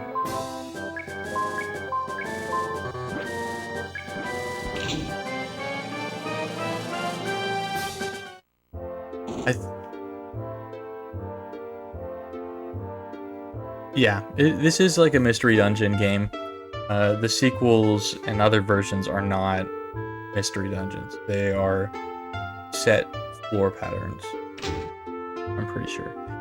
Yeah, I haven't had too much experience with the Neo Geo Pocket Color version because it's like 900 or $1,000+, and I would like to play it on hardware since I have the hardware.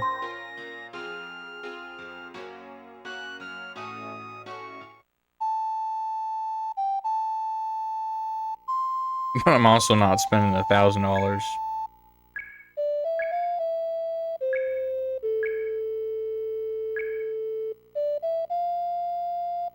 I think what I read is like there's only like 500 English copies of Evolution on the Neo Geo Pocket Color. So it's just so rare. I think there's like 2 or so available on eBay, and they're like like a 9,000 or not, 900 to $1,000.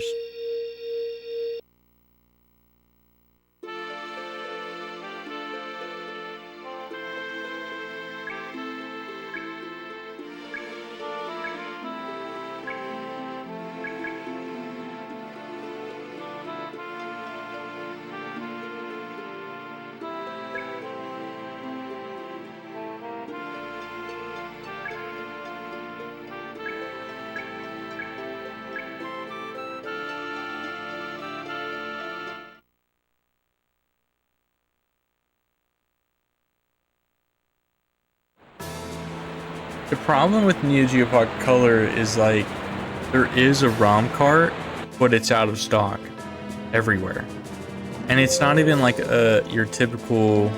It's not like the EverDrive. It's just a flash one, so you can only flash like 2 games onto it at any time, and there's nowhere to buy it other than like eBay. So like an EverDrive for like SNES for Earthbound Chrono Trigger is very doable because it's just it's super easy. But Neo Geo Pocket Color is kind of a forgotten console. No one really cares about it. I care about it, but I play weird games. I've been trying to. I actually haven't done much recently, but I'm building a capture device for the Neo Geo because it doesn't have one.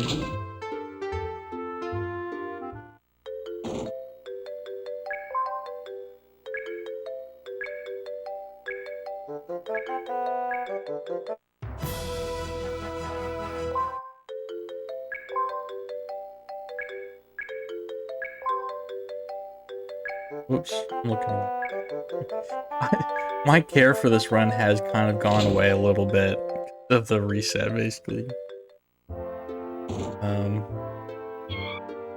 I bought mine off of Buy before, you know, all the price increasing with tariffs and stuff.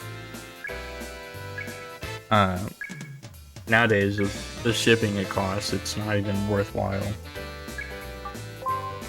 Yeah, but I got mine for pretty cheap off of Buy. They're like 100+ or something on eBay, which is kind of annoying. Move.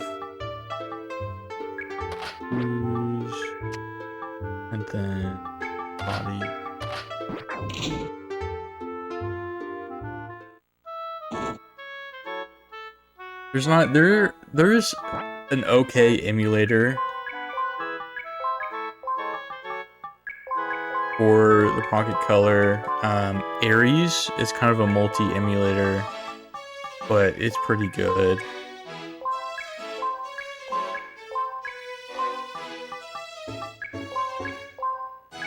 It's actually the best one, I'll say.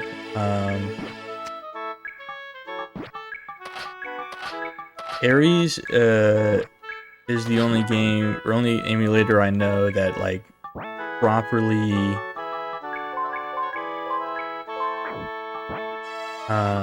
emulates the Neo Geo Pocket Color, because there's a what am I supposed to be buying here? Heavy coats. Most emulators are using the Neo Pop core for their emulators, and sadly the Neo Pop core is not great. The creator of it has admitted to just making up values for like clock speeds and whatnot. Not clock speeds, but like certain speeds that are within it. He has just admitted that he made them up. So a lot of them, a lot of games just don't run properly on them. Ares, I'm not sure what core it's using, but it's not Neopop, so it actually runs the game properly. And I discovered this via the game I mentioned earlier, the puzzle game, Delta Warp. Delta Warp has an endgame timer that's really good. And on Neopop, it runs at like half speed. So like a second, it's even worse than that, I think. Basically like 10 seconds in game is like 23 seconds. Like it's actually 23 real world seconds if you're using the Neopop core. If you're on Ares, it actually runs properly.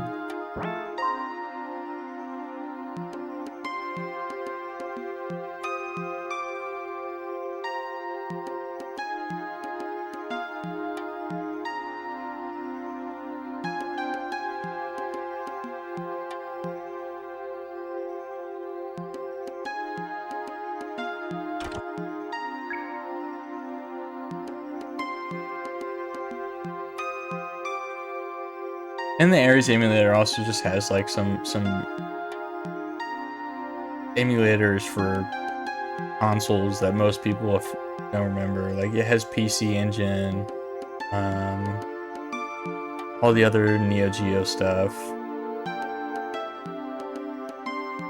It's a good emulator. I don't know who made it. I don't know where it came from, but it's good.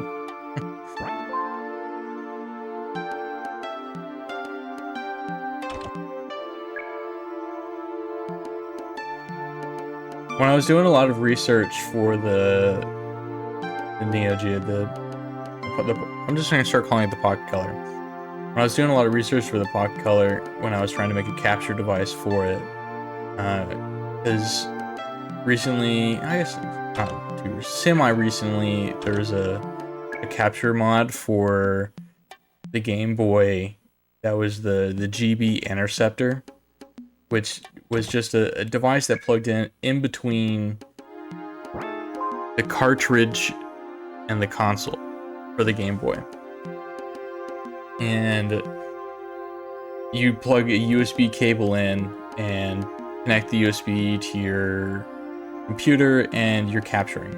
And it was super cool. I liked it a lot. And I wanted to try to copy that and do that for the Pocket Color.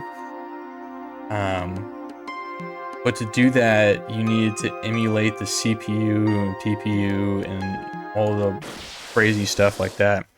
And I was doing a bunch of research, and like the people who make like the best emulators for like SNES, for NES, for all of the old retro consoles, they were on like a forum trying to like talking about trying to do it for this console, and so many of them are just saying like, dude, this console sucks. What the hell? Like they couldn't get it to work properly. They were trying to like they had to like fully reverse engineer a completely custom CPU for the console. I was just watching them do this and I was like, you know what? I think I'm just not gonna do this interceptor thing because this looks awful. It was, dude, the forums was crazy. There's so much like this thing's crazy. What the hell were they doing in '99?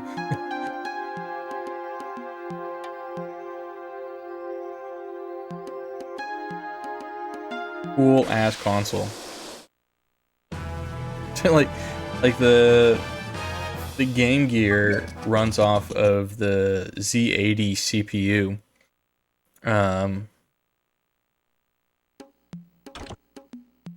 And the Neo Geo Pocket Color, the Z80 is literally just the sound CPU. Like, they used what the Game Gear used to run the entire, like, central processing, and they made that solely for sound. And they did, like, this custom CPU where they combined, I can't remember the name of it off the top of my head, but they combined this actual better CPU and the Z80 into a single chip. And yeah, it's good. It's really good.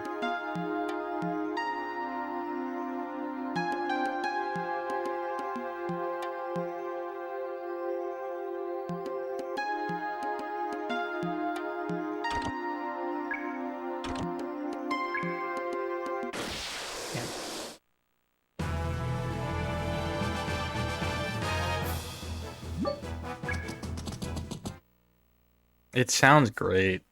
And I really Delta Warp is such a great game. I'll say it 1,000 times. If you like puzzle games, check out Delta Warp. It's so good.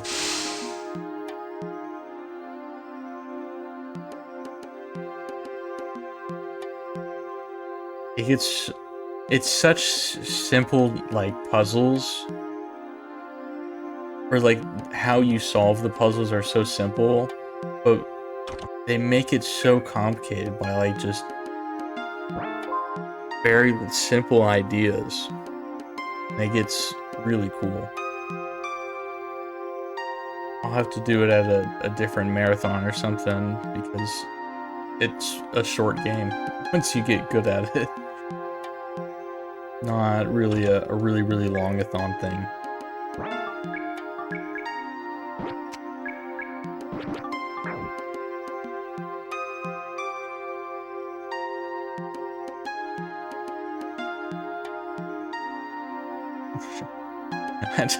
I just looked over, I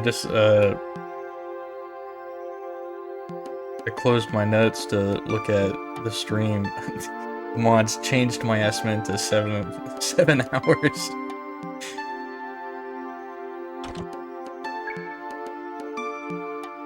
Got some great mods here.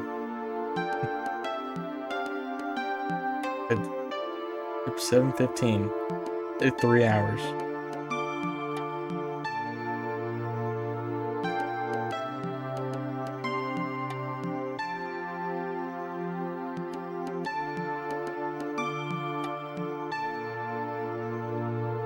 And the Neo Geo brand was basically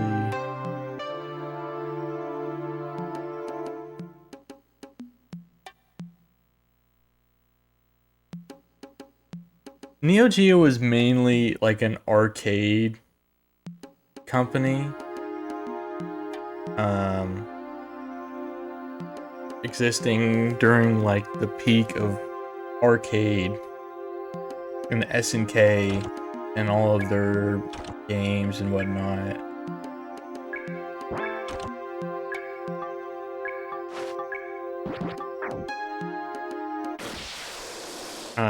And then they kind of had to move to consoles when that became the market.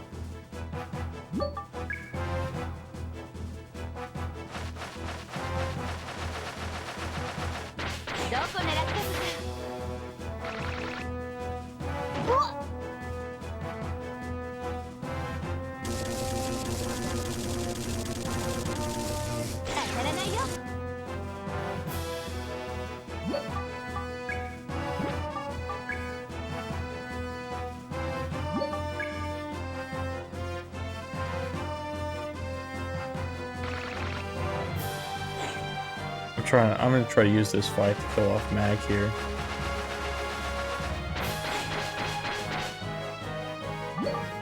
Then you start getting a little bit of XP.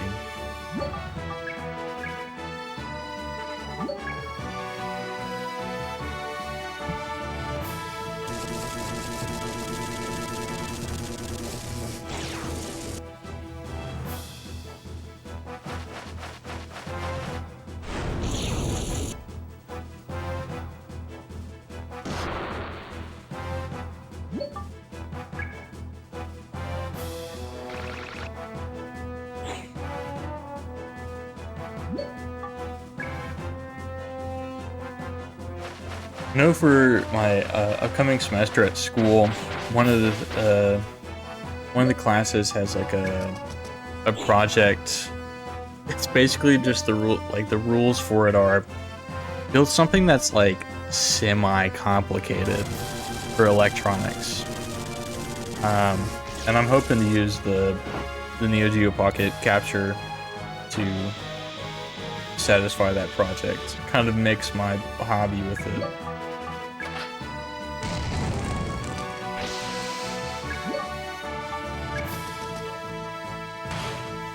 Something I want to do and make it a school project. Give me an excuse to like actually work on it and learn more.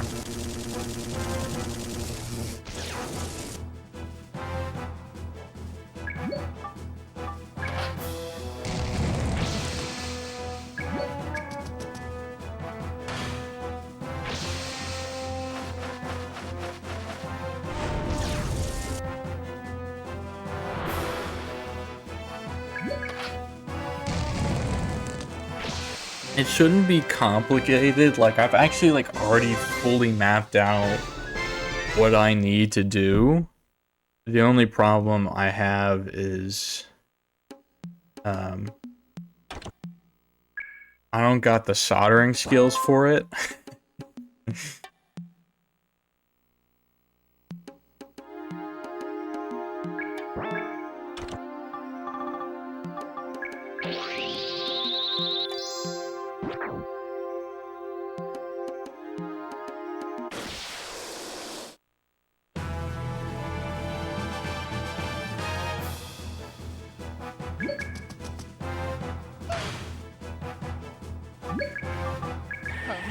I don't even have soldering equipment. Not anymore. I used to use it at my old work. But that was like replace an HDMI port, not a basically micro soldering wires into terrifyingly stuffed spaces.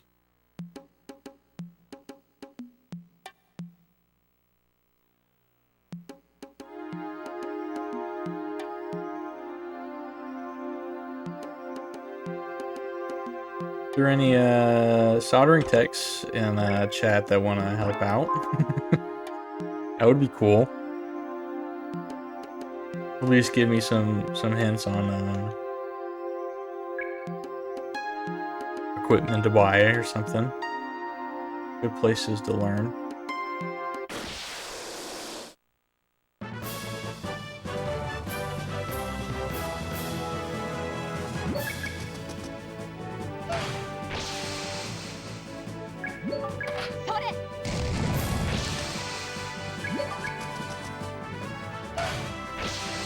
Dude, 2 crits. Nice.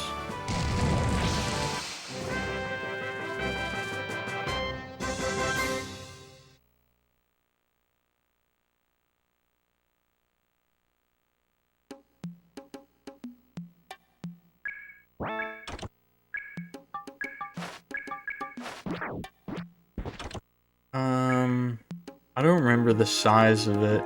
So, if you open up a Neo Geo Pocket Color, inside is a bunch of like test pads for all of the RGB signals. So you have like your RGB1, your R0 through 3, your G0 through 3. You have all of it. And you have your clock signals, you have your... It actually just has test points for everything. And I need to solder onto those. But if you see a Neo Geo Pocket Color, they're very small. They're pretty small. So those test pads are even smaller.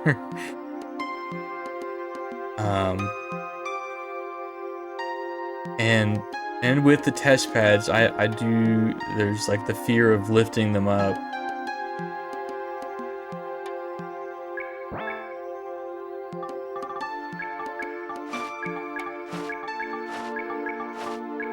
So I mean, like, it's actually like a really easy thing. You just need to something to put those RGB signals into, convert to HDMI or whatever you want.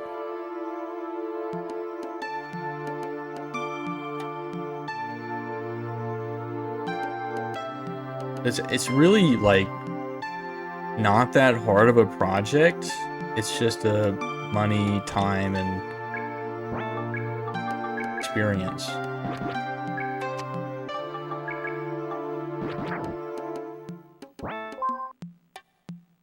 What floor am I even on right now? 11? I think this one goes to 16. Already past the level I need.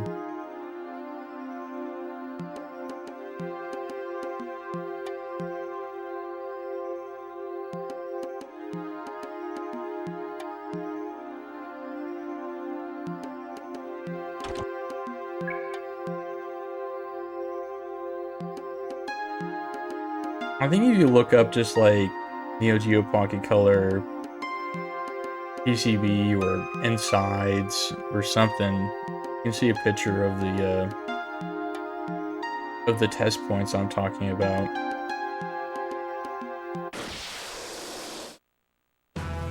And it's actually interesting. So like there's 3 different models of the console. You have the original black and white version. You have the most popular one, which is the color version, and then there was the slim color version.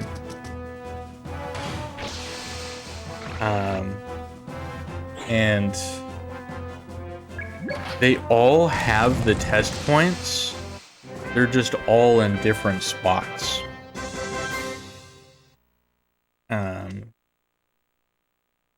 So I would love, because this would be, I would love to make it like a product that I could sell to people who want to play this console and like stream it or just capture it or something. So I would want to make it like a, here, buy this, you can use it on your console. Just, yeah, you'll have to solder it. So I have all 3 of the versions. I came across them for really cheap. One of them was broken. And I would have to make like a custom flex cable or something for it, for all 3 of them. But like I have the picture in my head. It's just it's just it's just an experience problem. I don't have the experience doing what I need.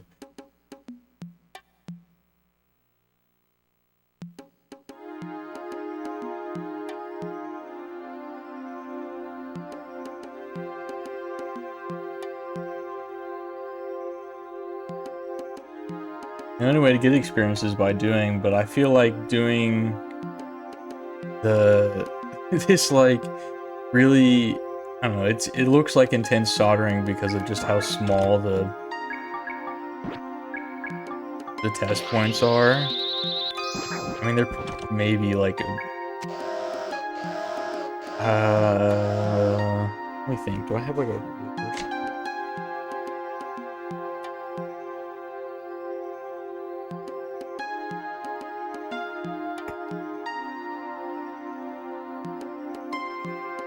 sorry. Well, we have 7 hours for this run. We don't. It's not gonna take me that long. I mean, they're millimeters apart.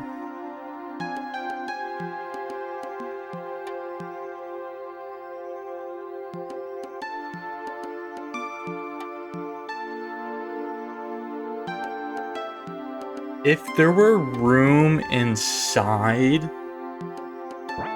the console to do that, potentially. I did think about that. Oh, nice. Oh, damn. Yeah, a lot of attack boosters. But the problem is those pins are located right where the, right in front of where, like, your cartridge slides in. So, you're looking at, I don't know, maybe a centimeter and a half or something of, like, space above those test points.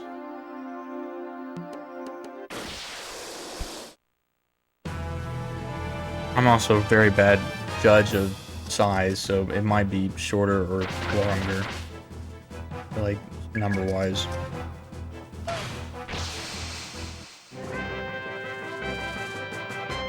If you were to make, like, a custom outside case for it, which you are saying, but I wouldn't want to do that to anybody who wanted to capture it, would have to, you know, change the shell.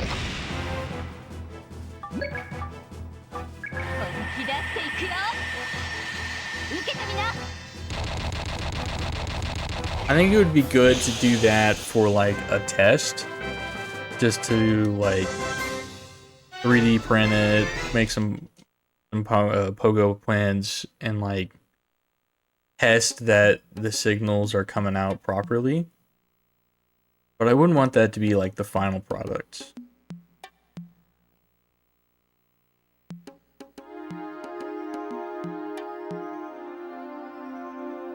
This stream is kind of just, like, this marathon run is kind of just going to turn into a little bit of a hangout because I'm having to redo so much content right now.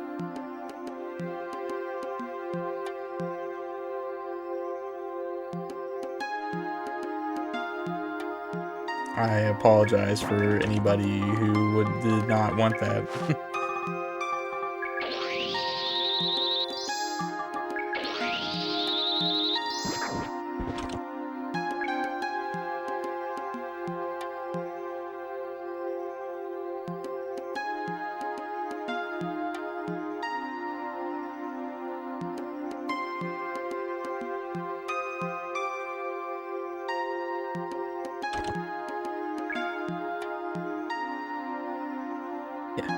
I mean, that's what, like, when I was, talked to a mod in one of my previous runs this marathon about, like, they were saying, like, the start of Really Longthon was just, like, they wanted to do the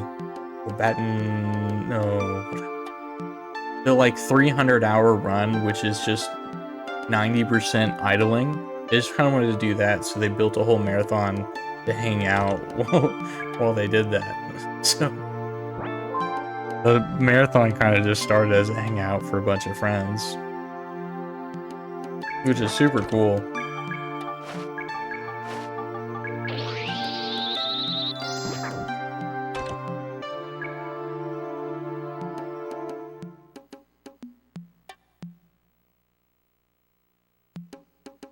I'm trying to blank on the name of the game.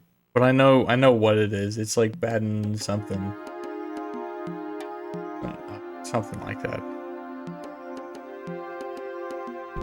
Ooh, nice exit. On the medium.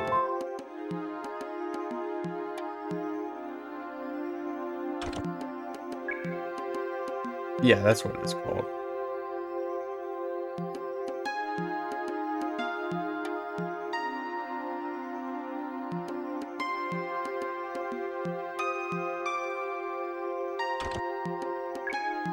I still feel a little bad about,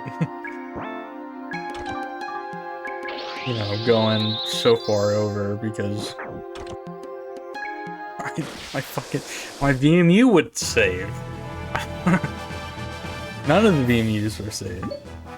Yeah, I don't even know what happened. I've never seen that happen on a Dreamcast before. So, there's your never happened before at a marathon.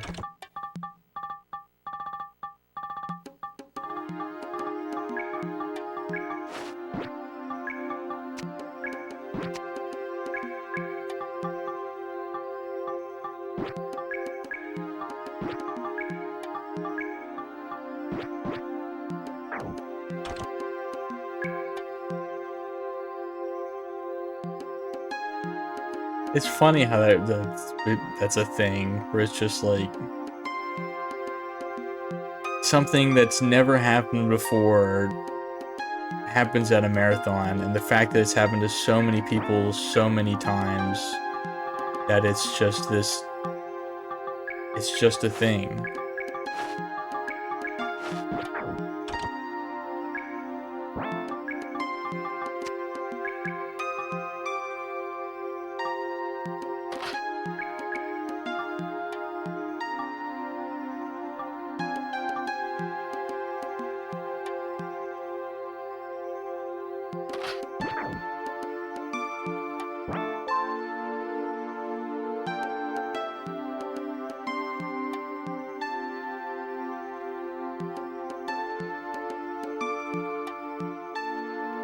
I just kind of realized I haven't got any ruin searches this whole time.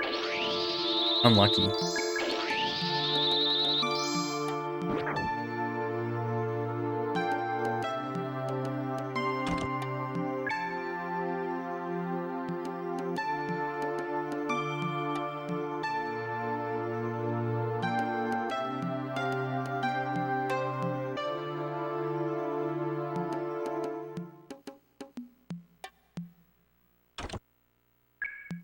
Power arms.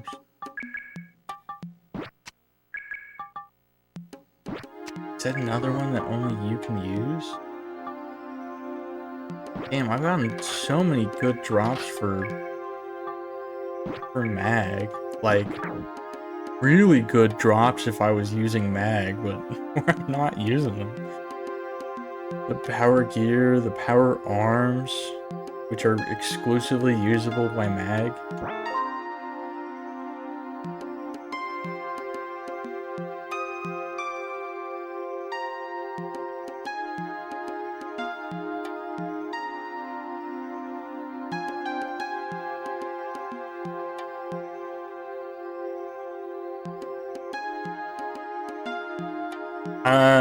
Yes, so it's a combined thing. It's actually XP funneling plus slot 2.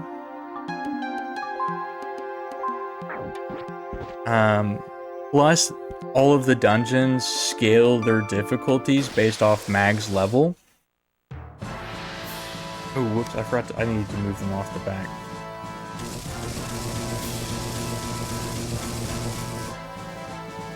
I'm sure. So, yeah, XP funneling, so your other party members are gaining levels faster, and the dungeons, what level the dungeon starts at, so when you enter, is scaled up with whatever level mag is.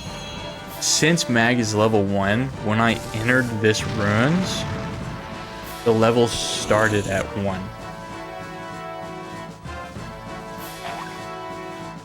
As compared to, you know, like level 10, level 30 or whatever.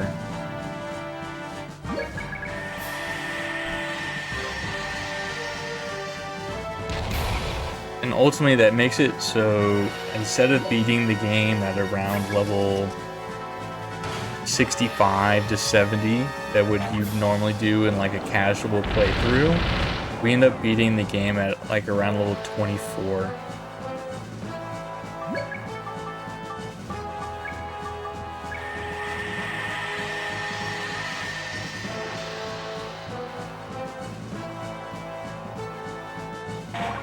When I originally ran this game, I did my very first run. I didn't do the XP funneling because I didn't know about it. And the run was a little over 8 hours. It was like 8:15 or something. And then I found the XP funneling and the level scaling and whatnot.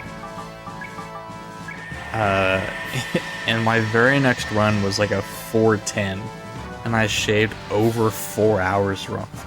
I literally cut the run in half.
Okay.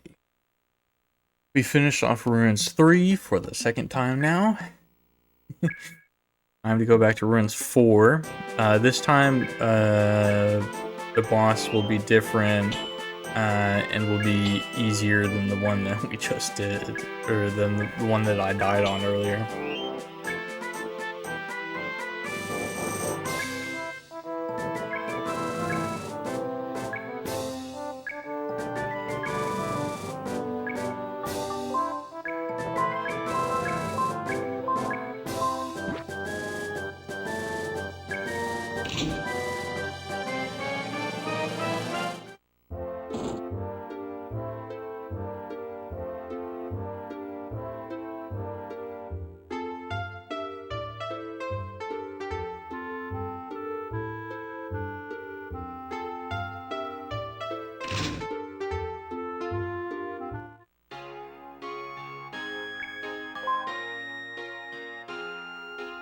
I'm gonna stand up as I mash because I did think the run would be done by now.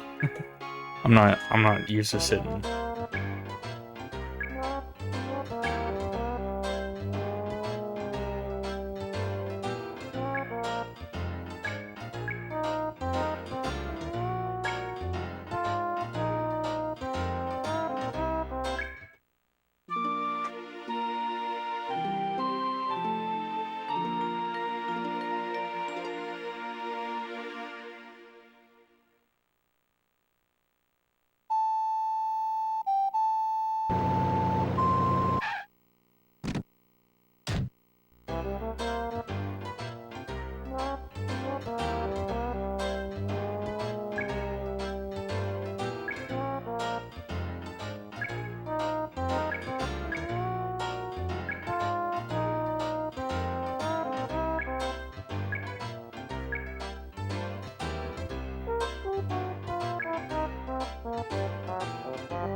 I feel like I'm just doing this run like back to back.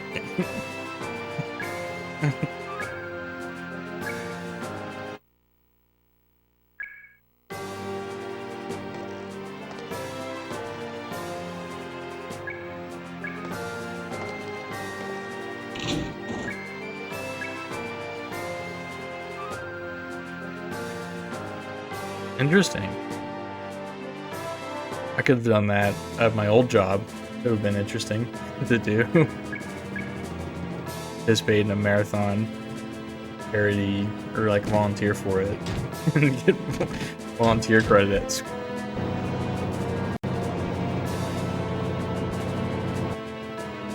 Yeah. Screw Eugene. No one likes him. It's even worse when you're fully reading all of the text and all of the dialogue. He's just creepy. And gross.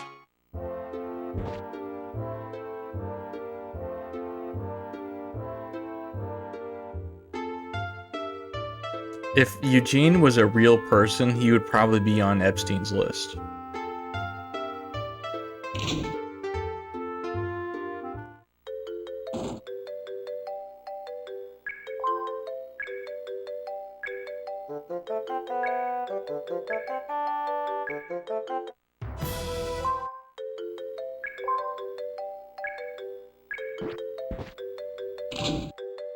Okay, wait. Ouch.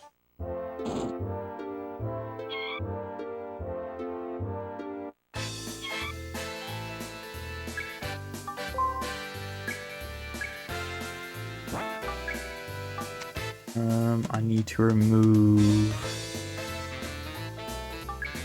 I'll keep weapon.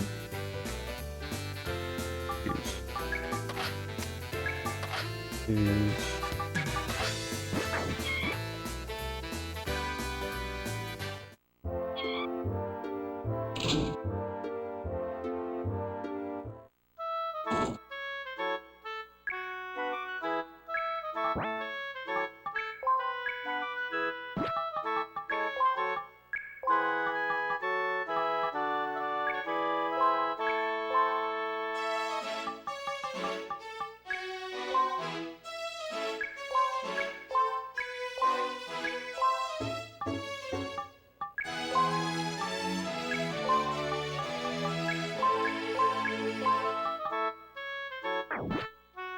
Wait, nope.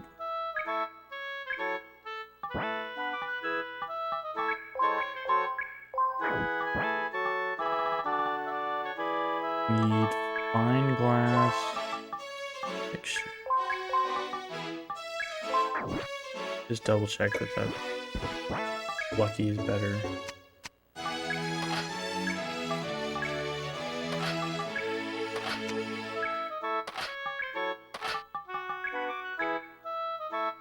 Now used better.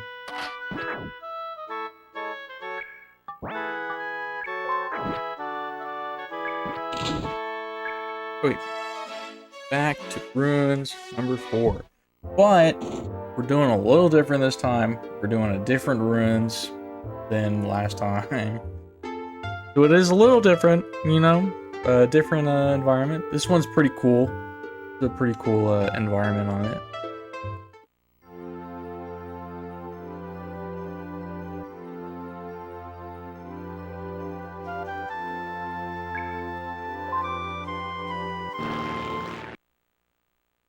Shoal room. The whole fire and everything.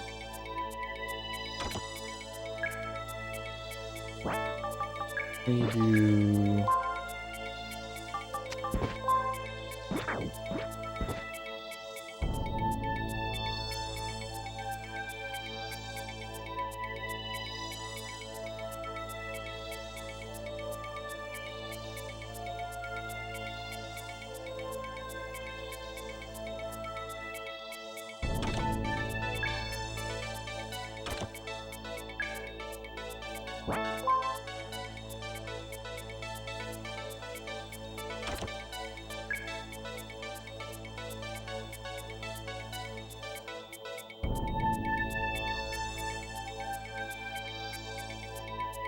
So, oh, I'm tired. I can't believe that this run was originally slated to start at 4 a.m. I don't know what I was thinking when I made my like availability for this marathon. I think I just gave it so much time because I really wanted to get some of these games in, and obviously I got them in just at the suffering of my own.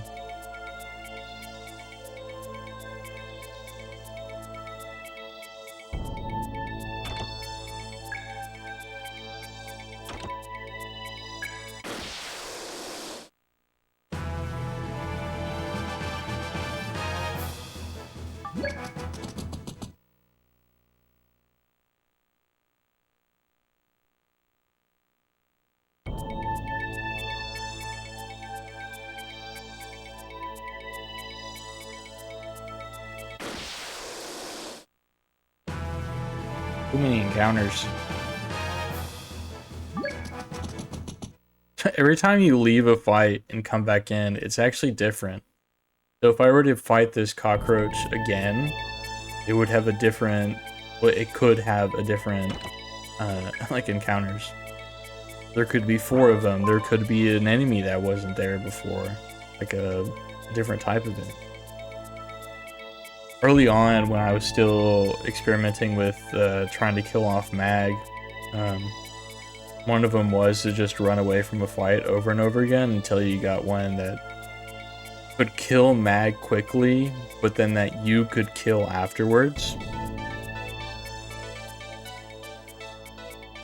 But then I eventually found a fire trap during one of my runs, and it like clicked with me of like, oh, I could just run into a fire trap over and over and over again and heal up the other 2 party members so that I don't have to worry about good RNG on encounters, but just good RNG to find a single trap.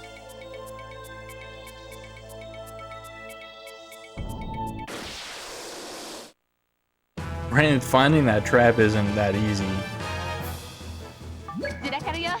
Still a lot of RNG in it.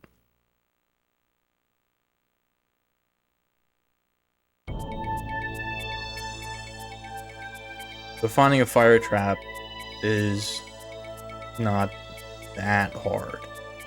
You usually find one, at least one, in the dozens of floors that you'll go through. But the hardest one is always Ruins 1. Ruins 1 is always really hard because you don't have the luxury of your other party members being OP. So they're also level 1, so you have to kill off a level 1. Like, you have to kill a party member while trying to keep the other 2 alive, but also you don't want to go into a fight that's so hard that's going to end up killing your whole party.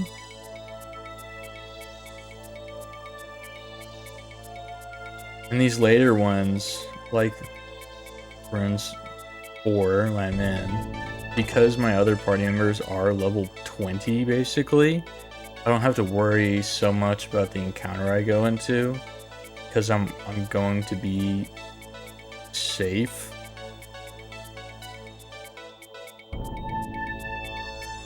Because the enemies are going to be at best level 10.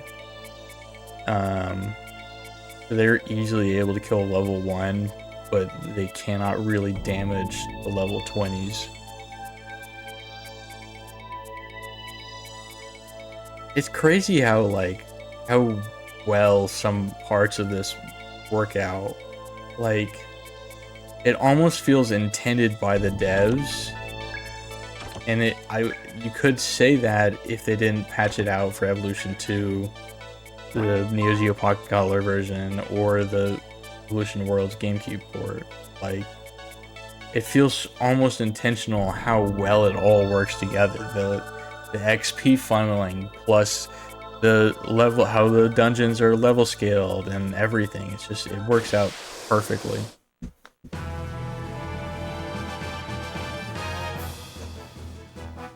ずらかるよ。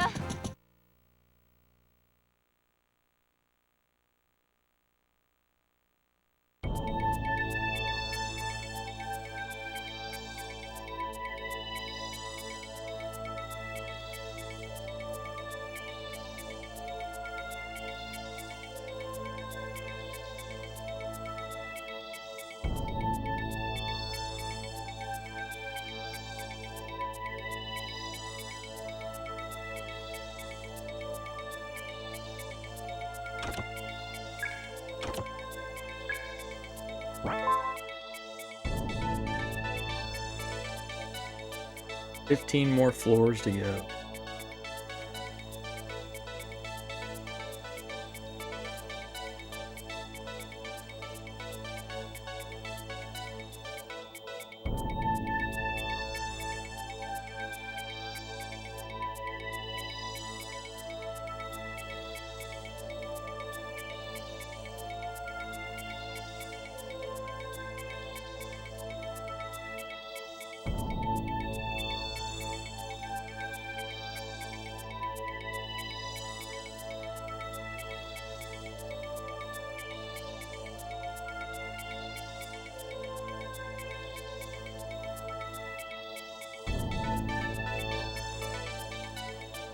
No mistakes, just happy accident.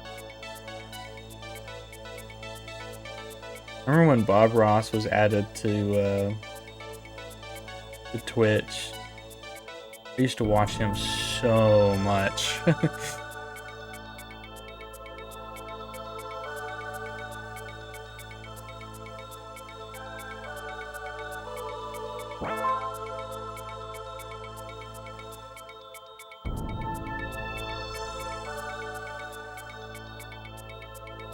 I haven't watched him in a while.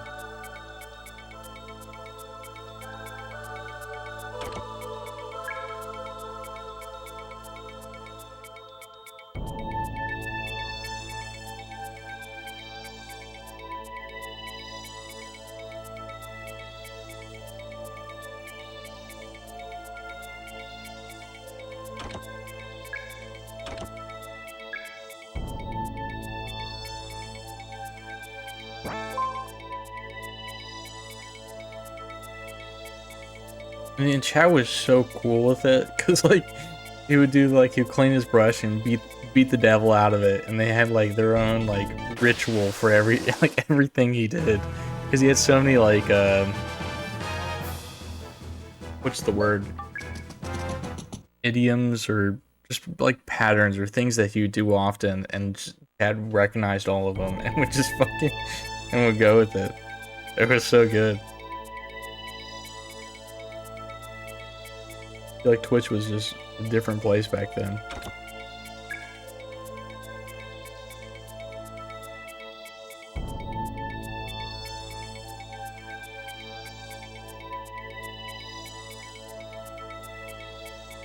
Mannerisms, yeah. Did mannerism apply to, like, things that you say, or is it more like...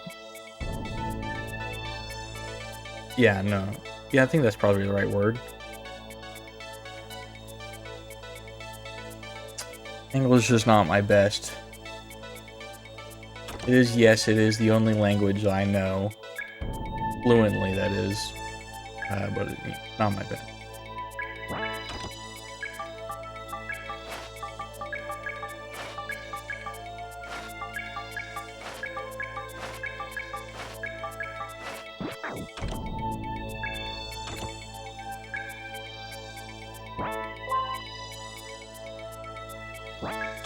It's just a hard language.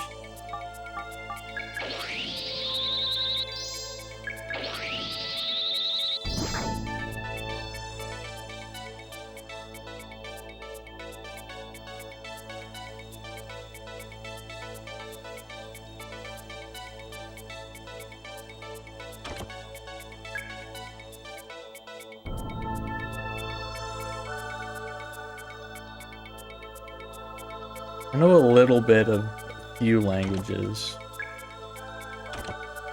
Never became fluent in any one. It's almost more fun to be like to just know a little bit of everything instead of focusing on a single. A jack of all trades is better than a master of none, or master of one.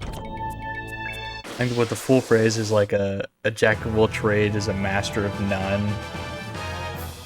What is better than a master of one? I can't remember the whole thing.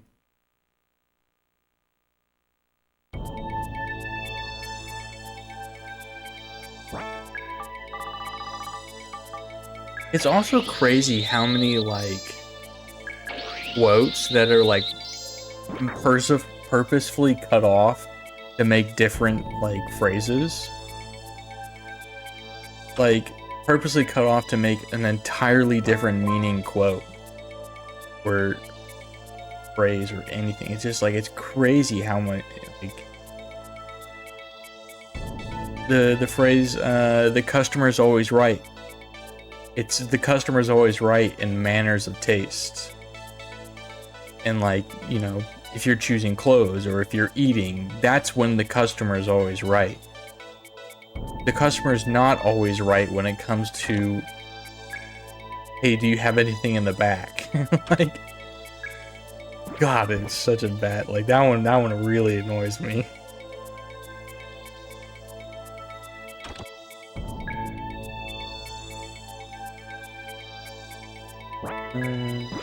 Let's try use you to kill, because I haven't found any fire traps.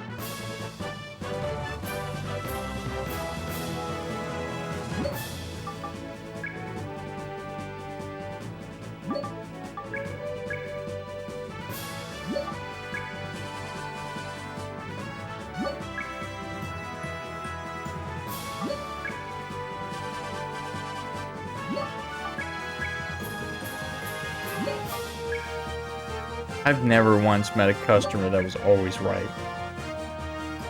Never. They're always wrong. They always say the dumbest things.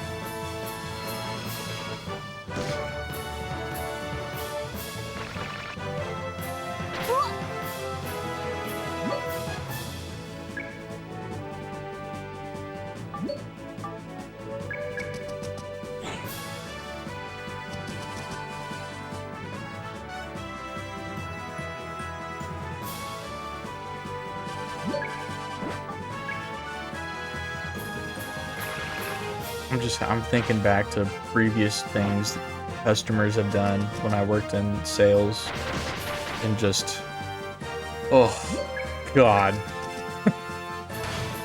God, like I'm just getting like, I can feel my like blood pressure and rising from just thinking of the things that happened.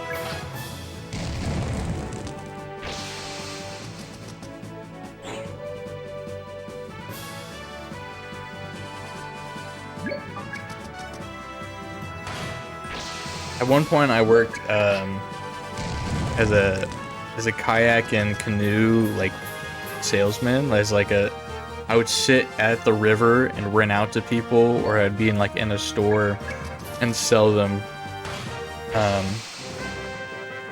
Oh my God, people are stupid. Oh my goodness. I was told by like my boss that like I cannot turn away a customer for any reason. If they want to rent it out to them. But when a group of like 4 people that are all like probably 300 to 400 pounds, all of them, and they want to get into a single canoe, and I have to look at them knowing that it's going to break or that you're going to flip it because the weight distribution of everything's just not going to work.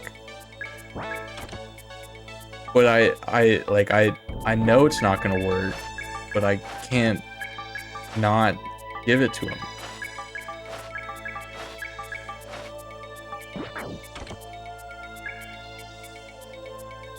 And I was right. I gave it to them. They flipped it.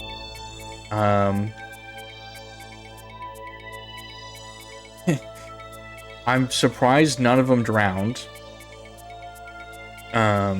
Luckily the water wasn't that deep. But they didn't want to get it back, so like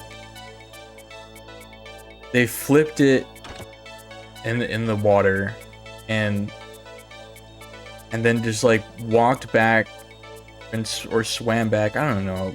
They basically just came back to shore without the canoe, and I had to sit there and be like, what do you want me to do? Like, you just left a canoe out in the middle of the freaking river, and it's like, it's your canoe. And I had to go swim out into this river and grab this fucking drowning canoe and try to drag it back and like empty it out of water. But like, that was such a bad day.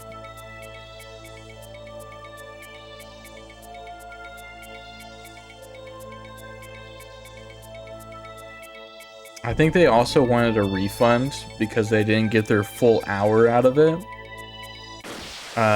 And I had to tell them no refunds, despite the fact that we have refunds. Because it took me like over an hour or something to just get it. Not over an hour, but it took me like 30 minutes or something to get the canoe back and empty of water and like make sure nothing was broken. So yeah, I told them no refunds.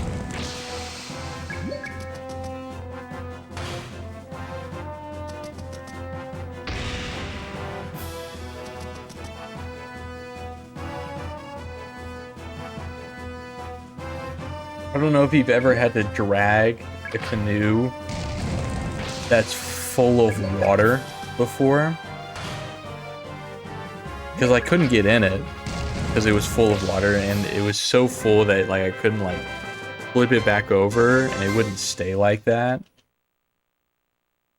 So I had to just, while swimming, drag a canoe through a river. Thank God I'm actually like an okay swimmer. Otherwise, I don't know, like, I would have to call my boss and like, hey, do you got a boat or something?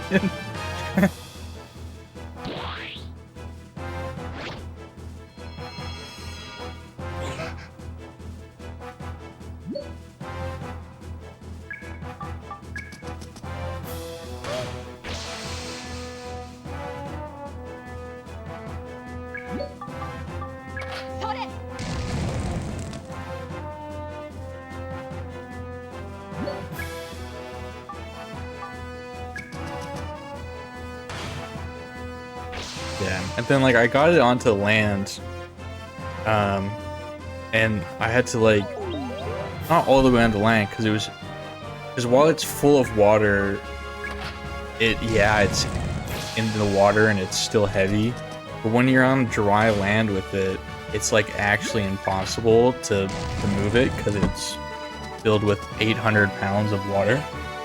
So I had to like drag it a little bit onto like the drop down, like the ramp basically, and then like tilt it over a little bit to drain some water out, and then I could pull it a little farther onto land, and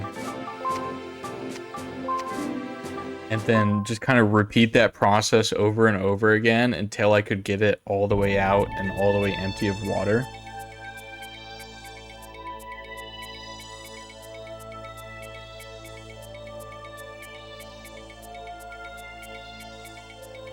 It was like the heaviest thing I've ever lifted in my life.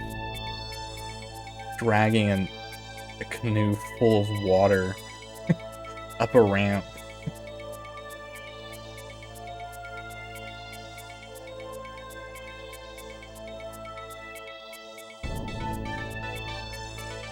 Dude, I've also done something similar, but the steering wasn't broken.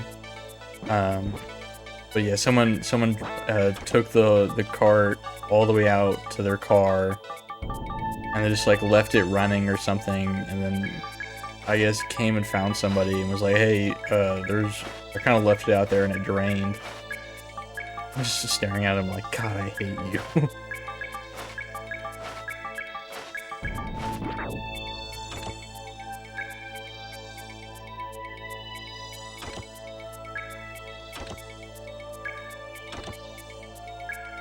So like, yeah, I had to like drag one of those shopping carts. I worked at a grocery store at one point too.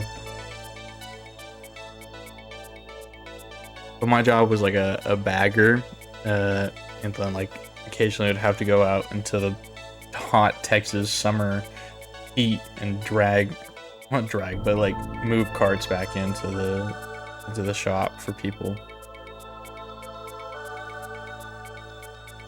It was actually kind of fun. The just kind of silence, because you like I'd put in like one headphone and just grab carts for like an hour. I didn't have to deal with customers. I just had to move carts from one point to another point. It was very relaxing compared to the rest of the job.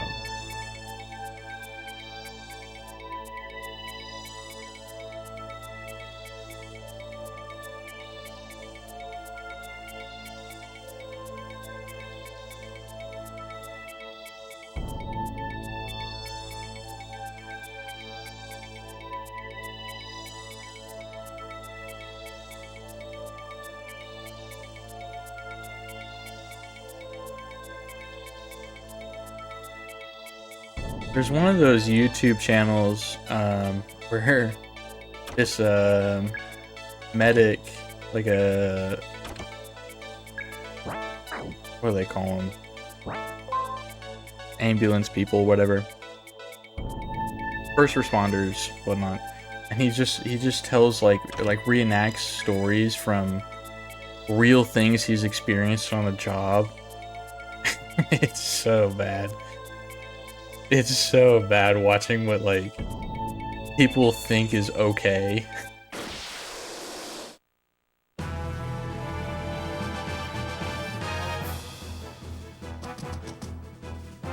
Yeah, it's great. It's just like, that can be real, but then you always has at the bottom, yeah, the part because he does like, yeah, because he does like both. God, and then like you can't believe it. Like, it's so hard for me to believe, but it's like it says at the bottom, this is a real story. This is what, like, I'm not lying here. It just makes me feel so disappointed.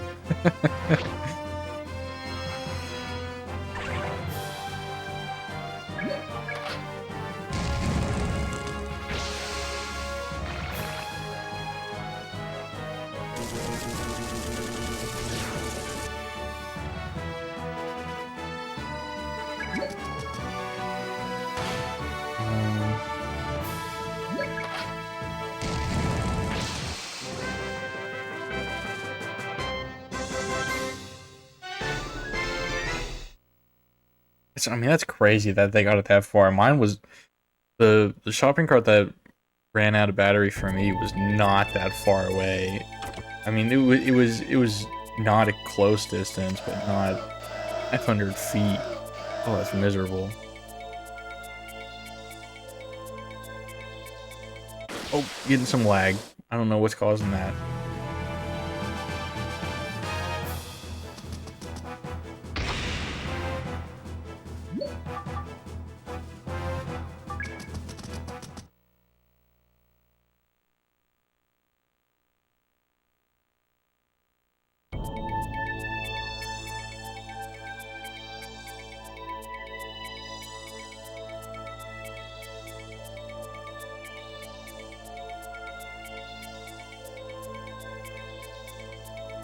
Yeah.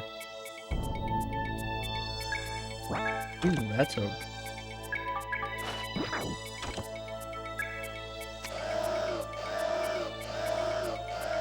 Yeah, a lot of what I see him do is just like, what is lagging so much? That's not something that normally happens. I wish there was a save point kind of close, but there's not. Dreamcast has been running for a long time now. It might be upset.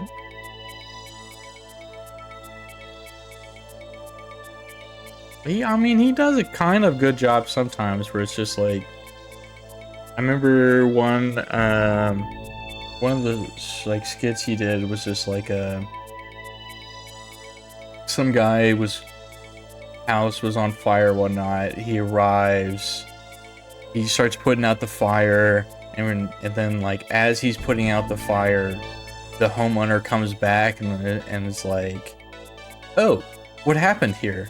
I was just cooking some burgers and I left for a little bit. Like, what's going on?"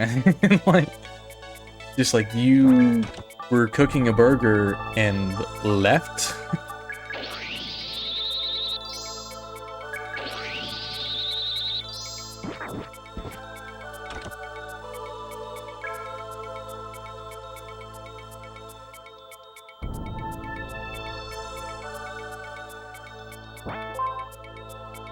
In a barbecue in my kitchen.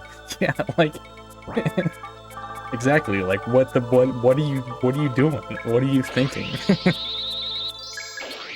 But yeah, somebody did it.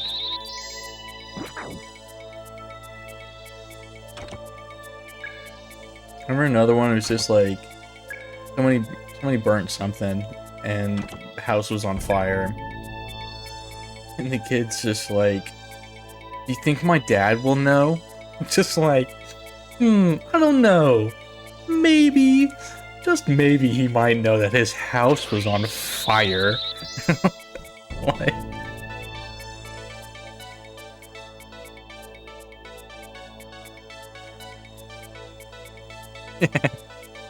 yeah. Ugh. It's funny, but it's like sad because you know it's, oh wow, that's a crazy trap. Luck +1. You just know, you don't want it to be true stories, but you know it is true stories because everyone's met those kind of people of, yeah, that would be them. Oh yeah, it kind of reminds me of a person I knew in the Navy. God, he was so stupid. So this guy's dad is a car mechanic. His dad's been working as a car mechanic for probably most of this guy's life. Not related to. So this guy, his dad's a car mechanic.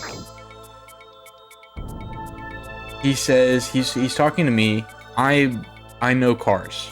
I know cars pretty damn well. I've done like car restorations. And I've talked to him about this before, and he was like, "Yeah, I don't really know cars. It's kind of what my dad did. I didn't do it."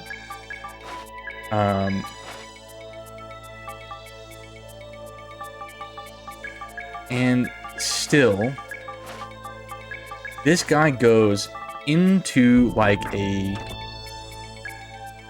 it's kind of like a grocery store kind of place, but it also sells like a little bit of everything. And he buys two, what is it, like the 5 quarts car oil, like 2 5 quarts, the 10 quarts of this stuff, the bottles. He goes to his car in the parking lot of this grocery store, opens up his hood to his car, opens the oil cap, and pours until it's overflowing out of the oil cap.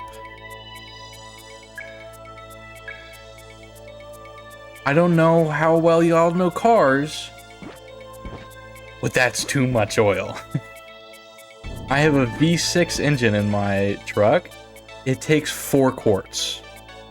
This man put almost 10. into a, like, inline 4.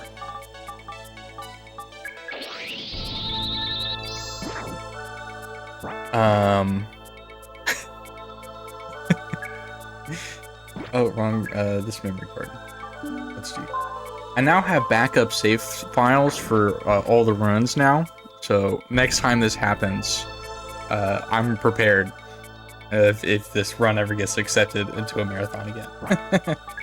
But yeah, he poured all of it in, and then sits in his car, tries to turn it on, doesn't turn on, doesn't turn on, doesn't turn on. And because he's turning the key, the oil's still he caused about, I think, $4,000 to $5,000 worth of damage to his car.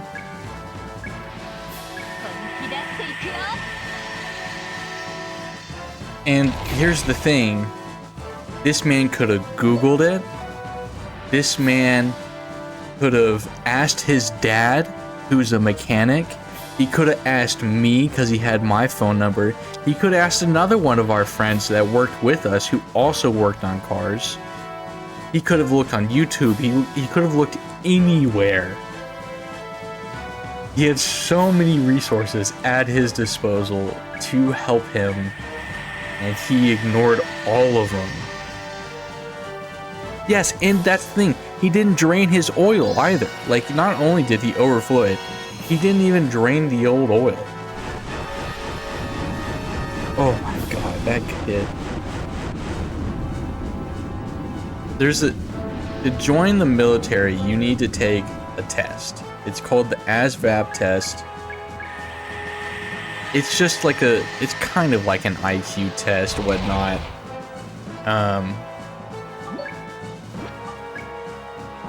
Maybe not exactly like, but you know, similar-ish. To join the Navy, you need to have at minimum a 30. This man had a 30. This man got the absolute minimum score to enter the military. His job options were gate guard and cook, or undesignated, which means you don't actually have a job. So those were his 3 options. That's all he could do in the military.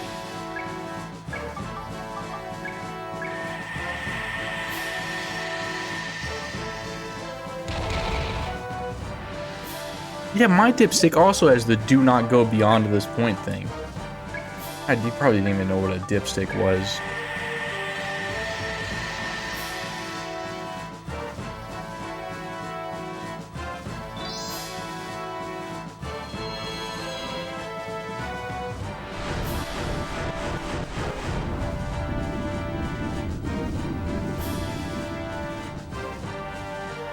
There are some engines that do take like a lot of ports or whatnot.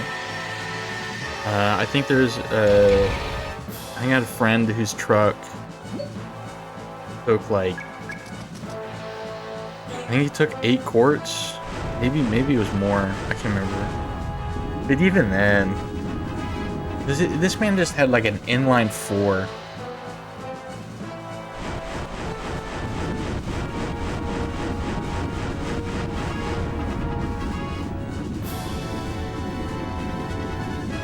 Oh, wait, he didn't get any nicknames.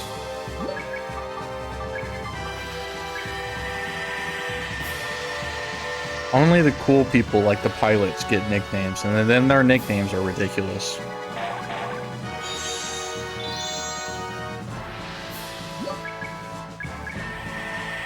You always see in like the movies or whatnot, like these military people have like these cool ass nicknames. That's just not true. That's not how it works. They don't get those nicknames.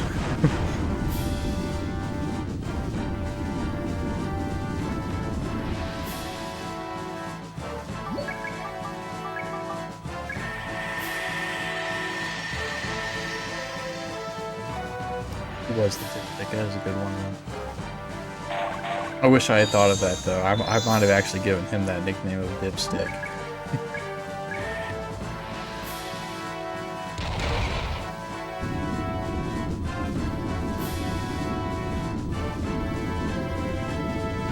Master of the obvious, yeah.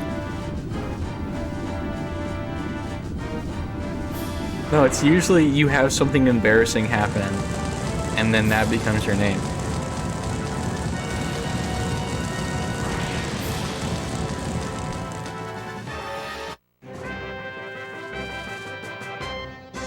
It's not a, oh, you did something really cool, so you get a cool nickname. It's, oh, you did something stupid, or you messed up big time. So that's your nickname now. Okay, but hey, we've made progress today, alright? We just beat Ruins number 4, where we died before. It took me about 2 hours to get back. 2 hours, like 10 to get back. We're back, everybody. We're back to new content. New content for y'all, say.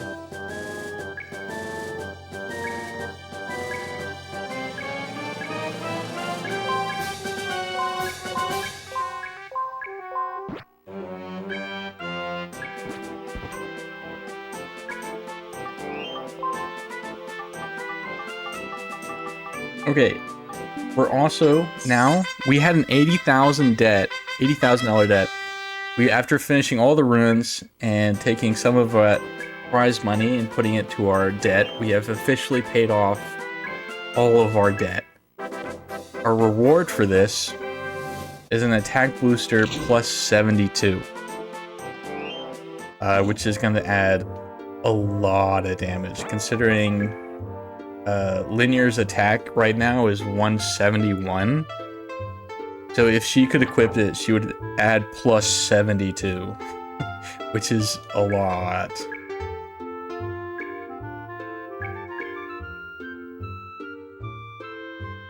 Dude, I'm so hungry now.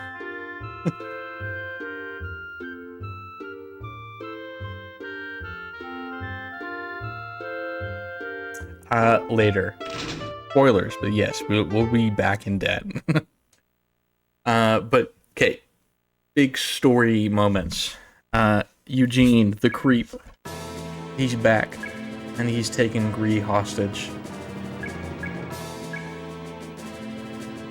Gree sacrificing himself, being the person who tells us to run. Not actually sacrificing himself, but he does tell us to run.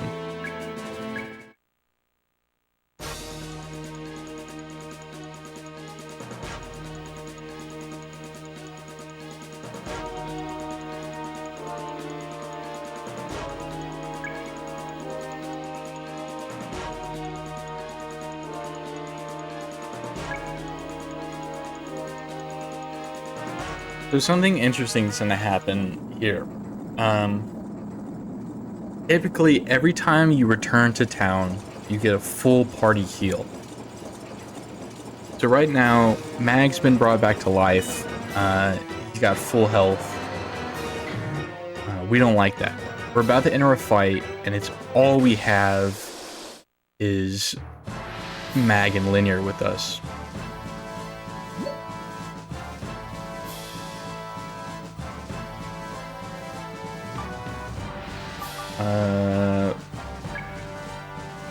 Where's my phone? I actually need a calculator for this so that I don't actually accidentally over damage. Because I've done that many times.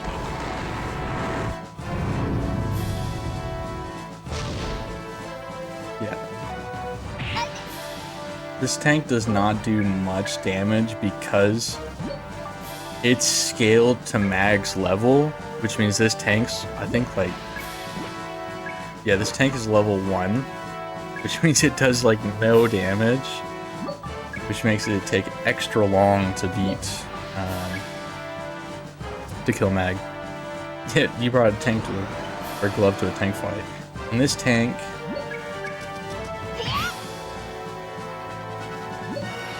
we just needed to kill Mag. As soon as it kills Mag, we can kill it with Linear. Because Linear's level 23, I think.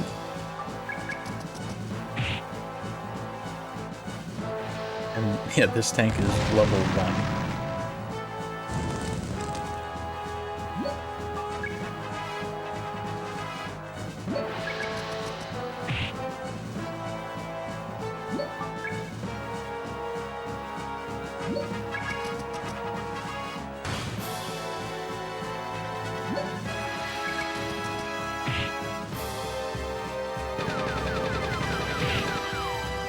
Okay, almost dead.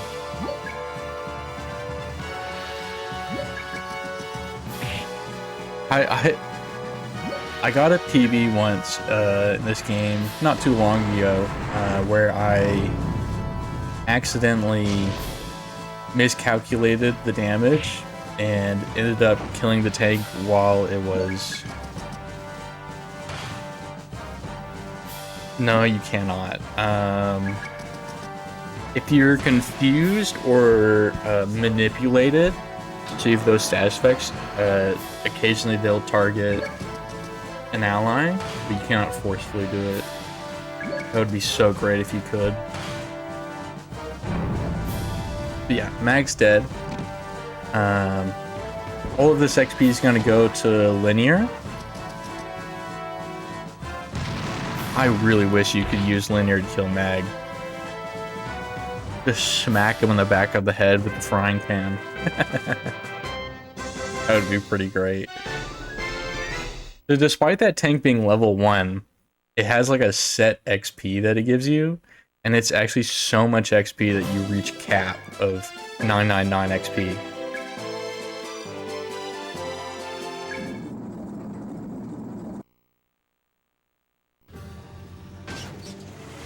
And then we get a cutscene. We get an actual like FMV cutscene here.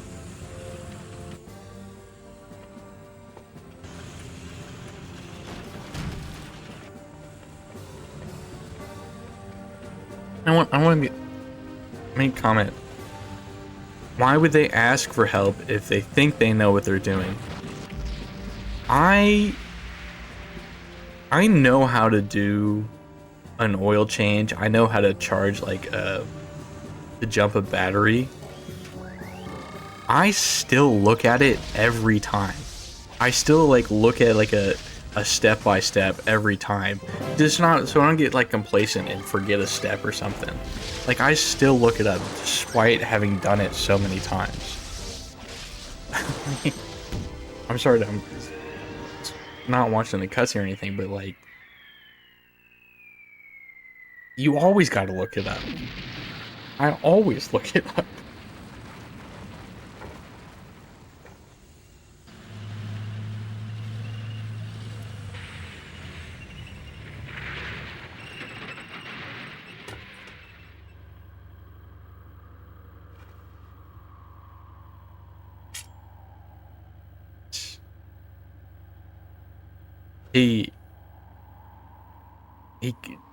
It takes 2 minutes to Google something. Not even 2 minutes.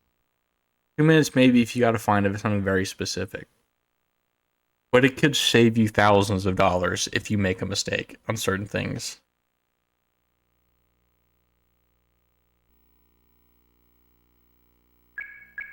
Okay, yeah. So what, kind of recap cutscene. Mag passes out. Linear gets kidnapped by the creepy Eugene. So we've lost Linear.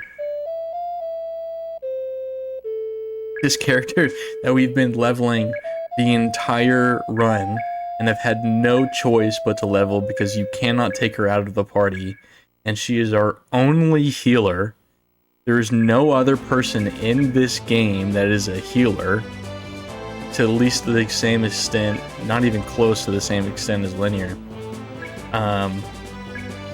And right before we go to the final dungeon, the final, not even dungeon, the final fights, the boss fights, the final area, they take our healer away. They take our support character away right before the end of the run. It's honestly mind-blowing of why would you do that? Why would you let you get attached to this character, be so reliant on their healing, and then just take them away? It's so crazy.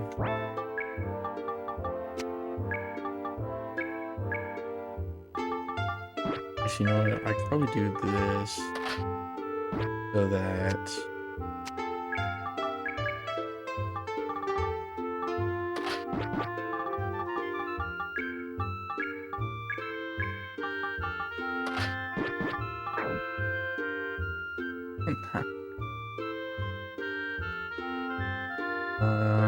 what do I need?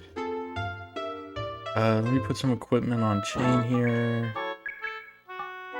Gas mask. I don't have a jacket. So I need a coat.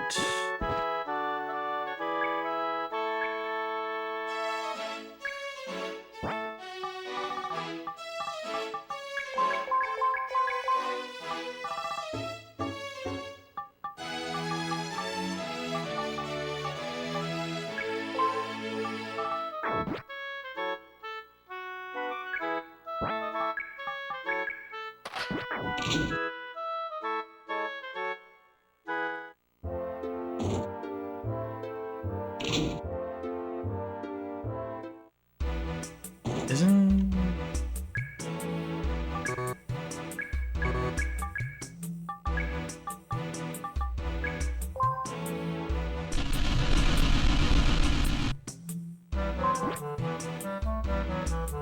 You didn't miss much.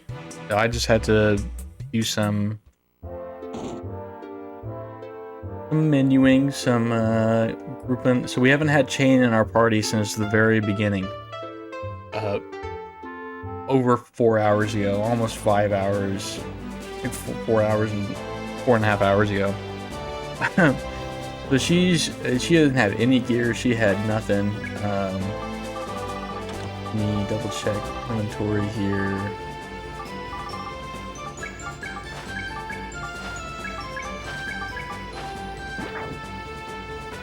Okay.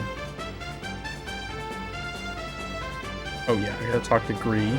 Because once we leave, we will not be able to come back. Let's go.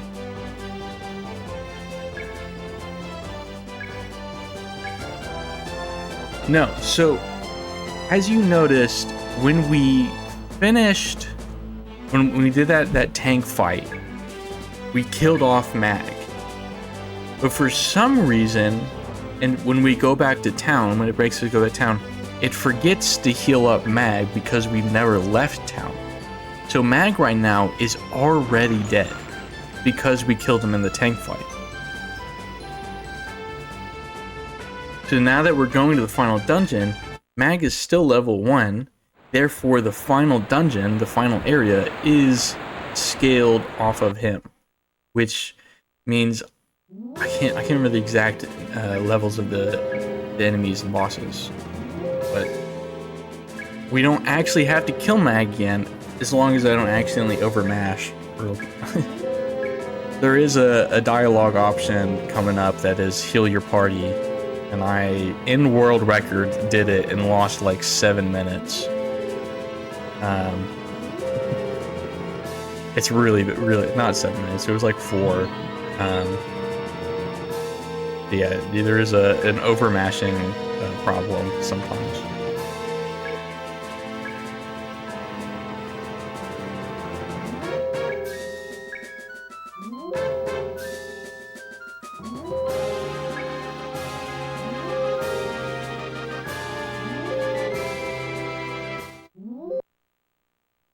And Lou, yeah, I've looked at those. I just don't have like I don't have any soldering things at all. So I would need to buy a whole solder kit, all the tools, all the equipment and stuff. Or I can try to borrow the schools, but they're a bit stingy sometimes.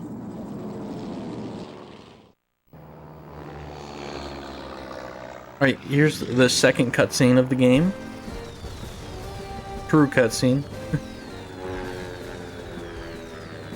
Dude, yeah, this is the seaplane we've been using the whole time. We're getting shot to hell here. 3's doing his best. He's piloting like a demon. Getting blown up over and over again. Somehow still flying. And crashed directly onto the boat. This is not an aircraft carrier. They should not be landing here. And now he's broken the seaplane.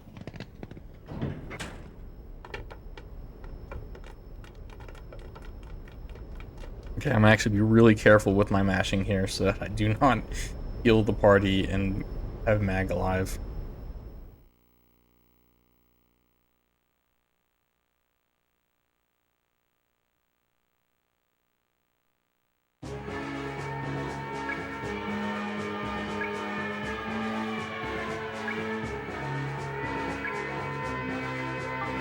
Go with Chain and Pepper.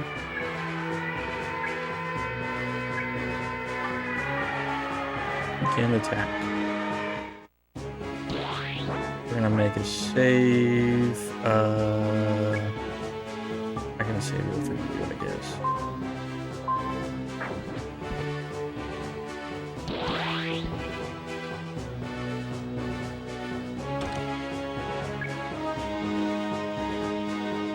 Yeah, so we're attacking the 8th Imperial Army. We're attacking an entire nation's army, basically.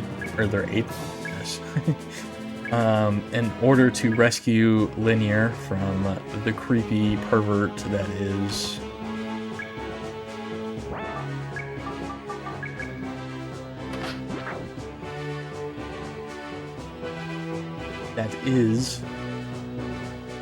Words, my words. That is Eugene.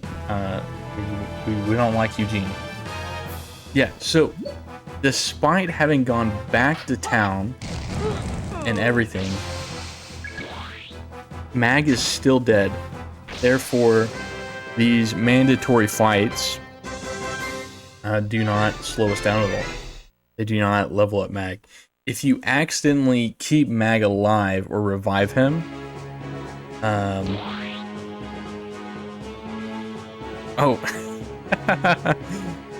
Eugene and Gambler. Maybe not all Eugenes, but the Eugene in the game. We hate Eugene. Valkyrie Chronicles is evolution. What do you mean? I haven't played Valkyrie Chronicles.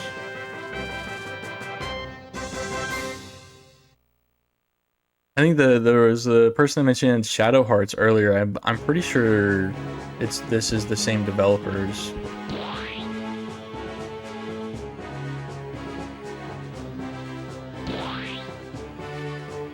This is a funny one. I haven't seen any intruders. Honest, I don't know what you're talking about. As he looks at a wall.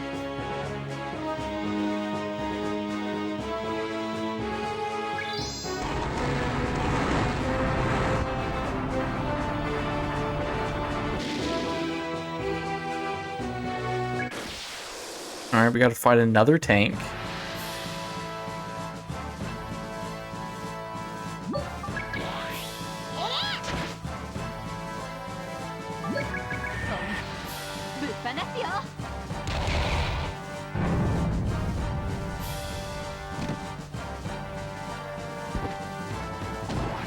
Oh. Crazy. I should play that game, I guess. Because, I mean, that's pretty spot on to what this is. I mean, except that the Imperial Army fails to dig up any super weapons. They're looking for one. They fail to find it.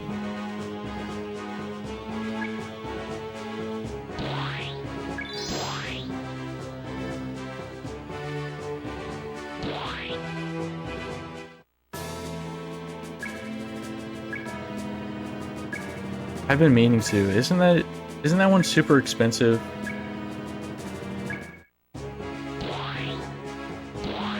I think I remember that every Chronicles is expensive.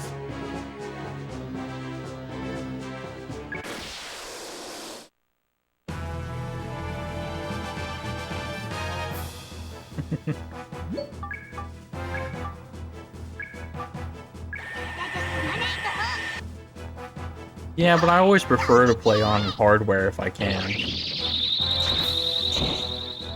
Because it's PS1, if I remember correctly.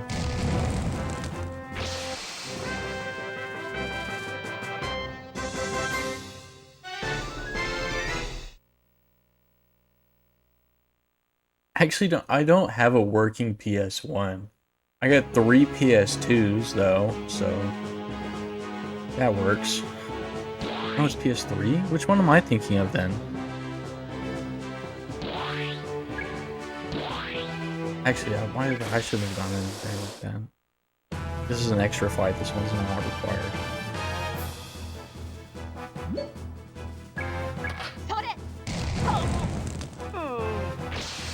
Ooh.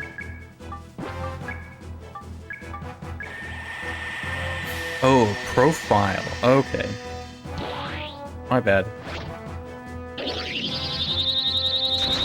PS3. I got a PS3. And if it's on PC, was it just on Steam then? Because I was thinking it was profile, which is, I guess, is very expensive.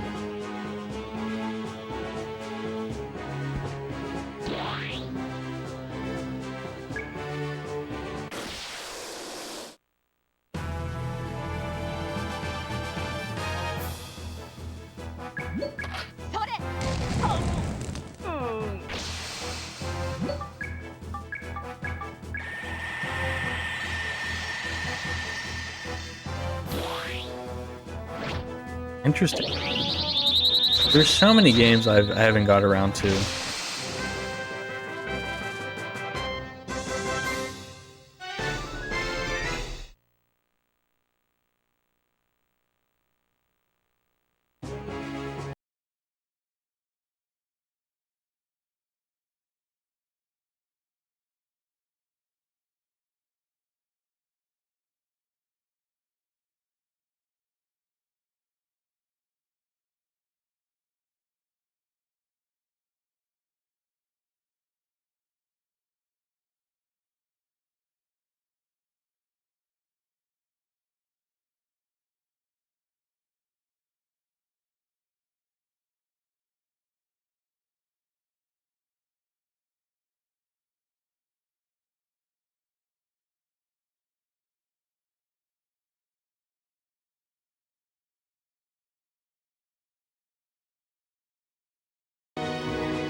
Okay. I didn't move at all. You haven't missed any.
Okay. We are back. I'm gonna give it a sec. But, yeah, so Eugene has just given full permissions to shoot and kill with heavy weaponry on a 15-year-old kid, like a 14-year-old kid, and a woman. So, once again, Eugene being a bit of an ass.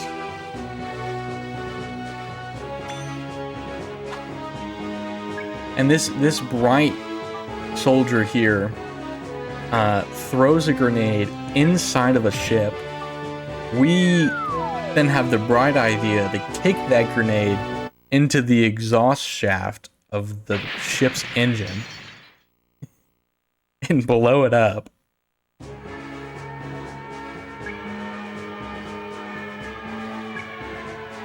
Are we back for everybody?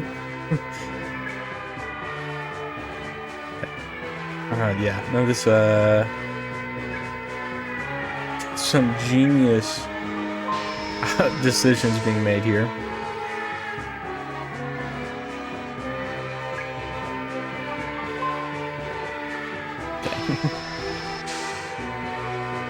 If we had grenade in our party, this wouldn't have happened. You know, he's a smart guy. This wouldn't, none of this would have happened. Oops. There's an item somewhere. Here we go.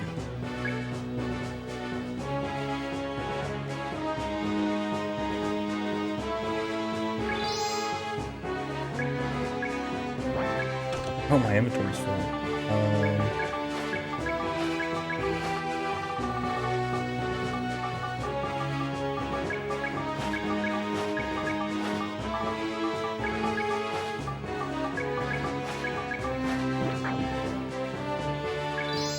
Should we grab... Oh, I gotta pull my notes back up after OBS went down. We need the Cosmos Fruit, Green Moss... Yeah, we have that. Then we can also grab... This one? Which one is it? There we go. Yeah, we'll make a save.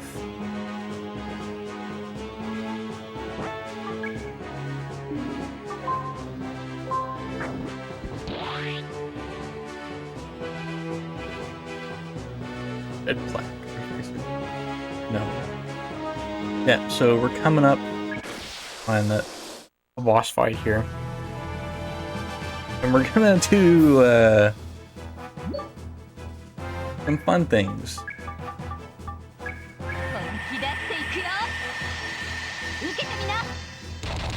Oop, I probably could skip that.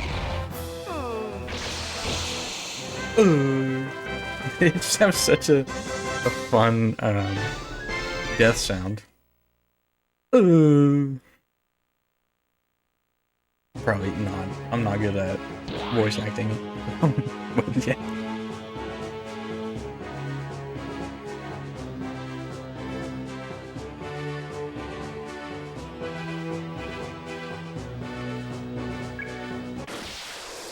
Fun fact after this fight, there's you saw 3 people there that were trying to kill. Get this guy. So after we beat this fight, there'll be a fun little cutscene. Not cutscene, but a little action.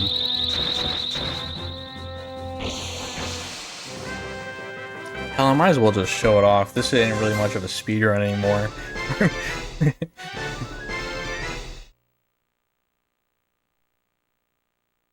So there's this guy right here who decides to just fall on the ground. But if you run up to him, you got us, you really got us. I don't want to do this. Oh god, fine, I have to do this. You can fight him.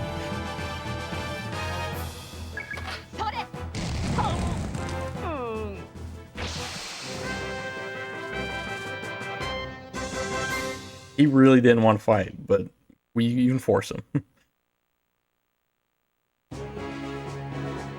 Okay, before we enter this next one, we're going to use some items to restore our FP to Pepper.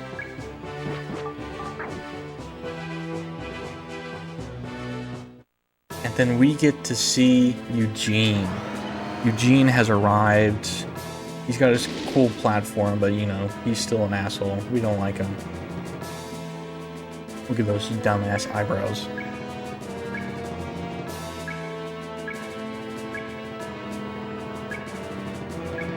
He's insulting us, trying to not... We want linear back, he's not giving us. He pulls out his soldiers as if we hadn't just killed about 1,000 of them before we arrive here.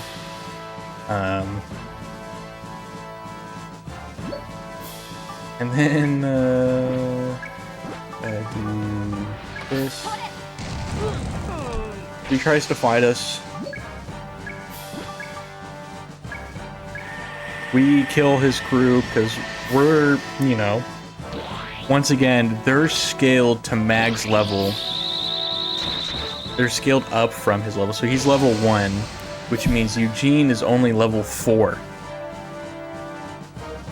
Eugene, this boss right now, is only level 4. So we're going to pull out this attack here called Trigger Happy, which uses all of your your attack points, your like mana.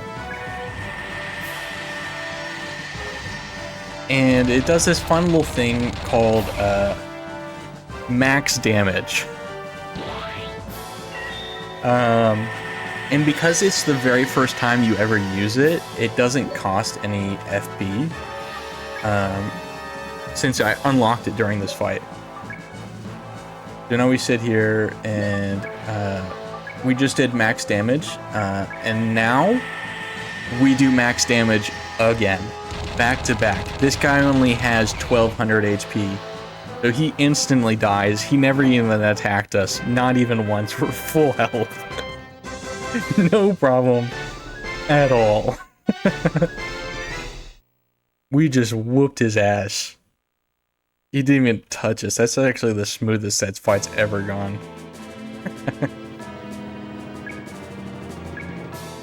But he's not dead. He just runs away.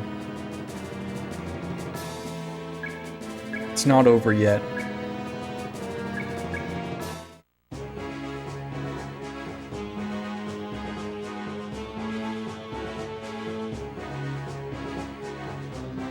He's level with Mag on the ground. That's good. That's good. We gotta do this another damn fight. Keeps running away. He can't keep getting away with it.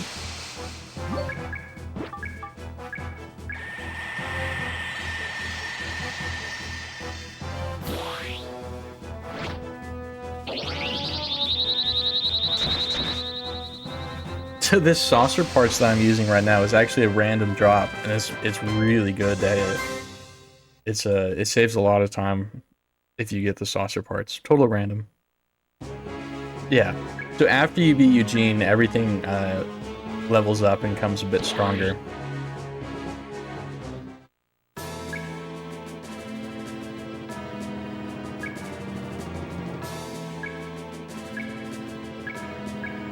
Holding her hostage.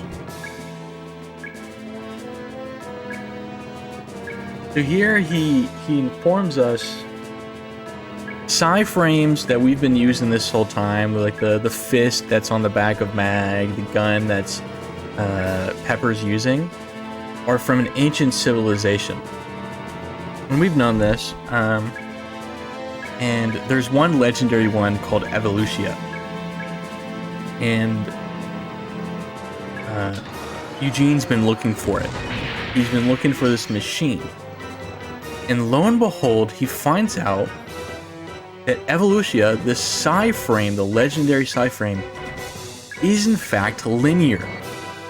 This girl that arrived to us a couple years ago with a letter from our father who has disappeared is not in fact this young girl, but a psi frame from an ancient civilization that disappeared thousands of years ago. Plot twist.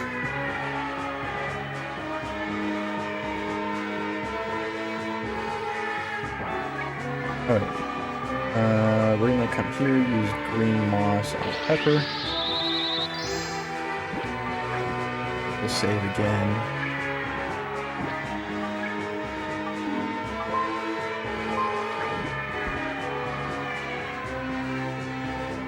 Like usual, crazy, yeah. Oh wait, so we're now going in. Yeah, so Eugene has started shooting at his own ship. So the ship's currently blowing up around us. And we're gonna enter this strange building on the ship. We're chasing after Eugene, taking the side path. And we come across Linear all tied up in this corner. We're like, oh, we have to save her.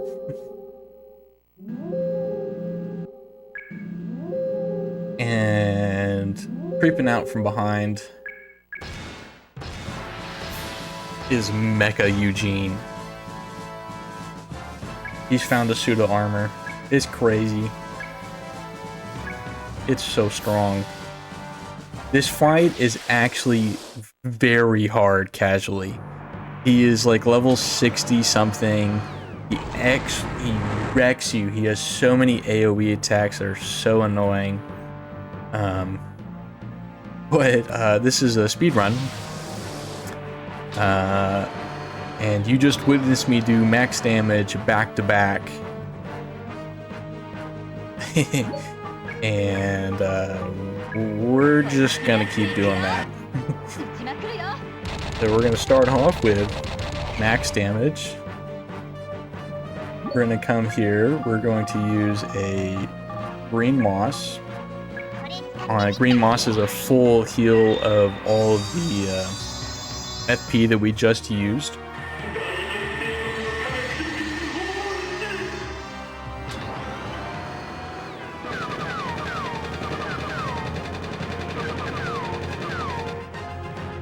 Actually, I wonder what level is he? Yeah, Prince Eugene, level 6. Yeah, real threat to us at level 30 almost.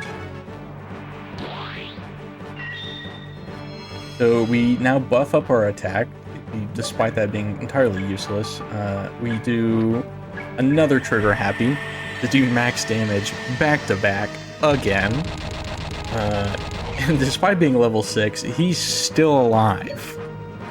So we're gonna come here. We just used a full heal, and we're gonna come here, and we're gonna use another full heal, so that we do not only back-to-back max damage, but back-to-back-to-back max damage to instantly wipe him out and kill this boss in 3 hits. And if you could, if there wasn't a cap on the damage, I'm sure it would be like a one-shot. In the 60s, I believe. I think when I beat this game my first time, I was around level 60. But since it's dependent on what level you are, what like the level mag is, you can be at level 6, or if you want to grind to like 99, he could, I think, be 99. For my casual, I think I beat the game at around 60s, mid 60s, late 60s kind of thing. Yeah, we beat Eugene. He's passed out in this mech. Time's gonna come up here in the next 5 minutes or so.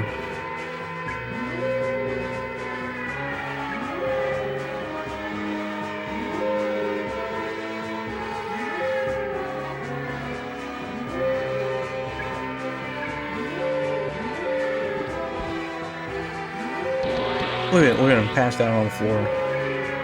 Evolution.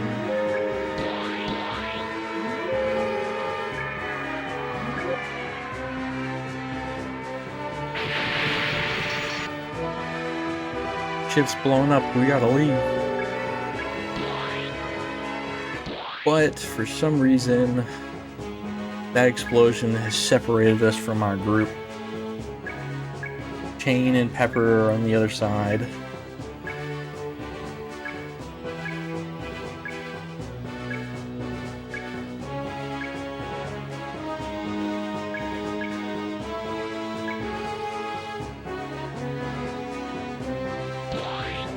We travel back. We find Eugene is gone. But he came my way, so there has to be another. I'm sorry, I'm getting tired. I'm talking too much.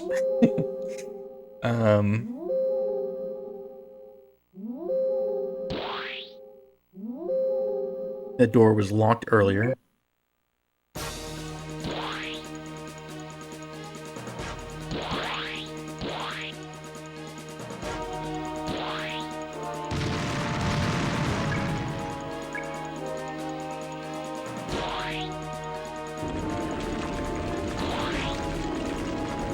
Okay.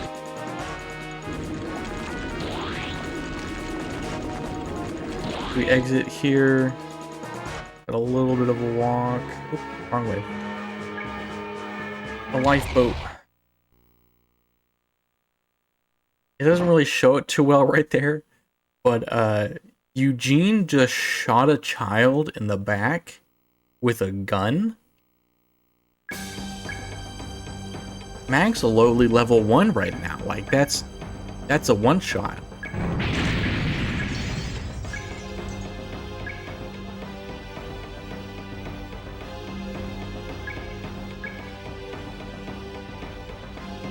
Linear has still yet to speak this entire game.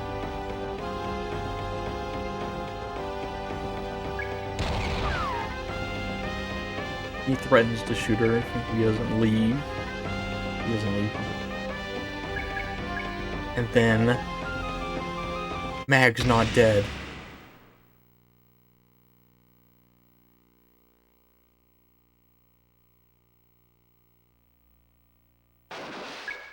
That gotta feel good to punch that man right in the face like that.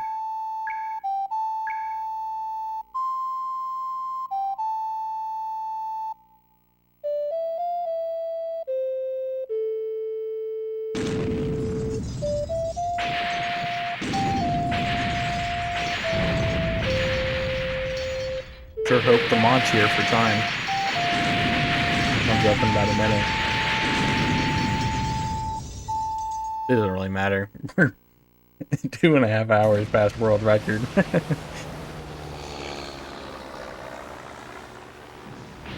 So here it is. It's a one last cutscene. Witnessing Linear reach her full powers as the legendary Psi frame of Evolutia. And she heals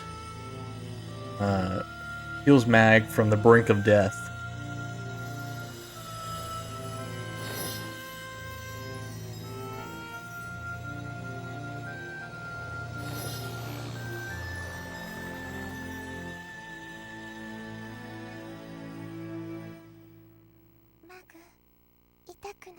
Yep, that plane's flying. I don't know, but it's flying.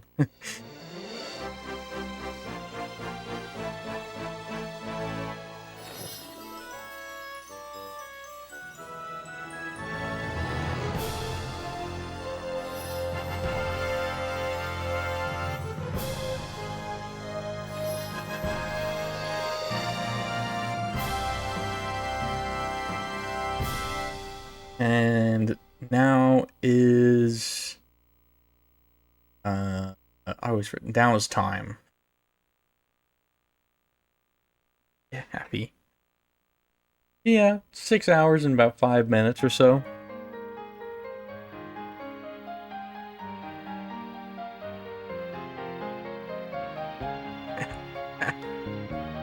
This was an adventure and a nightmare. The game not saving, getting double credited to lose it all.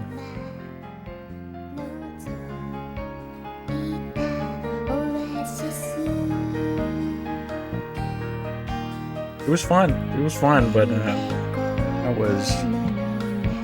Oh. Still ahead of schedule. That is true. I'm just happy I had a save file. That wasn't just like in the like that was closest. If I had to start from scratch, oh, that would have been bad. And now I have backup save files through the next marathon. I made them live during the marathon.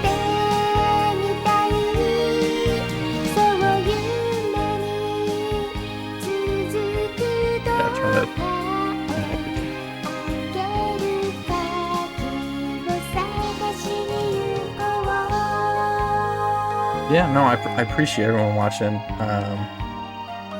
and enjoying the train wreck that happened. I hope everyone enjoyed Evolution. It's a really great game.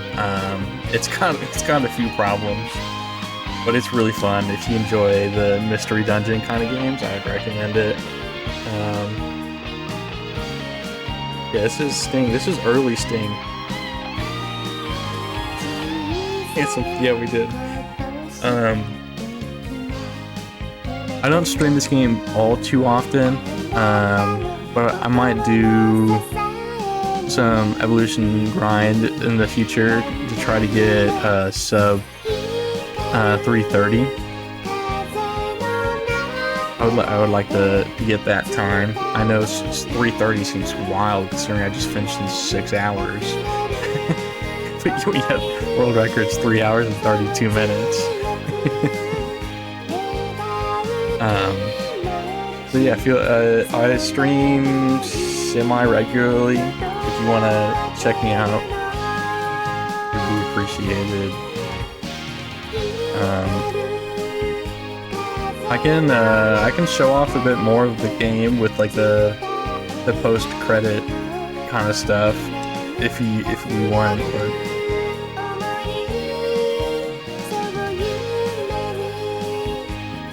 oh, it's definitely not going to be the Dreamcast version. It's going to be the GameCube. I would love for it to be the Dreamcast version. No, I mean, like, I gotta eat and do stuff. I'm probably not going to bed for at least another hour or two. I don't remember when it talks about the new debt. Hopefully it's now. I do want to at least show off the funny debt message. This is the the post disaster estimate. Original estimate was 4 hours and 15 minutes, which I thought was gonna be way over what I would get. Your evolution is everlasting.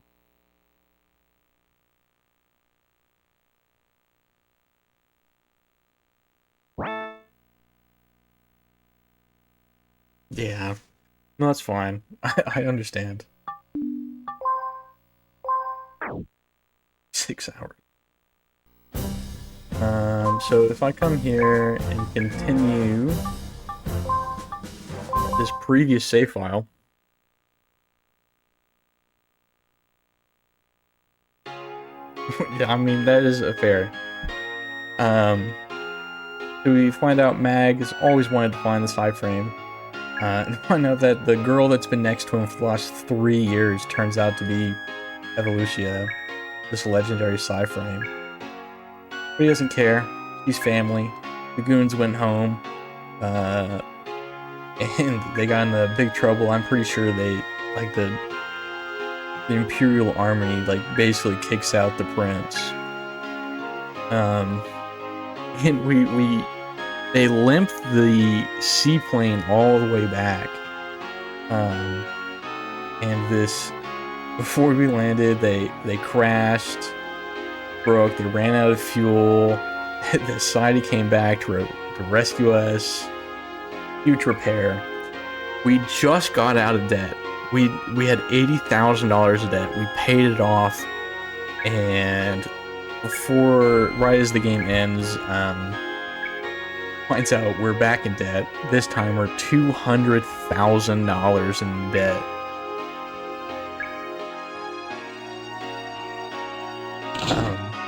And that's post game. Post game is working on paying off that debt. But yeah, no, that's all I kind of wanted to show there. The new debt. Once you get out, you're right back in.